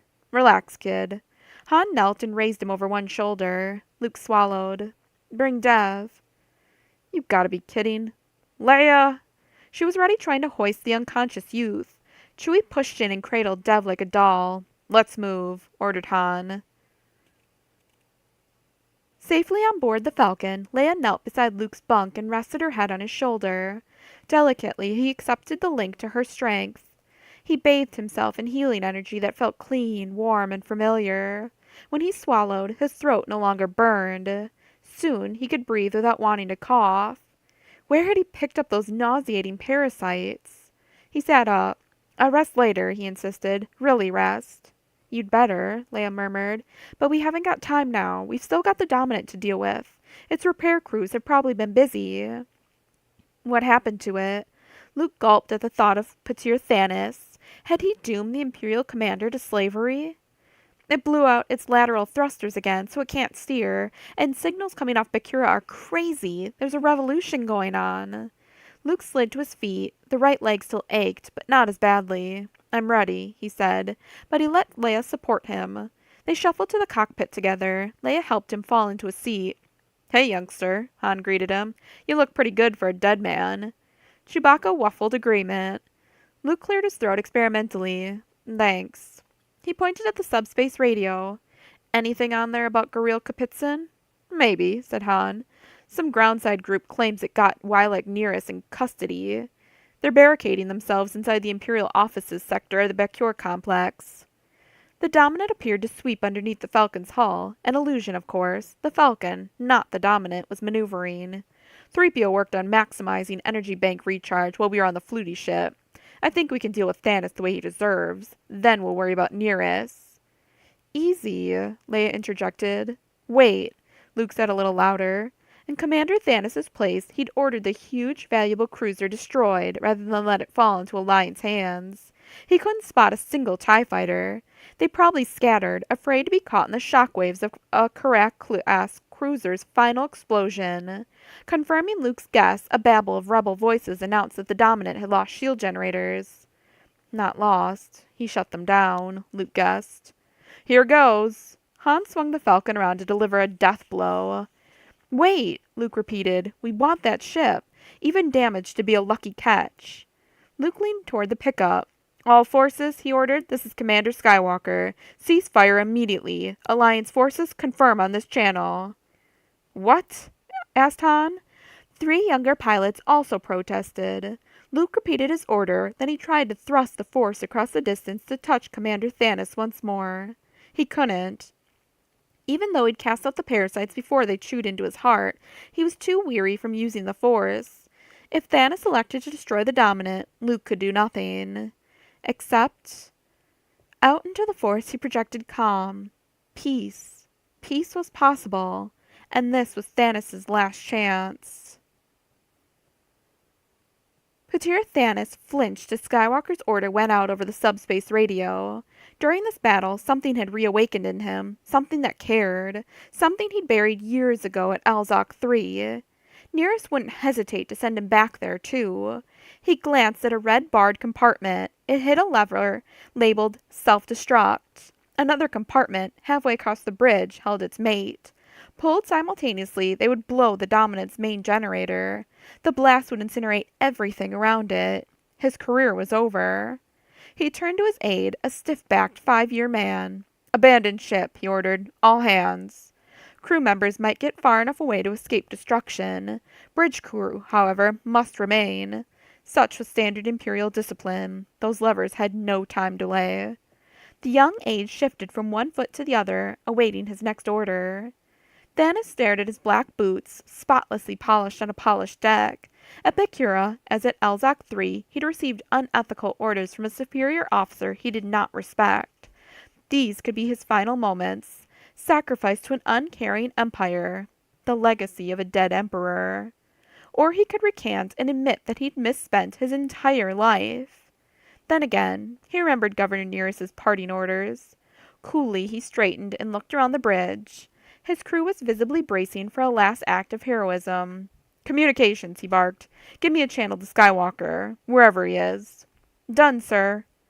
Patir Thanos faced the communication station and laid a hand on his blaster. Someone on this bridge would be watching him. Commander Skywalker, he called, sliding off the safety. I must warn you of something. Any contact you have with humans endangers their lives. Nearest ordered me specifically to ensure you did not return to Bakura. He says you now carry some kind of infestation or plague. I've taken care of that, Skywalker's voice answered, before it could spread. Remember, I'm a Jedi. He should have expected that. Still, Skywalker's voice sounded weak. Truly? Or is that just for show? I'm on board the Falcon with my closest friends. I wouldn't be here if I had any doubt. Thanos glanced around the bridge. Very well. If I surrendered the Dominant to you. Motion caught his peripheral vision. A crewman sprang to his feet, lunging for his belt. Thanos spun and stunned him. The Imperial security plant, here to make certain the warship didn't fall into enemy hands. Commander Thanos, asked Skywalker's voice, are you there? Slight distraction. If I surrendered the Dominant, would you guarantee that you will release my crew members who conducted this battle under my orders? Yes, Skywalker said hoarsely. We'll send all Imperial personnel to a neutral pickup point and let them return to their homes, unless any want to defect. You must give each one that choice. I can't do that. I'll arrange it. Thanos gripped a railing. What kind of traitor handed over Imperial property and gave Imperial personnel the chance to jump ship? The kind of traitor who still owed Tal's slave miners a debt he could never repay. Perhaps the Alliance would be more lenient than that colonel had been on Alzok 3. Done, said Thanos. Take me to the Alliance and deal with me as you will. Skywalker exhaled heavily. I accept your ship, and temporarily your person. Shuttle over to my... He seemed to hesitate. My flagship. Please bring a medical corpsman. I'll see that he's released as well. Are you ill? I said I've taken care of that. I have another human on board who was badly burned. I think he could make it if he got help quickly. Oh. Thanos narrowed his eyes and made a guess. Sibwara? Skywalker hesitated. Yes. You're asking too much. What irrational supernatural agency had raised up Luke Skywalker to judge his scruples?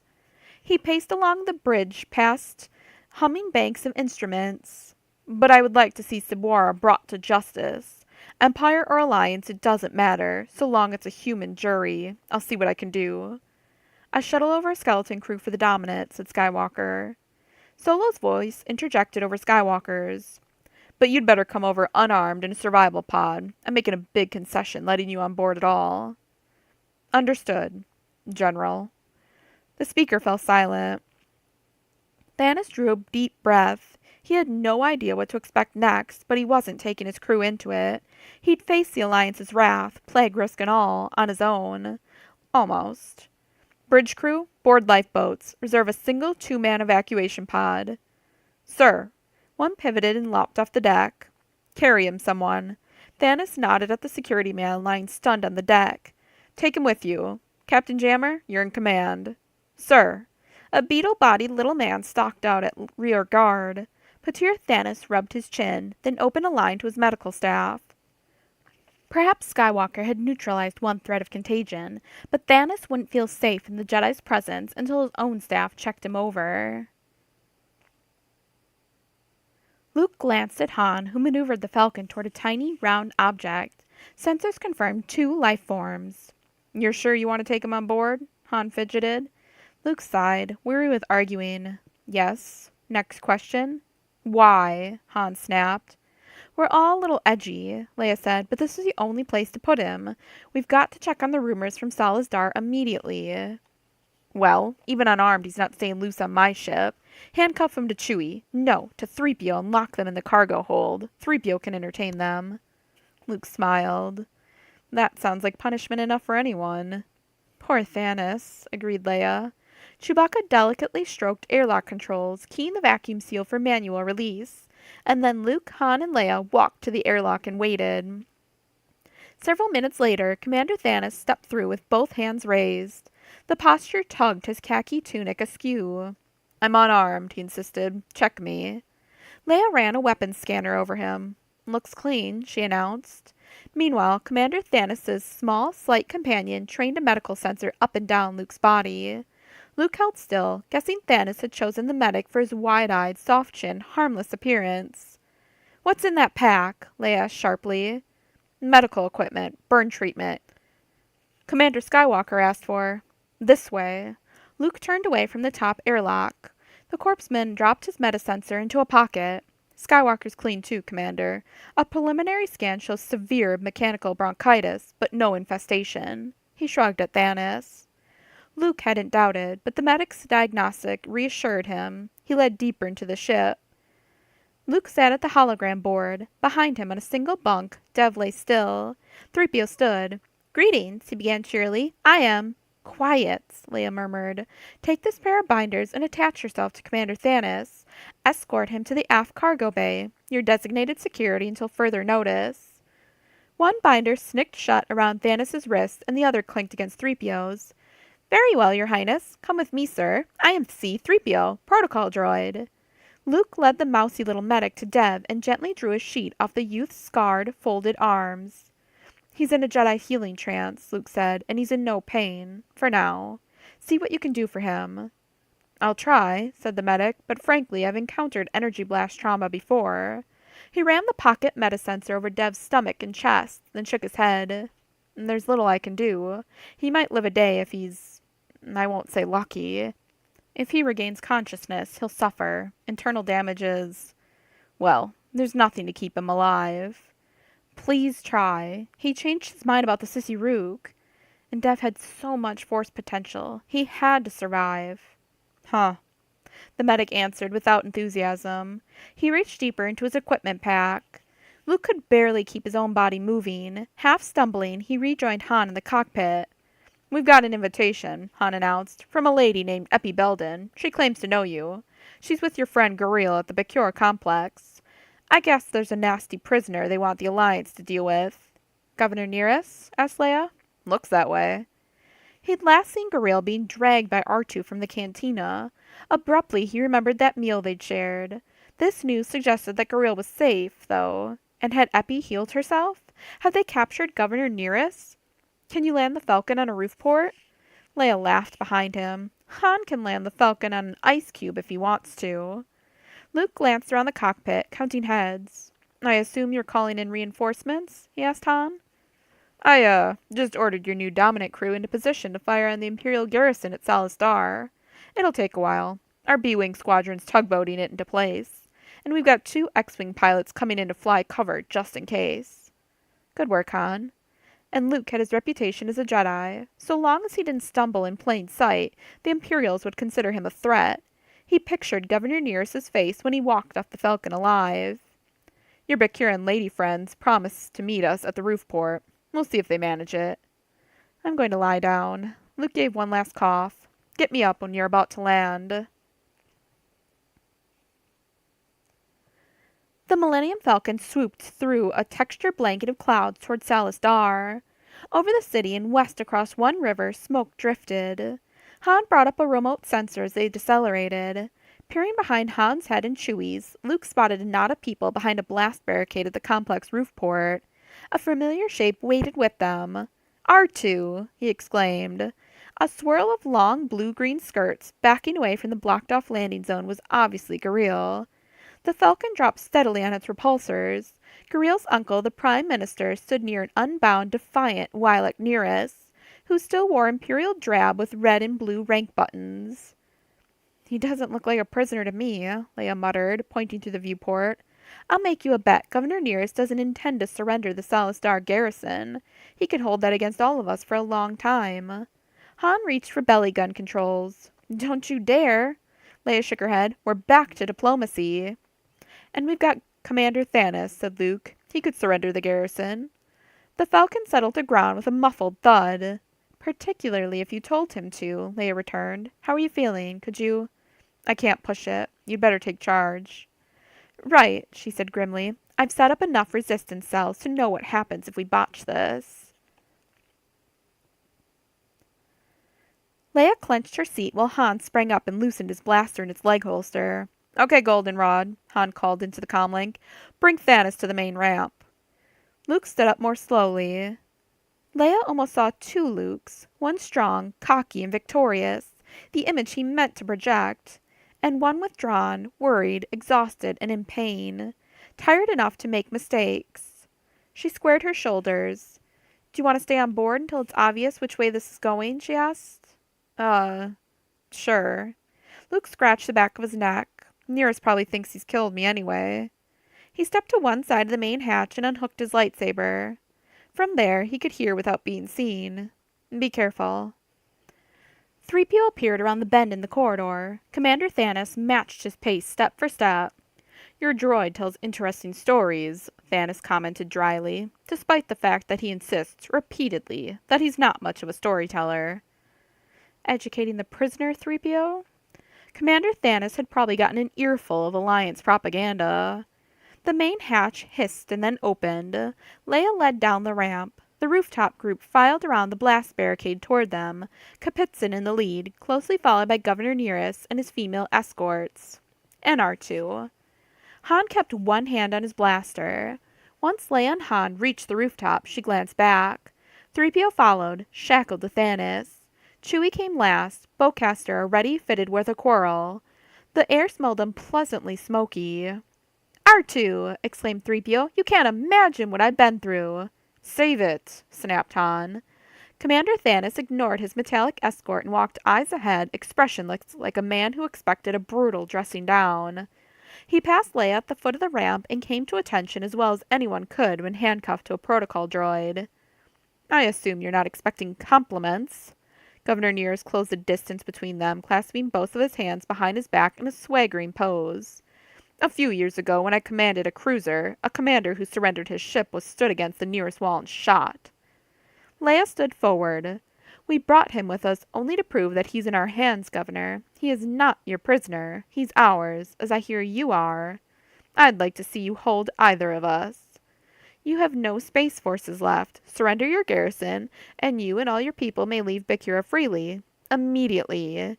An X-Wing flying patrol toward shreds from the low, smoky clouds. Governor Near smiled placidly at Leia. Perhaps you forget that I still command 3,000 land-based troops. Furthermore, Imperial survivors are landing all over Bakura in lifeboats as we speak. You've had a single ship surrender to you. That is all. We've moved the Dominant into a stationary orbit, Governor, Leia countered with a grateful glance at Han. Its armaments are locked under the Salastar garrison. I know it's not designed for planetary assault, but it'll do considerable damage if we give the order. Even if we released you, you couldn't hold Bakura forever against the will of its people. No, that is standard Imperial policy. It's working all over the galaxy.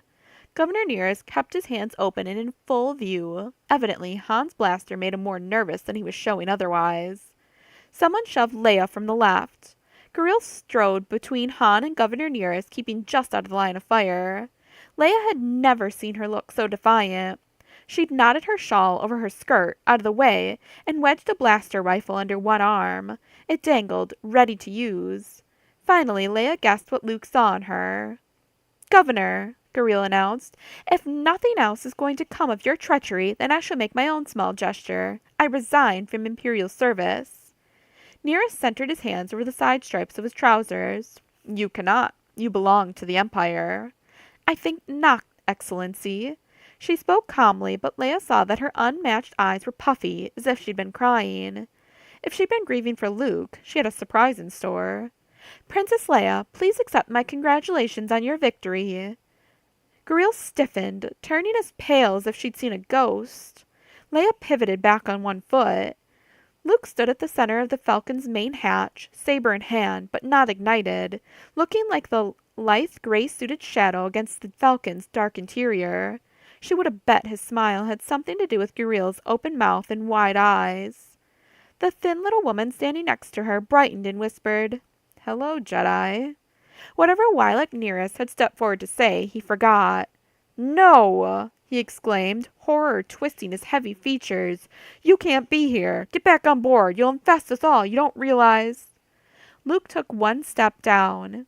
Garil Kapitsin belongs to Bakura, not the Empire. Governor Nearest whirled toward Garil. With speed that belied his age and bulk, he yanked the blast rifle out of her hands. Luke dropped into a crouch. Han had already drawn his blaster. Nearest fired twice. One bolt deflected off the Falcon's hull. The other flashed toward Luke, intersecting a green-white blade that whipped into its path and deflected energy back along its own course. Willac Nearest fell blank-eyed. Luke stumbled too. Garil gasped. Leia froze in place. "Get up, Luke." R2 rolled forward at top speed, beeping and whistling. Slowly, Luke pressed back to his feet. He held the saber upright in front of him, its hum the only sound Leia heard over her thumping heart. He waved the little droid back. Han leaned over the governor, blaster steady, but Nearest didn't move again. Leia stepped around Governor Nearest's body toward the Bakuran Prime Minister. Kapitsin snapped to attention, regaining poise. "Prime Minister Kapitsin," she said, "for this moment Bakura stands alone. If your people choose to rejoin the Empire," she nodded aside at Commander Thanos, "we will withdraw and leave you to conduct your own affairs. Commander Thanos may supervise your defense against the Sissy Rook, if they return before the Empire sends you another governor. You may continue alone, knowing the Sissy Rook might return. But if you choose to align yourself with the Alliance, we should negotiate a permanent truce immediately." Kapitsin saluted Leia, then Luke. "Your Highness, Commander, we thank you. It is not likely, however, that the Imperial garrison will surrender." Luke walked slowly down the ramp. Leia hoped none of the others guessed that weakness, not dignity, set his pace. We have accepted Commander Thanos' surrender, he said, including the Dominant, the land-based forces, and the Imperial garrison. Leia held her breath and waited for Commander Thanos to contradict Luke's statement. The thin Imperial frowned, but he said nothing. Was he holding his tongue, or was Luke keeping him from speaking? Commander Thanos, said Luke, you are free from custody. If Bakura's citizens ask the Emperor to leave, you will oversee the troops' withdrawal. Thanos nodded and raised his wrist. 3PO's arm came with it. Let him go, 3PO, said Luke. The droid produced a master chip and waved it over Thanos' binders. Luke moved closer and looked up at Thanos. Take charge of your men, sir. Remember, the Dominant's new crew is watching. Thanos opened his mouth as if he wanted to speak, then seemed to change his mind. A double-potted local patrol craft streaked out of the hazy sky and landed close to the Falcon. 2 Bakuran enforcement officers sprang out, steering a repulsor litter between them. They hurried toward Neris's body. Commander Thanos turned on one heel, keeping his military posture painfully straight. Detail, he called. Fall in. Neris's stormtroopers followed Commander Thanos' long stride toward the nearest drop shaft. You're just going to trust him? Leia whispered to Luke. What did you do? Nothing. Luke's eyes also tracked the commander. He's not forgetting the Dominant. Even if it's not up to full capacity, we hold the high ground. And besides, I have a feeling. Will you excuse me? Prime Minister Kapitsin raised his bushy white eyebrows. I must make an emergency broadcast. I can almost guarantee that Bakura's people will choose to join the Alliance after all that has transpired today, but I must consult them. Leia could almost guarantee it too. By all means. She inclined her head respectfully. To her delight, Luke saluted, and even Han came to attention. Kapitsin strode toward a different drop shaft. Still watching, Father? Leia glanced over one shoulder, but all she saw, or sensed, was hazy gray sky. Every world she took from the Empire was another defeat for the ghost of Darth Vader. On the other hand, if Anakin Skywalker cared to look on, that wouldn't bother her in the future. She'd found her peace in the midst of battle. Greel pulled her elderly companion toward Luke. This, Leia guessed, had to be Eppie Belden. Well done, young man. The tiny woman gripped Luke's elbow, then seized his hand and pumped hard. And thanks. If Bakura can ever do something for you, just name it. Greel glanced aside, then said to Luke with heartfelt relief, You're alive. Did you... Can we talk later? I've got a very sick friend on board, being treated for burns. Forget Dev Sibwara, Leia wanted to shout. He's dead. This girl has finally come around. Don't let her go if you want her. Oh, Greel exclaimed, stepping back. Go ahead. I'll wait. Leia frowned at her brother's back. He was already halfway up the ramp, walking stiffly with his head bowed. Greel touched Leia's arm. I've never met anyone like him, Your Highness. You never will again if he leaves you here, Leia muttered. Excuse me. She trotted after Luke. Chapter 21. Luke rejoined Leia at the hatchway. He's strong enough to apprentice, he explained hastily, and young enough. We've got to save him. I'll help if I can, but Luke... Commander Thanos' medical corpsman held a mask and clear tubing to Dev's mouth, and he'd bandaged Dev's ruined eyes. Back to purge, he said briskly. It might accomplish something. It might not. At any rate, I gave him something for pain. Abruptly, Dev lifted one arm. Luke leaned over and tried to smile encouragingly. Dev, it's me, Luke. Dev pulled the tube out of his mouth. Wait, cried the medic. Sticky fluid splashed the deck. Luke grabbed and bent the tube, stopping its flow. The sickly sweet smell evoked wretched, claustrophobic memories of a tank on icy Hoth. The corpsman seized the tubing and locked on a clamp. Don't let him talk long if you really want to save him. Luke knelt. Dev, you can start your real training even before your body heals. It'll keep you occupied. Oh, Luke. Dev smiled back faintly. I could never become a Jedi. My mind is scarred. I've been... He pulled a deep breath and struggled on. Controlled. By others. For too long, Luke. Thank you for letting me finish cleanly. Luke lifted Dev's scarred hand between his own. Alliance surgeons can do wonderful things with prosthetics. They'll treat you at Endor. Prosthetics? Dev's eyebrows raised above the bandage. Sounds like entekment. He shuddered. Don't let him talk any more. The medical corpsman shoved Luke out of the way and pushed his mask back into Dev's face. Luke tottered against the bulkhead and stretched toward Dev's presence to reassure him. Dev gleamed in the Force, fully as clean as he had claimed. Dev must have concentrated on healing his spirit, not his body, while he lay in the Jedi trance. But he seemed to be shrinking. Luke knelt again and enveloped Dev with his own strength, trying to anchor Dev's presence more strongly to his ravaged body. Dev returned a wash of gratitude. Abruptly, light flooded out of the Dev spot in the Force. Luke flinched at its brilliance. "Dev?" he called, alarmed. The flash faded. Dev Sabwara's presence vanished with it into a vast, surging sea of light. "Lost him," the corpseman growled, glaring at his metasensor. "He didn't really have a chance, Commander." Luke stared. Where's the justice? He wanted to cry. He'd made a start. He could have learned control. Couldn't he? Luke seemed to see Yoda standing on the Falcon's gaming board, leaning on his stick and shaking his head. "Sorry." The medic drained his tubing, coiled it, and swept his other gear back into the carry pack. "I gave it my best try with portable equipment." "I'm sure you did," Leia murmured. Luke covered his eyes with both hands and coughed. "You'd better rest, sir," said the medic. Leia's voice and the medic's grew fainter and farther away. Luke stayed on his knees, remembering the young man who had suffered and escaped and died on the celebration side of victory. Some time later, a small hand rested on his shoulder. "Leia," he said softly, "did you—" "No, Luke. Leia's down in the complex negotiating. It's me." That was Gareel's voice. Had Han invited her on board? Luke struggled to stand, but his right leg wouldn't push. "Help," he muttered. Gareel pulled him up by one arm. To his surprise, she swept off the shawl she had tied around her waist. Delicately, she shrouded Dev's face. "Thank you," he murmured. No one else cared. "I did that for your sake, not his." Gareel raised one eyebrow. Was he really all right in the end?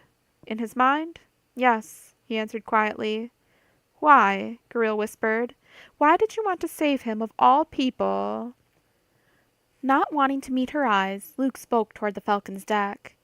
"He'd known suffering. I wanted him to know strength." "I'm not sure it was just strength you showed him. You also gave him human compassion." Control. He must control. He wanted to collapse in her arms. He tried to smile. "Don't." She slid her hands around his waist, then up toward his shoulders. Pulling him close, she whispered, "Let it out, Luke. It hurts. I know. You'll have joy later. The cosmos balances." Flinging pretense aside, Luke held her and cried. She stood and took it. Maybe seeing him like this would balance her memories of his powers. Finally quieted, he led her to seats at the hologram table. "How did you—" she faltered. "I assume you killed the tricord larvae?" "Is that what they were?" he asked. "How do you know?" "I got one too. Governor Nearest called in a medic for me, but you had no medic." "I had the Force." "You were wonderful at the cantina. I'll never forget that." "What else could I have done?" She stared up at him. Strands of honey-colored hair, stirred by the Falcon's ventilators, drifted into her face. "Your world is beautiful," he murmured. "I'm glad to have seen it." "I have no desire to leave again. Ever." "Bakura will be sending an envoy to the Alliance," he said gently, trying to mask his last hope. "You're perfectly trained for it." "When that day comes, I will nominate someone else, Luke. I have work to do here. Eppie will need me, and Uncle Jorg. I'm a Kapitan. I've been trained for this." "I understand." Disappointed in the end, he rested his elbows on the hologram table and shifted his legs. The right one still ached where he'd wrenched it, and breathing deeply hurt. He'd spend the entire hyperspace run back to Endor in another healing trance. Either that, or 2-1B would dump him into a tank again. Probably both. "Are you taking prisoners of war?" she asked quietly. "We don't do that. It would make liars of us and lies of our goals. Every trooper we send home will tell 3 or 4 others that the Alliance— well, that we had 'em in our power, but we let them go." "Luke," she whispered. She laid her fingertips on his shoulder. "I'm sorry." He felt the softening he'd hoped for. Too late. He turned to her slowly and fully opened himself to the Force, hoping to make the sensation last. This time, she wouldn't raise her defenses. "What for?" he asked. "This has been a victory for humankind." Her cheeks colored. I want to be your ally, Luke, but from a distance.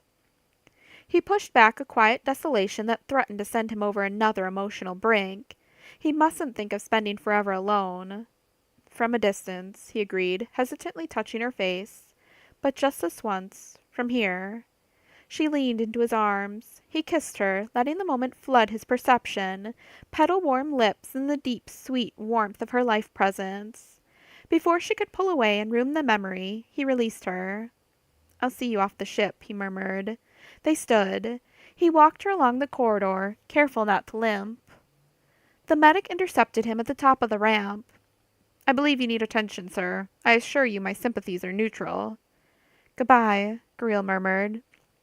Luke squeezed her hand. "The Force will be with you, Guriel. Always." He stared after her until she vanished into a drop shaft with a last flicker of skirts. A breeze dropped swirls of fine ash from the riders' fires on permacrete outside. The last stormtrooper had long vanished down the drop shaft, following Commander Thanos. Luke faced the young Imperial medic. "Right," he said, rubbing his forehead. "Here we go again." "Come on, Junior." Han leaned against the bulkhead. "Let's use this dock while we got him." Luke let them lead him to a bunk.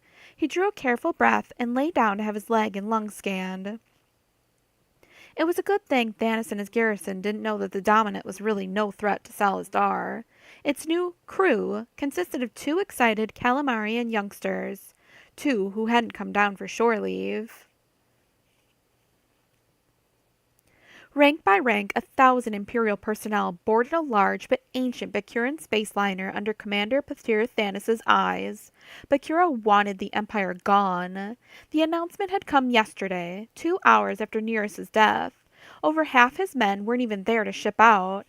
Some had never straggled in, dead or deserted. Others had vanished last night. Skywalker's people were keeping his promise, no doubt. Most of Thanos' ranking officers led the formation, but he noted the absence of 2 medical supervisors and the weather officer. All remaining Imperial war material, right down to the stormtroopers' armor, must be left to the Bakurans, forming the nucleus of their new home defense force. Units of that force would soon join the rebel fleet. There weren't many TIE fighters left for Bakura to use, though, after the Sissy Rook and then the rebels decimated them. That concerned him. 2 Bakuran guards, the only armed men in sight, no, one was a woman, stood behind him. At last, the final unit boarded. "Ramp up," Thanos called in crisp military sing-song. He continued to stand on the ground, at attention. The Bakuran stares burned his back. Inside the cockpit window, an experienced Imperial war pilot craned his head. Thanos saluted him, then signaled with one hand for liftoff. He backed away. Engines ignited. He kept backing, as did the Bakuran guards. The liner lifted and began a slow turn. Free. Perhaps. Patir Thanos reached left-handed into his pocket. He held his salute while his hand closed on something small and hard. One Bakuran dropped to a firing crouch. Smoothly, Thanos drew out his pearl-handled folding knife. Ignoring the guard, he tucked his chin to his chest and sliced the red and blue rank insignia from his uniform. He pulled it off by one corner and dropped it into a pocket. Then he turned to the crouching guard. "Sir," he said, "take me to Prime Minister Kapitsin. If you mean to refit a Carrot-class cruiser for service, you need experienced advice. I know that cruiser." The Bakuran lowered his Imperial blaster rifle. "Under the Alliance, sir?" Thanos nodded. "That's right, soldier. Under the Alliance. I'm defecting." Yes, sir. Follow me." Thanos followed at a quick march to a Bakuran land speeder. One TIE fighter went to the Alliance's booty. Commander Luke Skywalker pulled rank and got the shuttle mission, with the medic's reluctant approval. Approaching the captured Sissy Ruvi cruiser, newly repaired and rechristened Sibwara, though its small Alliance crew called it the Flutie, and he suspected that was the name that would stick. He gripped the controls through the gloves of a full vacuum suit. Compared with an X-Wing, this was like riding an unshielded cargo box. It turned and accelerated like a terrified womp rat, but it wobbled, unstable in every vector plane. It wasn't just his lifelong urge to fly a TIE fighter, once, that had driven him to request this mission. He must return to that Sissy Ruvi bridge for a final glimpse. He felt as if the odor of darkness still clung to him. He'd come so close to falling. How many times must he renounce the darkness? As he grew in power and knowledge, would temptation beckon again and again? Gingerly he docked the fighter in a vast Sissy-Ruby hangar bay, perhaps the same one where Han had landed the Falcon to rescue him. The Bakuran replacement crew would surrender it to a rebel pilot for transport to the fleet, eventually, since Luke's carrier had been destroyed. There would be regular communications between Bakura and the Alliance now. Admiral Akbar might want to use the TIE fighter in some future undercover operation, although Luke would recommend shredding it for flak. Hurriedly, he made his way to the bridge, where he stood for a moment in the hatchway and watched a bustle of activity. It looked foreign, but not hostile. It was only a place built of metals and plastics. Yet the ship's very bulkhead seemed haunted with Dev's long deception and his years of servitude, and with the slaved human energies Luke had liberated. Light endured, and so did darkness. He would choose daily. Luke walked the cruiser from top to bottom. When he finished 3 hours later, he left with a clear conscience. No captive human energies remained. Han pressed one finger to his ear and waved Luke to a seat behind Chewbacca. Once his hand dropped, he growled at Chewie. "I don't care what you were doing. Recording circuits ought to be on at all times." Chewie clanged a bulkhead with his spanner. Evidently, the often modified Falcon was up to her old tricks. "What is it?" Still standing, Luke waded into the argument. "Subspace radio relayed from maximum range. From Akbar, too. Coded. I had to decode it as it came in, since Furball here disengaged the automatic—" "Akbar?" Leia set a hand on Luke's shoulder. He touched it, grateful for her consolation. "Yeah," drawled Han. "Something about Imperial Battle Group, something something small, and quickly if we can."